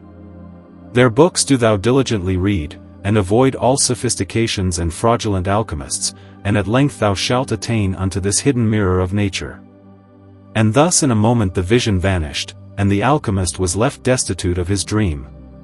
Pondering with himself, he knew not altogether what judgment to pass upon these things, save that every word of the vision still clave fast within his memory. He therefore withdrew into his chamber, and wrote down all the sayings of the vision, and read diligently the philosophical writings, whereby he came to know his former foul errors, and more acknowledged the true foundation. This he afterward cast into German rhymes, of the following tenor. A certain thing is found in this world, which also everywhere doth exist. It is neither earth, nor fire, nor air, nor water. Yet is it void of none of these. Nevertheless it may become fire, and also air, and water, and earth. For it containeth in itself all naturalities, purely and sincerely entire. It doth whiten and redden, it groweth hot and cold, moisteneth and drieth, and diversifieth on every side. The crowd of the wise alone do know it, and call it their salt. It is drawn forth from their earth, and hath undone many foolish men. For common earth is here of no avail, nor any vulgar salt in any wise, but rather the salt of the world, containing all life in itself. From this ariseth that medicine, which shall deliver thee from every sickness. Therefore, if thou seek the elixir of the wise, without doubt this thing must be metallic, even as nature herself did fashion it, and bring it into a metallic form, which is called our magnesia. This little thing is drawn forth. Having it, prepare the same rightly for thine own use, and from this clear salt extract its heart exceeding sweet. Bring also to light the ruddy soul, which is likewise a glorious sweet oil, and is called the blood of sulphur. In this work the supreme good from these two may be begotten unto thee, the supreme treasure of the world. How these two from the earthy salt thou shouldest purify, I dare not openly write, for God will have it hidden. Neither must pearls be cast for the feeding of swine. Yet faithfully this note receive, that not strange must enter the work. Even as ice by the fire's heat returneth to its first water, so also must this stone in itself be turned into water. A gentle bath at least is meet for it, wherein by itself it is dissolved, through the aid of putrefaction. From thence separate the water, and turn the earth into red oil, which is the purple soul. And when thou hast obtained these two, join them sweetly together, and place them in the philosopher's egg, hermetically shut. Then set it in the athanor, according to the rule of the wise, administering the mild warmth of fire, such as the hen giveth unto her eggs. Then shall the water with great endeavor draw unto itself all the sulphur, so that nothing more of the same shall appear. Yet this cannot long endure, for by its heat and dryness it will strive to become manifest, which contrariwise the cold moon will endeavor to resist. Hence ariseth a mighty duel, and each of them mounteth on high, but the wind doth drive them down again. Yet again they fly upward, and after long continuance thus, at length they sink to the bottom, and then melt indeed into the primordial chaos most inwardly. Thereafter the whole groweth black, like unto pitchy resin in the furnace. And this is called the raven's head, no small token of divine grace. This being done, thou shalt behold anon colors manifold, red, yellow, blue, and others, yet all swiftly vanishing. Then further shalt thou see that the whole becometh green, like leaves and grass. At last the moon's light shall shine forth. Therefore must thou increase the heat, and continue therein, till it gain the hoariness of an aged man, and whiten almost like silver. With utmost diligence rule the fire, and thou shalt see the matter in the glass whiten altogether with snowy brightness. Then is the elixir finished unto white, which in time also shall become red. Increase then the fire once more, and it shall grow citron on every part. At length it shall redden like a ruby. Then give thanks unto the Lord our God. Such a treasure hast thou obtained, than which nothing in all the world excelleth. For tin, brass, iron, silver, lead, and all manner of metallic bodies, it turneth into pure gold. Yea, far greater things it accomplisheth, for it can take away from men all diseases, even unto life's appointed end. Therefore with thy whole heart be grateful unto God. With him willingly serve thy neighbor, and in honor of the Most High use it. And may he shortly bestow upon us the kingdom of heaven. Amen. To the reader. Lest, most esteemed reader, thou conceivest aught amiss of me, the author of this little treatise, because I call myself the son of that great Sendivogius, know thou, that carnally I am no such thing, but only according to the doctrine which I have truly received as paternal from his incomparable works, even as he himself confesseth in Tractate 11 in these words, I have told thee by the holy God, what a father oweth to a son, and see. For all the philosophers are wont to call those their sons, who, by their doctrine and paternal admonitions, attain unto this supreme fortress of wisdom. Yet rather do I owe my knowledge unto that venerable author of the Arca Aperta, of the most artificial mystery, commonly called de grosse und kleinen davers, who lived at the same time with Sendivogius, being named Johannes Graphaeus, doctor of laws, and once syndic of the city of Stralsund. But when he perceived that the modern law of the world seemed unjust unto conscience, he resigned his syndicship, and turned himself unto the chymical philosophy. In it, by praying and seeking, he discovered the highest arcana, and having attained that most renowned stone, he afterward called himself Cortelesius. He also caused a hospital to be erected beside his own house, for the solace of the poor and miserable, of whom he daily refreshed many therein. In manual experience he even excelled Sendivogius himself, and many other philosophers, so that Sendivogius by writing, and he by experiment, deserved to be called the princes of the philosophers of our time. From this great author, by the wonderful favor of God inclining, this science descended unto me by the oral tradition of his disciple, without which I could scarce have known anything of truth out of any book. For Gebric and others bear witness, that it is impossible this art should be known, save it be known by inspiration of God, or by the instruction of some experienced master. Otherwise it can hardly ever be attained, even though, as the author of the Tabula Paradisi saith, the seeker were doctor of doctors and light of the world, yet in this science, without true institution, he should be utterly blind. Thus being taught, I also am willing to teach others in turn, and to incite them unto the reading of the writings of Sendivogius, for in them the true matter of philosophy is most thoroughly revealed, which being once known, its preparation can no longer be hidden. The same I here indicate so clearly, that none may declare it more plainly, as thou thyself wilt easily perceive, if first thou rightly knowest the matter, what harmony here is with all the philosophers. For verily it is a golden chain, if in the least point thou errest in the whole, but if one thing be rightly known, then are all the rest known also. The chiefest, however, is to know the genuine principle and the one root of the art, in which most certainly is contained whatsoever the wise do seek, and in no other thing in the world is the solution and restoration of the metals, with conservation of the species of gold and silver, save in that root aforesaid. Its dissolving power is most swift, above all strong waters, and far stronger than any violence of fire, so that without the highest admiration I cannot behold the force of its solution. O marvelous dry vinegar! What man knoweth to search out thy potency? Or who hath ever experienced all thy powers?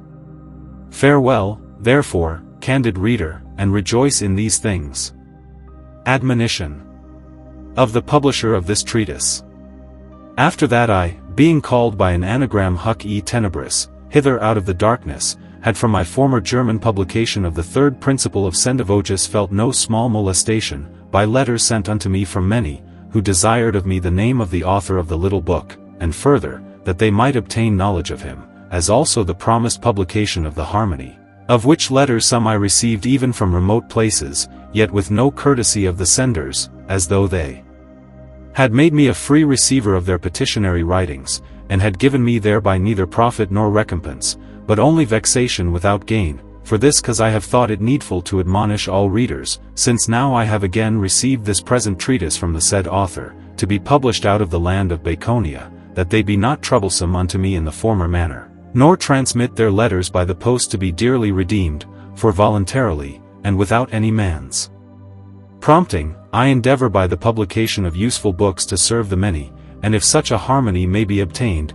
I will also cause the same to be printed. As concerning the name of the author, I have not certainly learned it, save only that I hear this Spagyarist is called Josaphat Fridericus Huitnortron, yea, the very anagram of this book seemeth to constitute such. These things be spoken with your leave and patience, and let the most holy, blessed, and glorious name of God be praised here, and in all our life, unto everlasting eternity. Amen. Finus. Appendix. Of a certain dialogue, once held betwixt the spirit of Mercury and a certain monastical philosopher, which, in the German edition of the Tripos Chymicus of Sendivogius, they added out of an ancient manuscript book, by reason of the matter therewith agreeing, and to fill up the space of the book to be published. It hath pleased me therefore to set down the same here likewise in Latin, lest the studious, not skilled in the German tongue, and not always finding the like in other books, should be deprived of its profit and delight. There is in Mercury whatsoever the wise do seek.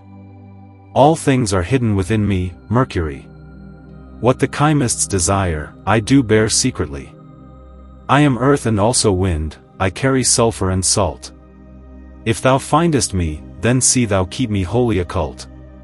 The Dialogue of the Spirit of Mercury. With F. Albertus Bayerus. Otherwise Bavarian, a Carmelite monk, and C. Mercury. What is the cause that with so many conjurations and enchantments thou hast adjured and summoned me? Albertus. I will declare the cause, if first thou makest me safe and secure from peril of body, life, and soul. Mercury. This is not in my power, nor came I to the affected with such intent. But verily, if thou ceasest not from thine enchantments, forthwith thou art given and delivered over unto others, who at the fit season shall appoint execution upon thee and thy like. Moreover, the salvation of thy soul I can neither hinder nor promote, yet, if I were man, I might easily attain salvation. Therefore answer me to my question. Albertus. Be not, I pray thee, wroth against me, for I am but a feeble man, and thou art a most swift and mighty spirit, wherefore tell me, whether thou art a good or an evil angel, or what thou art. Mercury. I am neither a good angel nor an evil, but am one of the 7 spirits of the planets, who rule the middle nature, having command to govern the 4 distinct classes of the world, to wit, the firmamental, the animal, the vegetable, and the mineral. We are 7 together, who by our fitness decline and convey all virtues and influences of the higher spheres into the 3 lower kingdoms, descending and ascending mediately, and therein we work, for the planets themselves cannot corporeally descend. Nota bene, this is that spirit which helpeth actually to bring forth propagable creatures out of the created 4 elements, and whoso apprehendeth this, may fitly accommodate himself unto the work. Albertus.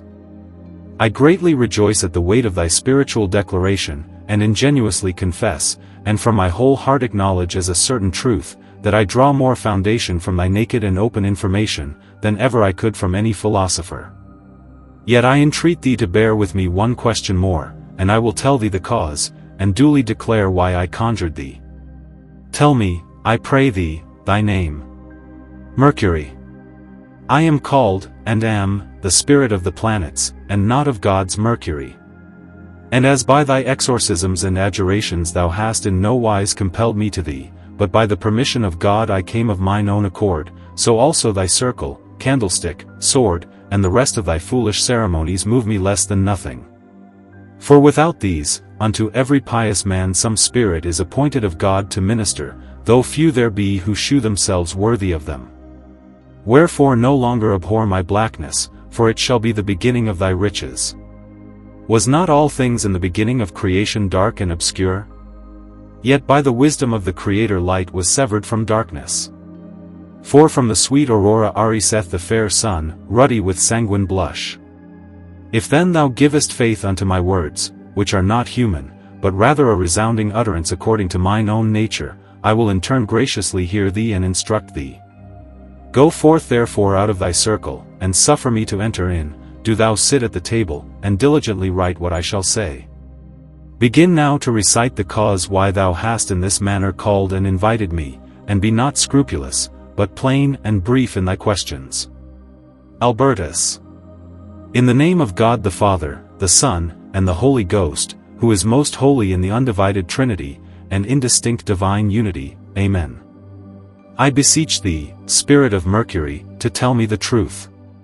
My question is this: whether that which the philosophers have written of their stone or tincture be altogether true in the nature of things, or a subtle feigned speculation? Mercury. Know, that the philosophers, after manifold weighing of causes, have written diversely of this one thing, to the end that fools, who gape only after money, and also proud and unbelieving men, might be confounded, and that the great secrets of nature, to wit, the natural virtues working all things, which many of both highest and lowest degree do experience, should the more remain hidden and concealed. Yet in none other than in this one only thing, which is all in all, could they speak the truth. The rest are but to deceive the unworthy. Wherefore, I tell thee in brief the pure verity, if they wrote with a cord of their stone or tincture, the same is most true in the nature of things, and altogether certain. Albertus. What then is that one only thing? Mercury.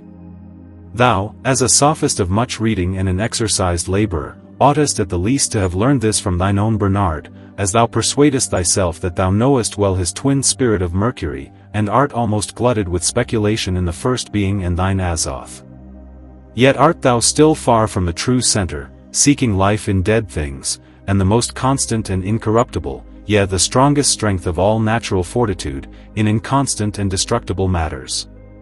Therefore be thou most assured, that our tincture, most ruddy and pure, is drawn forth of that subject, the most perfect of all that ever the sun shone upon, which one thing, by the steadfastest spirits, with the composition of the 4 distinct qualities or elements, and by the concord of the 7 wanderers, is so calmest, compacted, and brought without any mortal's help, skill, or art unto its degree of perfection, absolute and perfect, and hath attained in the creation so mighty a multiplication of its seed, that it is incredible.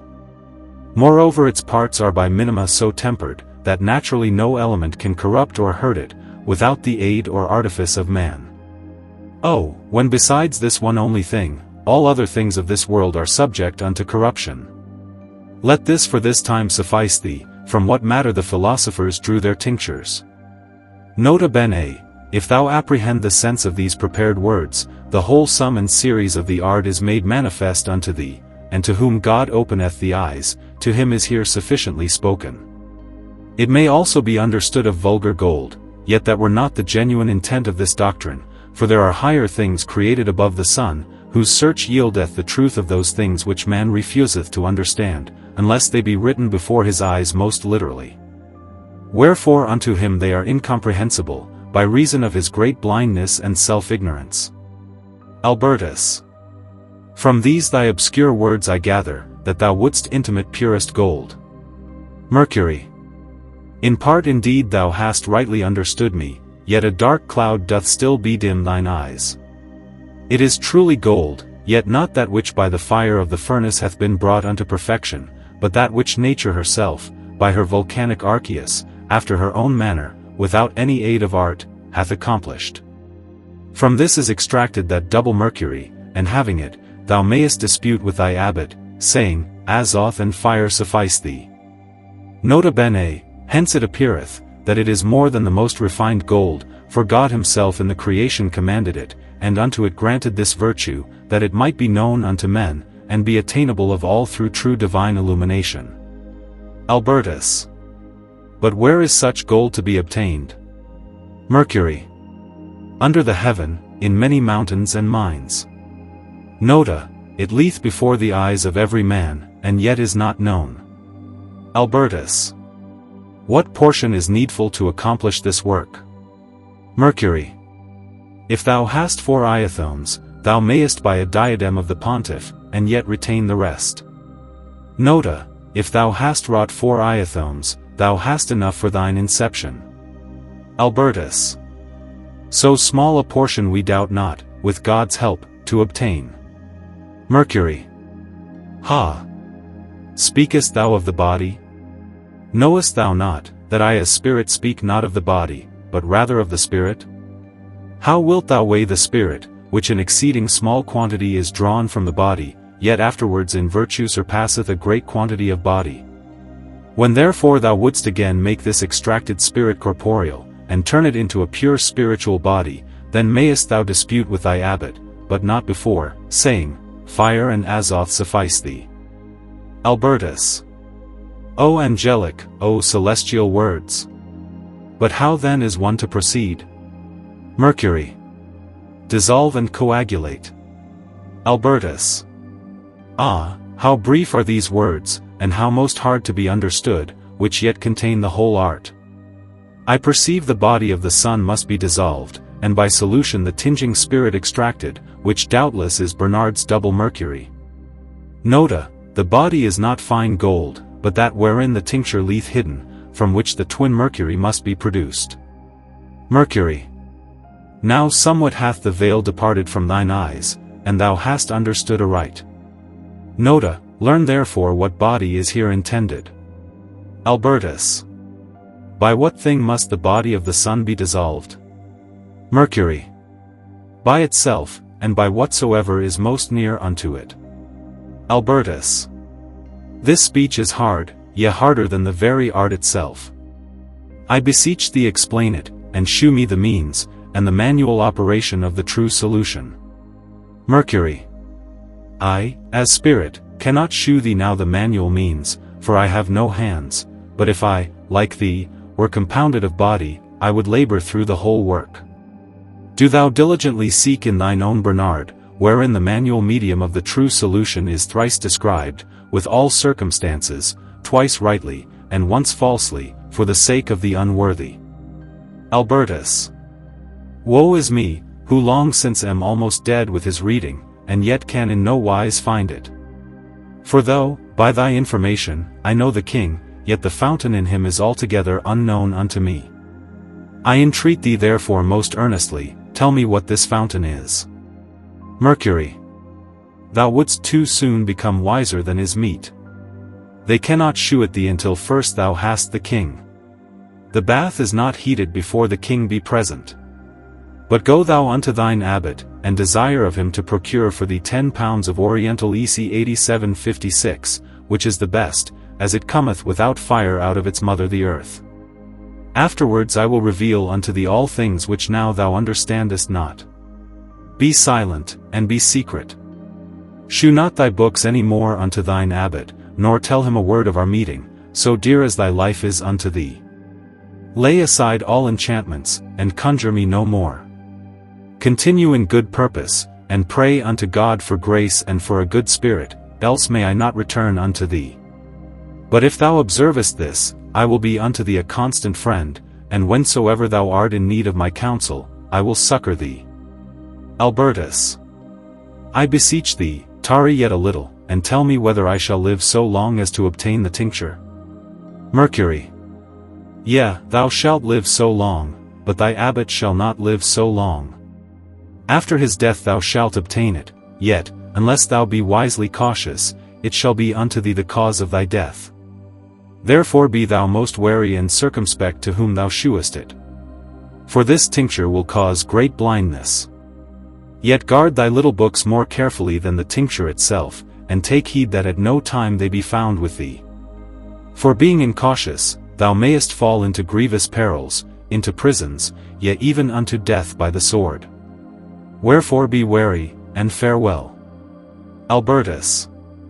I, Brother Albert of Bavaria, of the Order of Carmelites, do swear and testify before God, his angels, and his beloved saints, that in the year 1658, upon the 18th day of February, which was the feast of the purification of the most glorious and blessed Mary ever Virgin, being in my cell in the monastery of Mary Magdalene at Stellanova, such a vision appeared unto me, and the aforesaid colloquy I held, for after I had day and night risen up and gone to rest with philosophical books, and with burning sighs had invoked the Lord Jehovah continually, that he would graciously vouchsafe to reveal unto me the truth of this art, then at length, in my ignorance, after I had for 23 years, with my abbot, borne in vain great and wearisome labors, and had without intermission nourished fire by day and night, I was wholly induced to believe, which sin may God forgive me, that the secret of this thing could not be had of any man, but must needs be extorted from spirits. Yet afterward I found, that it is more possible unto men, than unto any spirit, as in the end, praise be to the most abundant God, the thing itself taught me.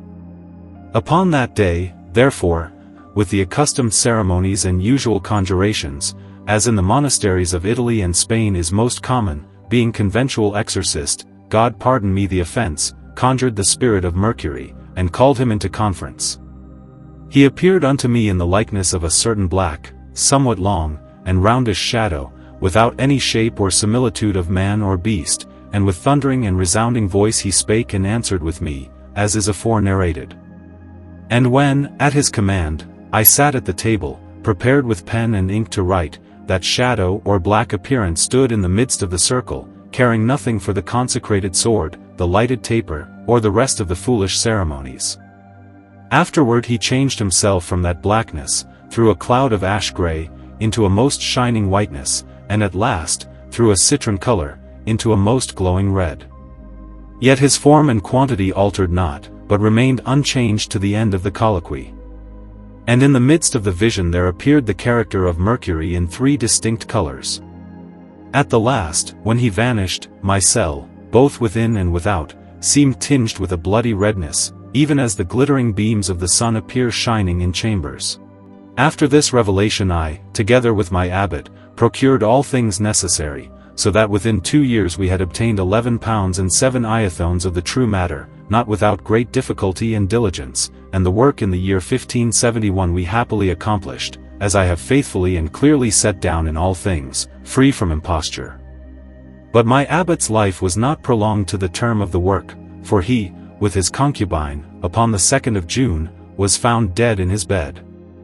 From the beginning even unto the end I beheld all the colors, and even as the Spirit had shewed himself in the circle, so also did I perceive in the work the 3 principal colors, black, white, and red, in such distinction. And whensoever any error chanced, I had ever from the said Spirit good counsel and information. Above all, he so plainly declared unto me the parable of Bernard's fountain, that afterwards all the hidden writings and figures of the Chaldeans, Egyptians, and other philosophers became known unto me, as in the 4th part of my little book, which I wrote upon Bernard, I have in many places delineated with my own blood. Yet after the perfection of the work, for some years I could not prevail that the Spirit should again come unto me, wherefore I found the augmentation in virtue and in quantity most difficult. And because I had no further instruction or doctrine from the Spirit, and besides, the other brethren, and especially the new abbot, bare me great ill will, for that they could learn nothing of me in these matters, I, in secret, with my tincture and some old and good Egyptian books, within a few years departed, and according to my desire came to Augsburg, filled with the highest joy that at last I should behold the German soil, and trusting in consolatory hope, that I might there find some one who should shew unto me multiplication. May Almighty God further aid all men with his grace, to him be praise, glory, and honor, unto the eternity of all ages. Amen, amen, amen. Finish.